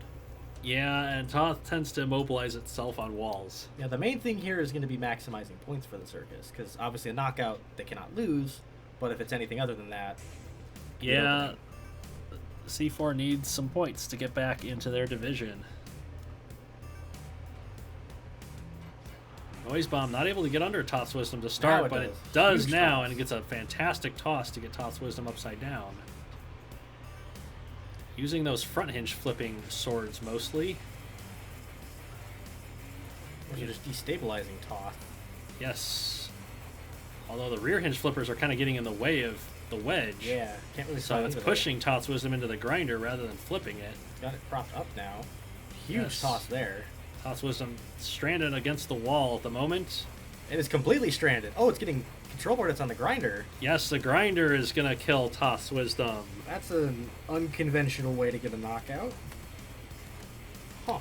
And that is 6 points now for the C4 Circus.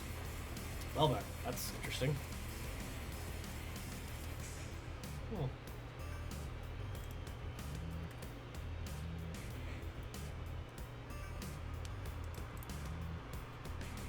So, can the Legends claw some points back?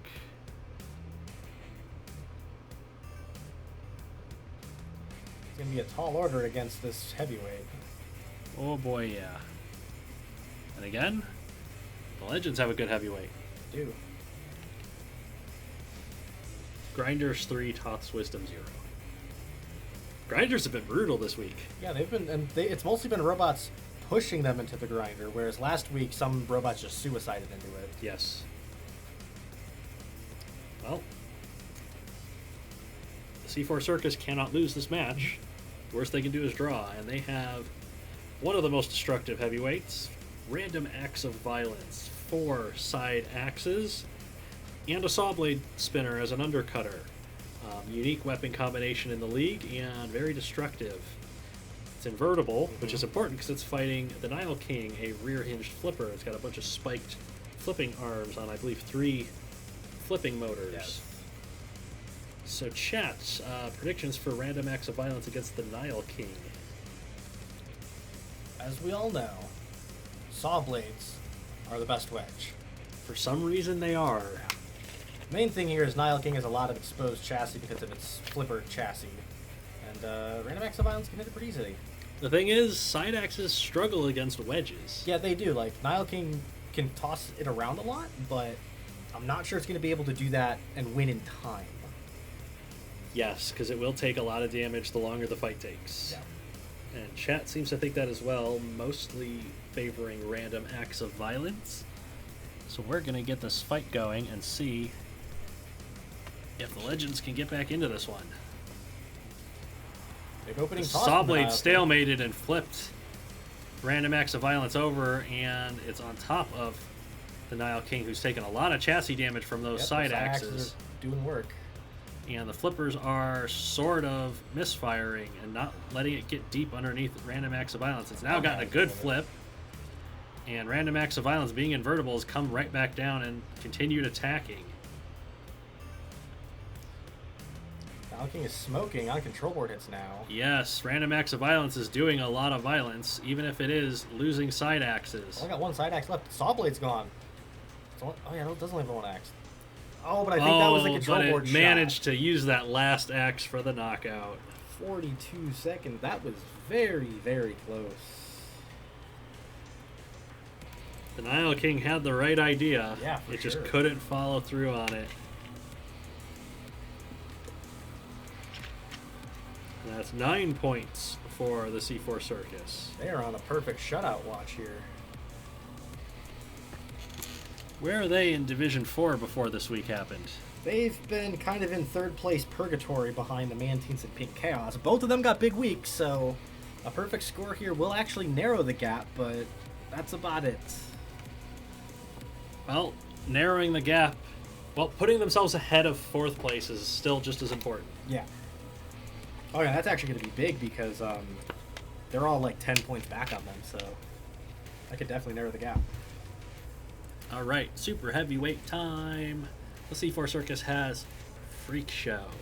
4-wheel drive, big aggressive robot with the vertical drill spinner on a piston. It's like Tantrum if it had a drill.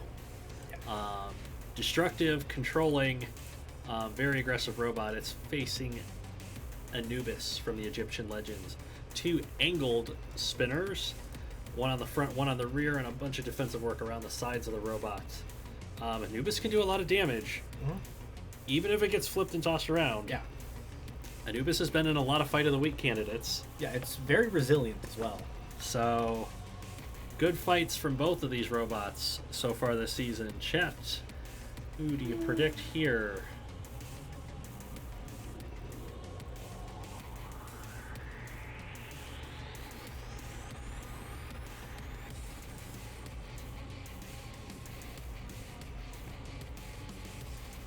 Liam says a perfect week will put them 3 points behind Moscow. Could they move up by the end of the season and have a better seed? They could. That would be big for the playoffs. Everybody's on Freak Show's side here except rookie K13, who is a contrarian. And here we go as Anubis got stranded on the wall briefly. Do we restart that? I think we should, because it really didn't get to move at all. Like, I've never seen Anubis do that before. We're going to give it one restart, which doesn't count, just to see if that is a factor or not. Really never seen Anubis have issue with that.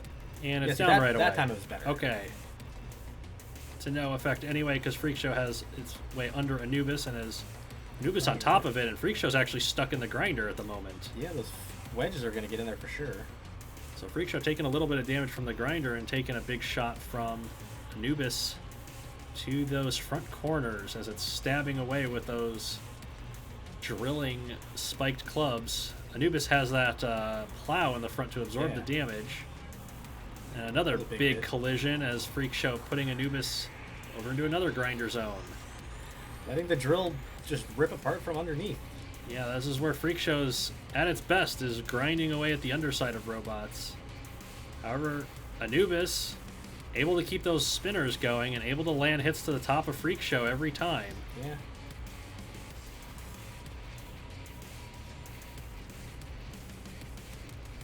Right now, Freak Show has Anubis pinned in the grinder zone to no noticeable effect. Both robots still attacking each other more than a minute in. Freak Show showing chassis damage. Both of their armor configurations holding up, too. Yes. I think only a single spike has been broken off of Anubis' spinner. As Freak Show keeps it pinned to the wall here. More spikes have come off of Anubis. The spinner falling apart. Yes. It's trying to get it into the drill motor. Yeah, it's wedged right in there. So can Anubis get the weapon off of Freak Show here? It's trying its best, as I think that plow has come off as well now. Although I believe this is a pin. I hear a count going on. Yeah, neither robot that's a moved. So that is a restart.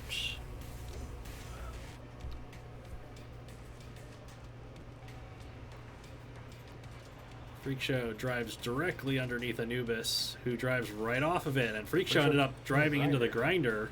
It's allowed Anubis to come in with a big attack.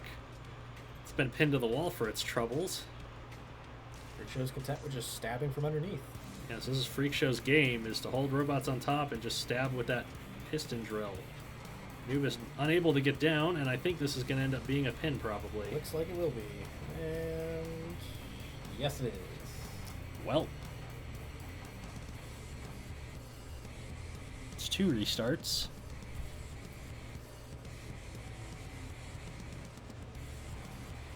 Anubis batted away by Freak Show. And now Freak Show pushing from the side, attacking that plow on the side, protecting Anubis's wheels. The plow gives way, and Anubis has its side armor torn away from that entirely, yes. right side. Freak Show's keeping that spinner on Anubis stalled with their front armor. Yeah, it's like it's the perfect width to stall the angled spinner. Ooh, a big collision puts Anubis right over the top of Freak Show. Freak Show shoves it into another wall. That angled spinner's right by that weapon motor. That could be a problem. It absolutely could be. It is making contact, but Freak Show doing damage with the drill spinner as it's getting the front plow off of Anubis now. Anubis gets away, Trying to land shots, but Freak Show is not giving it any space.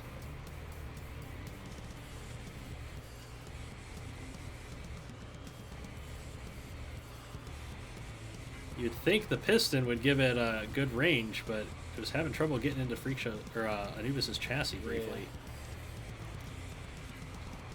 Yeah. Anubis continues to bounce over the top of Freak Show and try to land hits to that weapon motor. Oh, the wedges is off.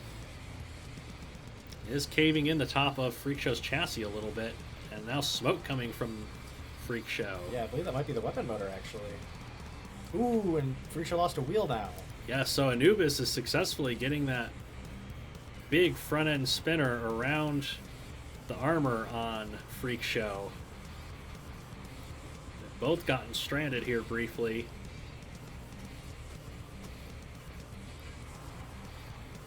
We have about a minute remaining as Anubis continues to try to climb over the armor on Freak Show. Some of the spikes are coming off that front spinner, though. Yeah, and smoke pouring out of the front weapons on both of these robots.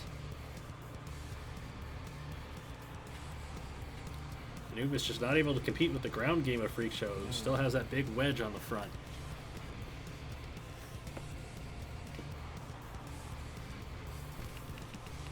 They just got briefly unhappy, but... They reset nicely, so we're going to let it continue. That wasn't too bad. 28 seconds to go. As Anubis tried to get some space, and Freak Show has pinned it to the wall and pushed it into the grinder now. Now that side protection, those wheels are going to be exposed. But time is running out. And now Anubis switched over to the rear spinner. Yes, and Freak Show is going to pin it into the grinder as time expires and we go to the judges.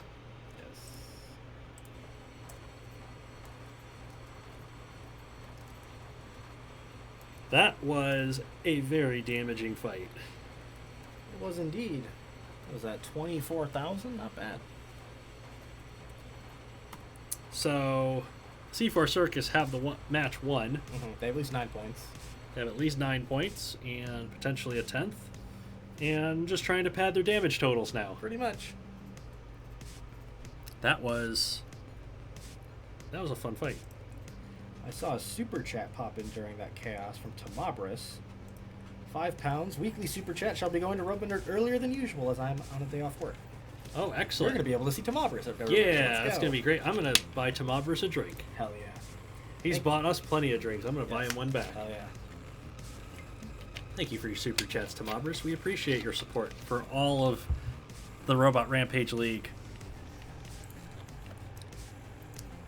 We are going to get into our penultimate match. We have the Rotterdam Invaders taking on No Beanie Robotics. No Beanie Robotics. This is your moment, Ashlyn. Yes.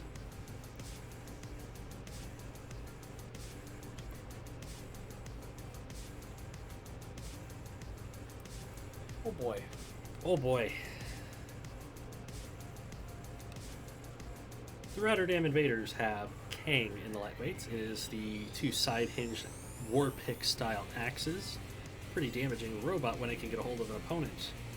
No Beanie Robotics has non-binary Star with the double front-hinged flippers. Very potent robot in its own right.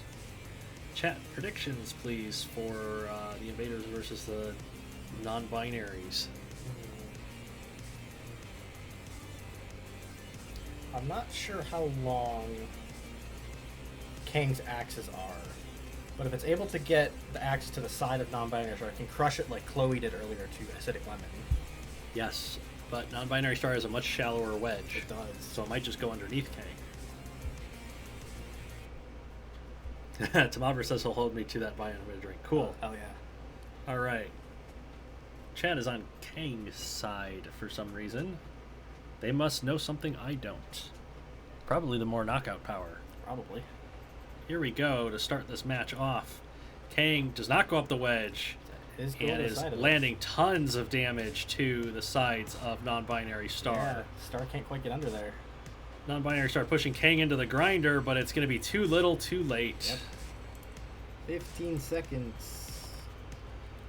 Turns out King's axes were just about long enough. Yep, non-binary star just couldn't drive its way under. Not quite enough drive power. And so the Invaders have a quick 3 points. They had a big match, big week last week. Yeah, they jumped into the playoff picture with a win, and now 3 points up there. Yeah, the Invaders are coming for the playoffs. Yeah, actually, I think with literally just with that fight, they're in 4th now. Okay, Rotterdam putting up, peaking at the right time. Mm-hmm. Getting into that playoff spot. So, in the middleweights, the Rotterdam Invaders have sleeve, 1 exclamation point question mark. Middleweight asymmetric horizontal spinner. Pretty powerful, lands a lot of damage. Yes. Resilient. Resilient, and when it loses its weapon, it's a fantastic wedge. Yes. It's facing remote control from No Beanie Robotics. 4 piston poking spikes. Can do a lot of damage very quickly, but it's very, very vulnerable chassis. Yes. Chat predictions for sleeve against remote control. The issue I'm seeing here for sleeve specifically is that it's very large asymmetric, so it can take its time getting up to speed. And if remote control is able to stop its weapon, it can just go to town with the pistons up close. This is true. But if sleeve gets any separation up to speed, that's going to be a lot of chassis damage. Mm-hmm. Chat is split between the two. So we're going to find out which it is. You got middleweights. Sleeves up to speed. They landed a blow to the front, but remote control stabbing away, going over the top of sleeve. And actually being tipped over completely. Remote control cannot drive inverted, and sleeve is going to try and attack and do some damage and get some points. As remote control's pistons shuffle it into the grinder. Sleeve is trying to potentially get a knockout here and get 3 points.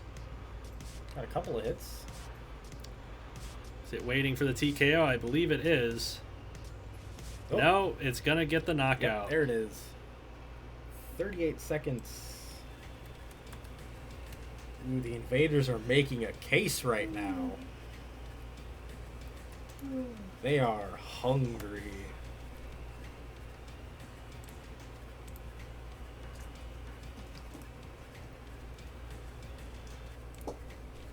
Okay, 6 points to nothing. And now, the Invaders. You know, this is a thematically appropriate fight here. Yes, it is.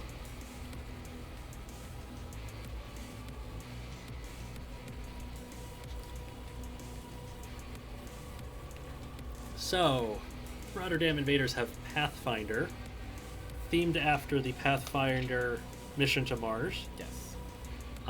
With the solar panels on top. I don't think Pathfinder was a rover. I think it was a lander. I don't remember. So. Anyway, this Pathfinder has 2 front hinged flippers. It also has vertical spinners on the drive, which claw robots up on top, so they can get deep underneath other robots. To fit with Pathfinder, the Mars mission, we have the 2 Martian moons. Mm-hmm. Phobos and Deimos, the multibot for No Beanie Robotics. Phobos is the rear hinged flipper, and Deimos has the 360-degree spinner.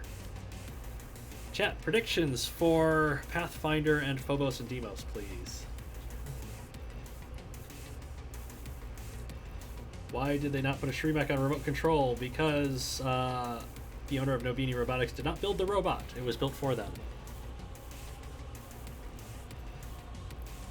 I think Pathfinder's going to have a hard time with its relative lack of drive power. And considering it, even with the wedge in the front, it's still a pretty steep wedge. So it has to really get under the mini-boss to throw them around. Yeah. I think one benefit that Pathfinder has is it's very well defended from the sides and the rear. Yes. So the swarming tactic isn't going to be as effective as it is on, say, robots with more exposed wheels. Yeah, that's true.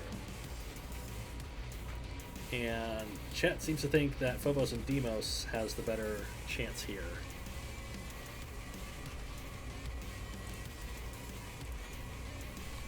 Let's see what happens. Pathfinder going for Demos the spinner. Immediately flips it over. Gets it on top of the wedge and pins it to the wall, and Phobos trying to get in from the side. Pathfinder is going to redirect and try to get around the side of Phobos.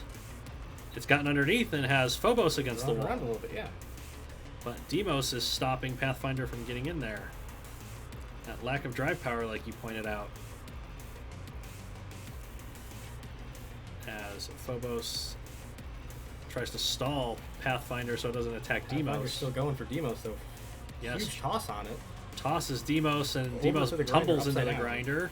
And Pathfinder is going to circle around to attack Phobos from the side if it can. Now, if Demos is counted out, it will not be 3 points for It Pathfinder, will only be 2 points. who backs in and goes after Demos again. It gave Phobos an opportunity, though. Yes, Phobos actually got a good lift on Pathfinder. Oddly enough, kind of stalemated like this, those grinding discs did a little bit of damage to Phobos there. Yeah, so now Pathfinder pushing against the side of Phobos to try to get that wedge underneath.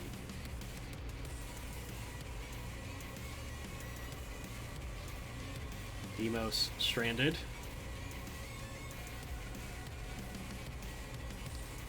Phobos probably could free its teammate, but that would mean breaking the spin with Pathfinder, and that would not be good. Halfway through the fight, and these two have been, well, these three have kind of been a bit of a stalemate. Yeah, neither really taking too much control over the other here so far, although Demos is still not counted out. Pathfinder uses the vertical spinners successfully to wedge its way under Phobos. And now Phobos has gone over the top, and They've somewhat reset. they reset back Well, into the looks like spin. The wall might get in the way here. No, not quite. Pathfinder just doesn't have the drive power to take control of the smaller robot. So they split briefly. Now met up on the other side. The wall will get into play this time. I think Pathfinder's trying to get Phobos towards the grinder, and Yeah. Phobos is just too mobile for that at the moment, as Demos Demos is now out. officially makes this a TKO for Demos. Pathfinder unable to Backs get up. around Phobos, trying to go through the front now, and They has stalemate even harder. has the greater drive power between the two. It's going to push Phobos towards the grinder. Get that left side wheel into the grinder and off. Yes, unable to use its own weapon to damage Phobos, it's using the grinder to its advantage as we run out the clock to the judges.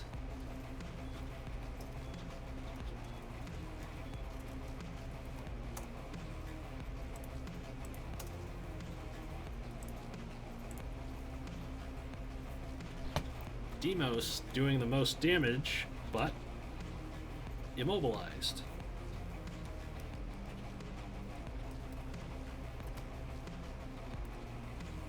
And that wins the match for Rotterdam. Yep, that does indeed, because they have at least 6 points. So that is a bonus point for Rotterdam now. Dutch team finally found their magic. Yeah, they're pulling it together at the right time. Well, who knows what the hell is going to happen here? Yeah. I do see Liam, though, mentioning he might be able to make RoboNerd after all. Oh, I hope you can, Liam. It would be great to see you there.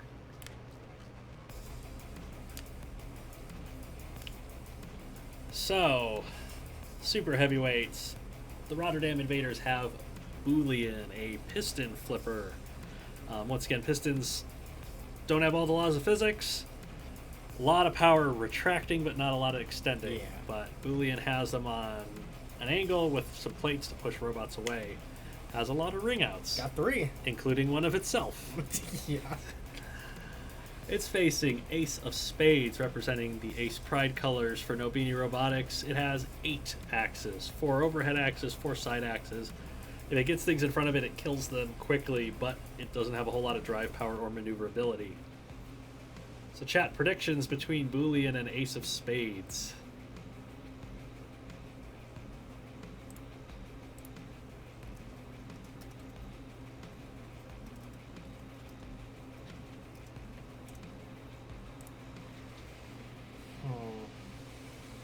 Tomabra says Ace of Spades is going to trash Boolean and then be Uda'd. That would be funny. Yeah, it's really going to depend on how Ace makes contact here. Yeah, and which one gets under the other. We've seen Boolean do weird things when they stalemate. My only thought is, like, Ace also throws itself up in the air when it stalemates, so, like, this could be very silly. Something very weird is about to happen in this very weird stream. Here we go.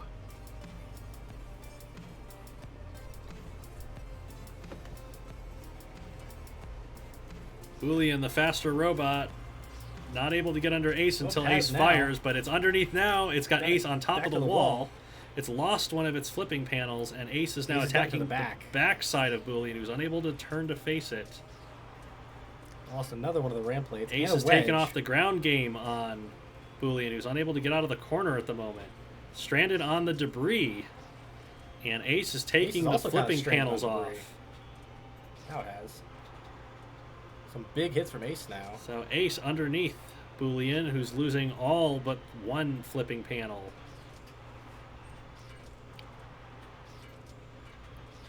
Ooh, oh, what a kill shot from Ace of Spades to get some points back for the non-binary team.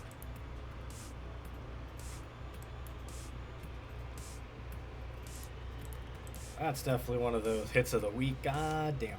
Boolean knew they needed to get Ace over the wall quick. Couldn't quite do it. Couldn't do it, and they lost their weapon and their control board as a result. I guess rookie excited for the Aces winning. That would be because you are also Ace.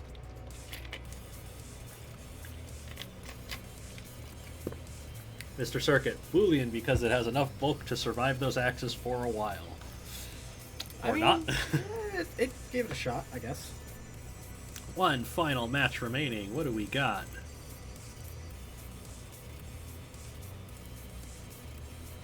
It's going to be Team Sanctuary taking on Plan Z. Right. Nightmare, my friend, you've been waiting all stream for this.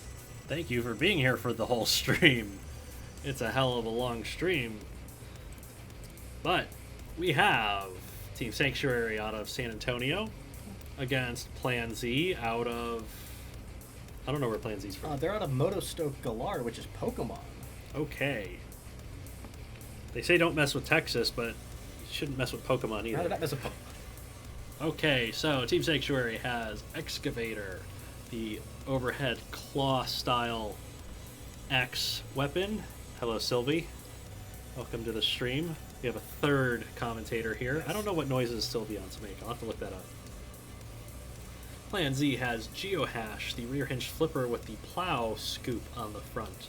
Geohash has been surprisingly effective for a pacifist. Mm-hmm. Excavator has been a heal. Yeah. Chat, what do we expect between Excavator and Geohash? Well, Mr. Circuit says shenanigans to ensue. Steve, are you repping Plan Z?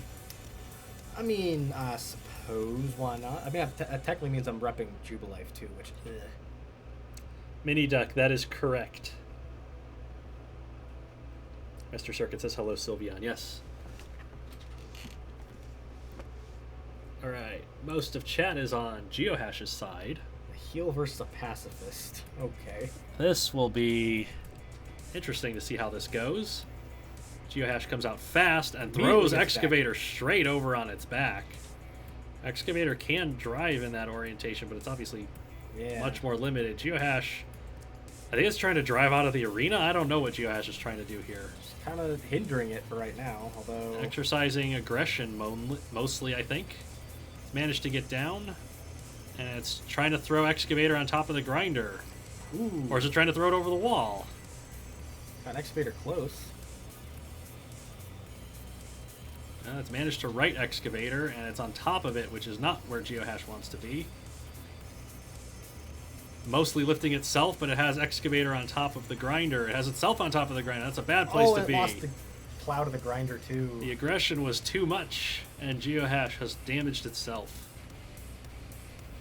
Excavator, however, running inverted. Not able to do a whole lot. Basically Tombstone without its weapon, where it's just kind of trying to exercise driving aggression.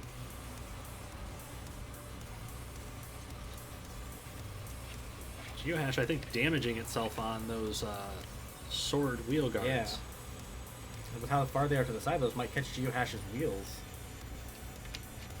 Or cave in the front of the robot. Yep. Oh, the wheel up was lost to the Crusher, actually. Okay, so Geohash being way too aggressive.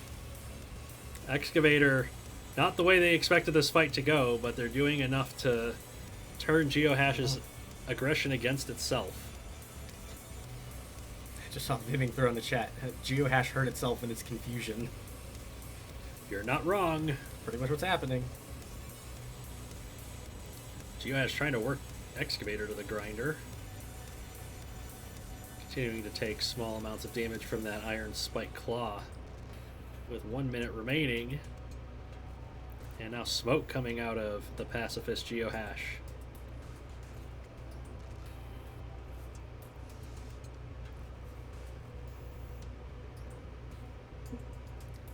Nightmare says this is why Geohash is a pacifist, I assume. Yeah, it's a pacifist because when it tries to be aggressive, it doesn't work out for it.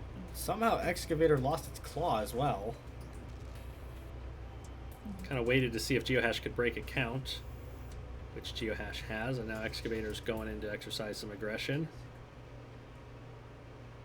It might be able to self-right if it's careful, now that it doesn't have the weight of the claw on it. Yeah. It's getting close, but...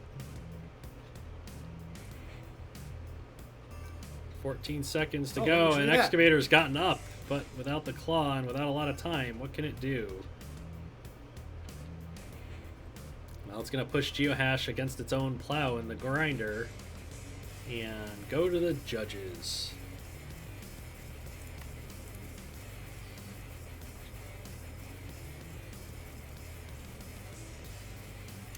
Notably, though, with Team Sanctuary in the playoff race, that's only going to be 1 point in the event they win that.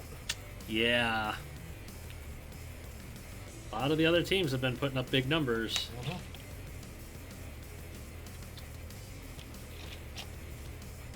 Well, that's a time for that to happen. Excellent. Yet another stream crash. Thank you, Patreon stream sponsors, for sponsoring this stream and the crash of the game. Thank you, Letheon, one of the patrons, for sponsoring your own crash. We have a Letheon and a Sylveon present. We need more evolutions. I mean, there's a Steveon right here. Okay. What stone creates that evolution? Metal. Metal stone. I mean, it kind of makes sense, though, because our mom really does like Eevee. It makes sense that we're Eeveons, right? Sure. Let's go with that. Oh, what am I looking for here? Plan Z. Yep. Okay. Team Sanctuary has RAL in the middle weights. It is a front hinge flipper, rear hinge flipper, Rear hinge flipper with 4. rear hinge flipper. We'll get it right one of these days. Very successful for the team so far. Yes, undefeated. It's facing Planetary Conqueror from Plan Z. It is an overhead horizontal spinner. Pretty decent last season. It's not had the same success this season so far. Not quite. It's definitely falling to the power creep a little bit in the middle weights, but it's still serviceable. It can do the job against certain opponents. What can it do against RAL? Chat, what do you got?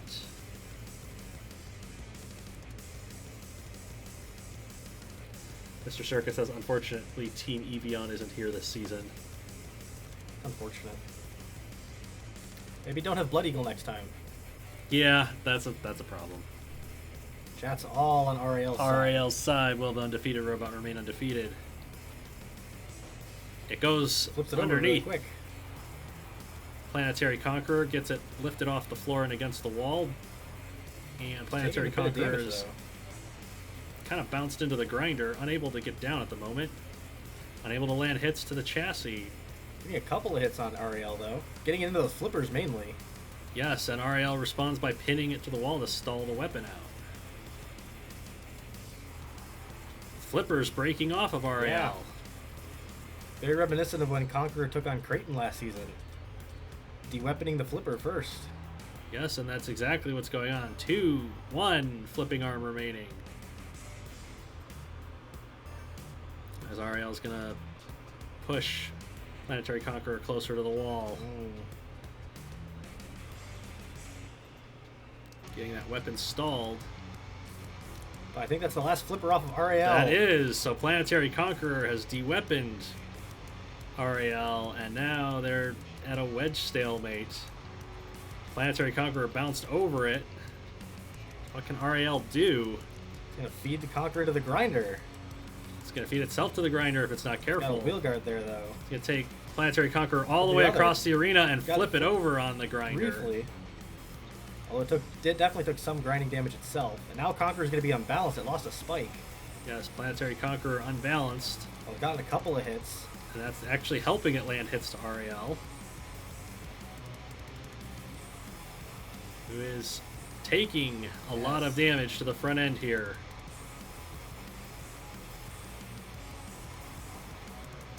Still acting like a good wedge when it can get under the Conqueror, though.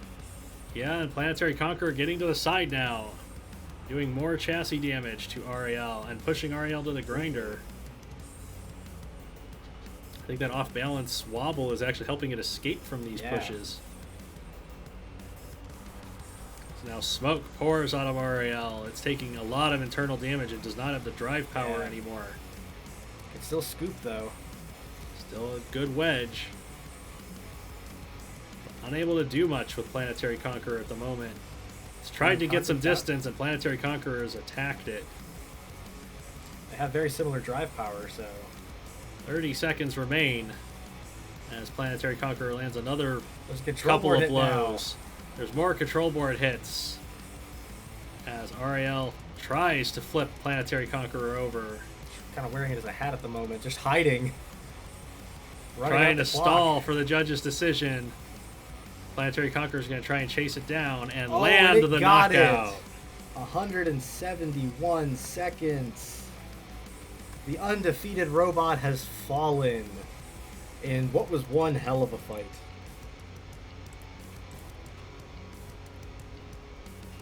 And that gives Plan Z the lead in the match. Yes, it does.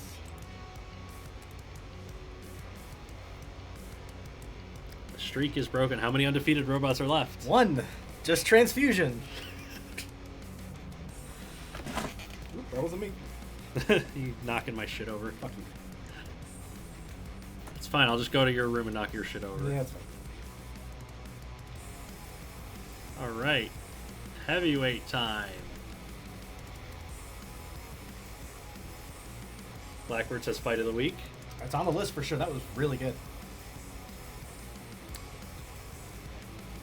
Okay, Team Sanctuary has Fire Prince in the heavyweights. A double vertical spinner with the forks in the front. It can do a lot of damage. It has done a lot of damage. It's lost a lot of fights. It has lost, unfortunately. It's just, it doesn't have the luck. If Fire Prince did not have bad luck, it would have no luck. Yeah, exactly. It's facing Mad Train from Plan Z. 6-wheel drive, fast, aggressive rammer with a battering ram of axe heads. Mad Train's going to do a lot of damage when it lands a hit. What do we expect to happen here, chat? Mad Train doesn't have a ground game. It doesn't, but it's not really going to need one against Fire Prince because the forks are more stabilizers than a wedge. Yeah. And we've seen that a lot of times when Fire Prince hits something with that wedge, it just falls over. So I don't think it's going to be an issue. Are they going to try to do that to hit the top of Mad Train? Could. Mad Train doesn't have great armor. It's possible. Most of chat predicting Mad Train because they think Fire Prince is going to screw it up somehow. It's possible. Let's go. Sanctuary trailing in this match. Mad Train with a huge charge spins Fire Prince around. Got underneath it briefly. Not able to do much with Fire Prince, who's chased Mad Train down and been thrown into the grinder by Mad Train, who's also in the grinder. Unsure who's taking damage here. It looks like they both lost some parts. Yeah, Mad Train lost some axe heads. Oh, it was Mad Train that actually lost components off of their battering ram. Unable to get underneath Ooh. Oh, no, lost Mad the Train wheel just to the grinder. reversed into the grinder and lost the wheel. It's now horribly off balance with its drive. And that's Fireprince allowing is trying to Fireprince get to in get to there. the side. Fireprince doesn't seem to have the pace to take full advantage, though, and it's hitting those axe heads on the battering ram. Ooh, Mad that was an Train. awkward collision. Oh, there's control board hits. Hello. Yeah, Mad Train tried to attack, Well then. had the off-balance drive, and ran into it with its wheels, and Fireprince was able to land the shots that it needed. Mad Train must have taken a hell of a hit to the grinder there to lower its control board. And so Team Sanctuary basically ties the match up. Interesting. RAL falls to a knockout and Fireprince follows up with one of its own. It's almost like only one of them is allowed to win any given Yes. week. Is this good luck for Fireprince in this economy? In this economy? Okay. 3-3. With an impending decision. Judge's decision in the, in the waiting, and one fight of the stream remaining. Oh, this is going to be a weird one, too.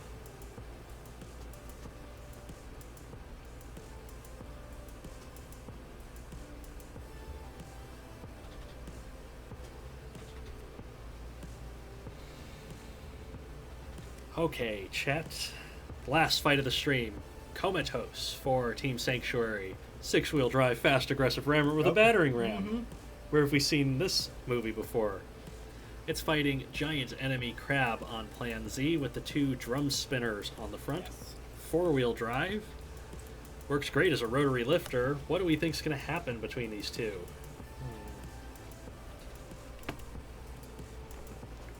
I think Comatose can do a good job of stalling the drums. But besides that, it's mostly got to have to pick and choose its spots to attack. Yeah, I got a feeling Comatose is going to go right over the top of the drums. Yeah, and if it goes over there, Comatose has pretty poor armor. And Giant Enemy Crab is known for grinding away at stuff from underneath. It's been surprisingly capable of that. It has. Getting some really, really sneaky good wins, and chat is on Crab's side. Never discount the boss in a boss battle. Here we go, last fight of the stream. Comatose pushing Giant Enemy Crab back, not being lifted up by those drum spinners, and actually damaging them. Kind of using those side spike strips to keep Giant Enemy Crab at bay instead. Although the crab has gotten underneath Comatose, and it's now grinding away at the underside, already. not allowing Comatose down until now. Comatose trying to push the crab back against the wall. Ooh, there's A huge charge broke the drum away. There was a little bit of physics, but we'll let it continue as the crab Comatose goes up again. grinds underneath Comatose. Another big charge gets the whole disc off. We're not going to have physics from that motor coming off right there. And so now Giant Enemy Crab fully exposed on the front, but it's it has pushed the drive Comatose into power. the grinder. And Comatose has taken a lot of drive damage with smoke pouring out of those rear motors. So now Giant Enemy Crab, a push bot. Comatose going over the top of it. Definitely getting some chassis damage on the crab. Yeah, Giant Enemy Crab's taking chassis damage from those battering ram attacks. But Comatose, Starting to lose his weaponry too. yes, Comatose actually managing to damage the crab quite a lot here, despite losing the little bit of control to the wedge. Giant Enemy Crab doing what it can here against the faster and more aggressive robot.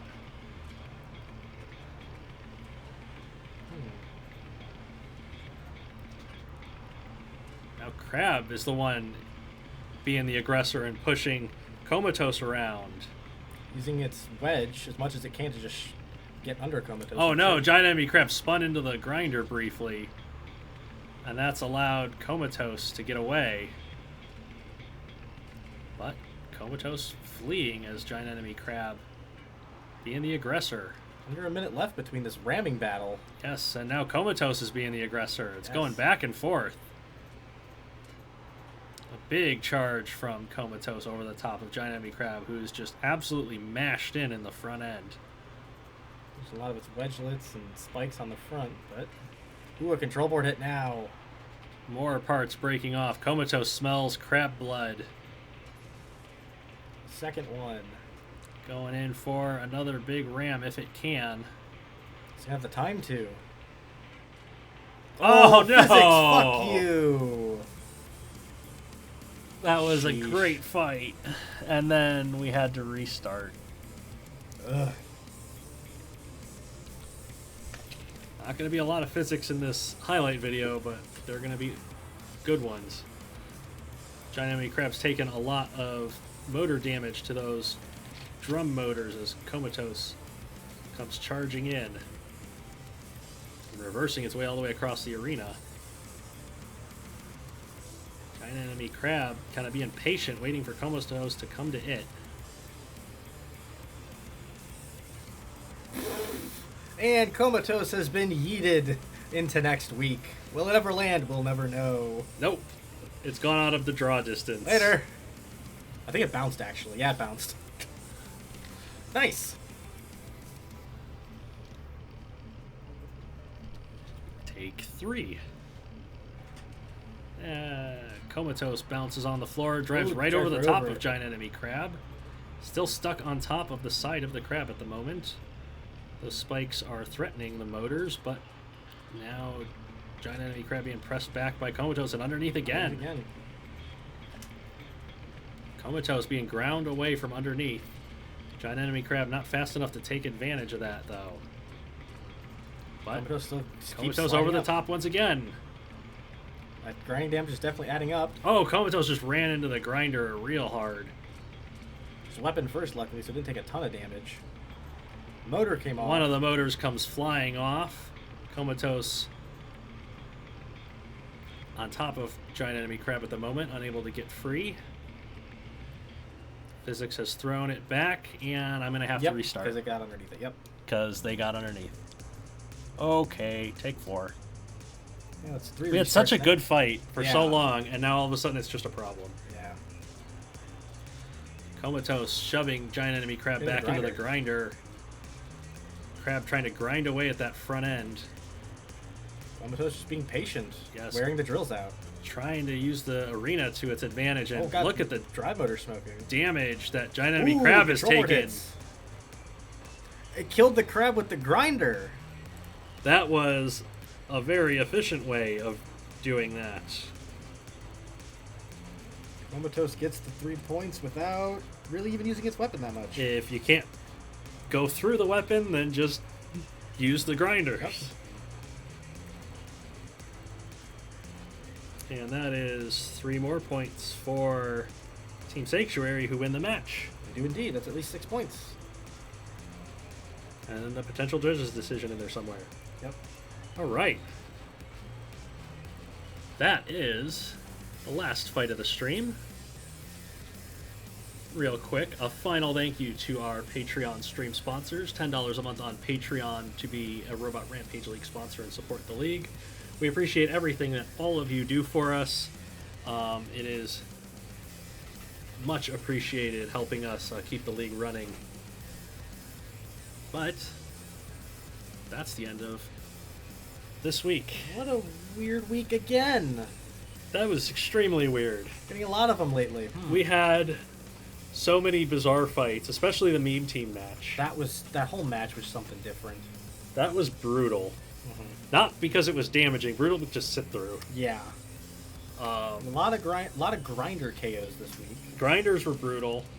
We had the ring out leaders extending their lead. Yes, and all of them like trying to tie each other in succession. We had a couple of robots racing to get a KO before time expired. That we had that last week? Yeah, we had that too. Robots trying to get a KO at 0-0, and then we had a bunch of robots trying it again here. Yep.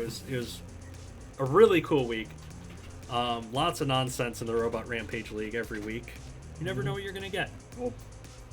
Thank you, everyone, for being part of the stream today. If you were here for the whole thing, thank you very much. If you were here for only part of it, thank you very much as well.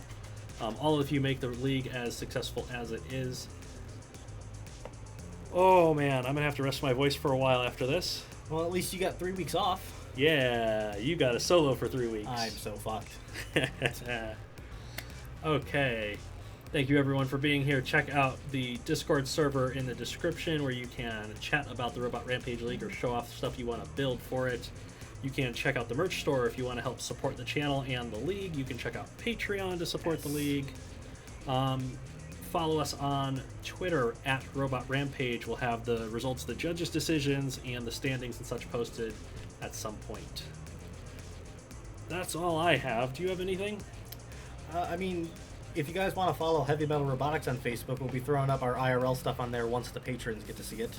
Yes, we were going to have more stuff soon because Robots and Robo Nerd. Yeah, we'll probably have some write-up after Robo Nerd's done. Yes, and I'm gonna take the heavyweight over to your place. Yeah, and we're gonna do heavyweight stuff. So it'll be fun. Yeah, the top tier patrons will get to see that first, and then it'll be on the Heavy Metal Robotics page. So yes, check that out too. Thank you everyone for being here. It's been a joy as always, and also as always, we're going to leave you with your schedule for next week. We'll see you then.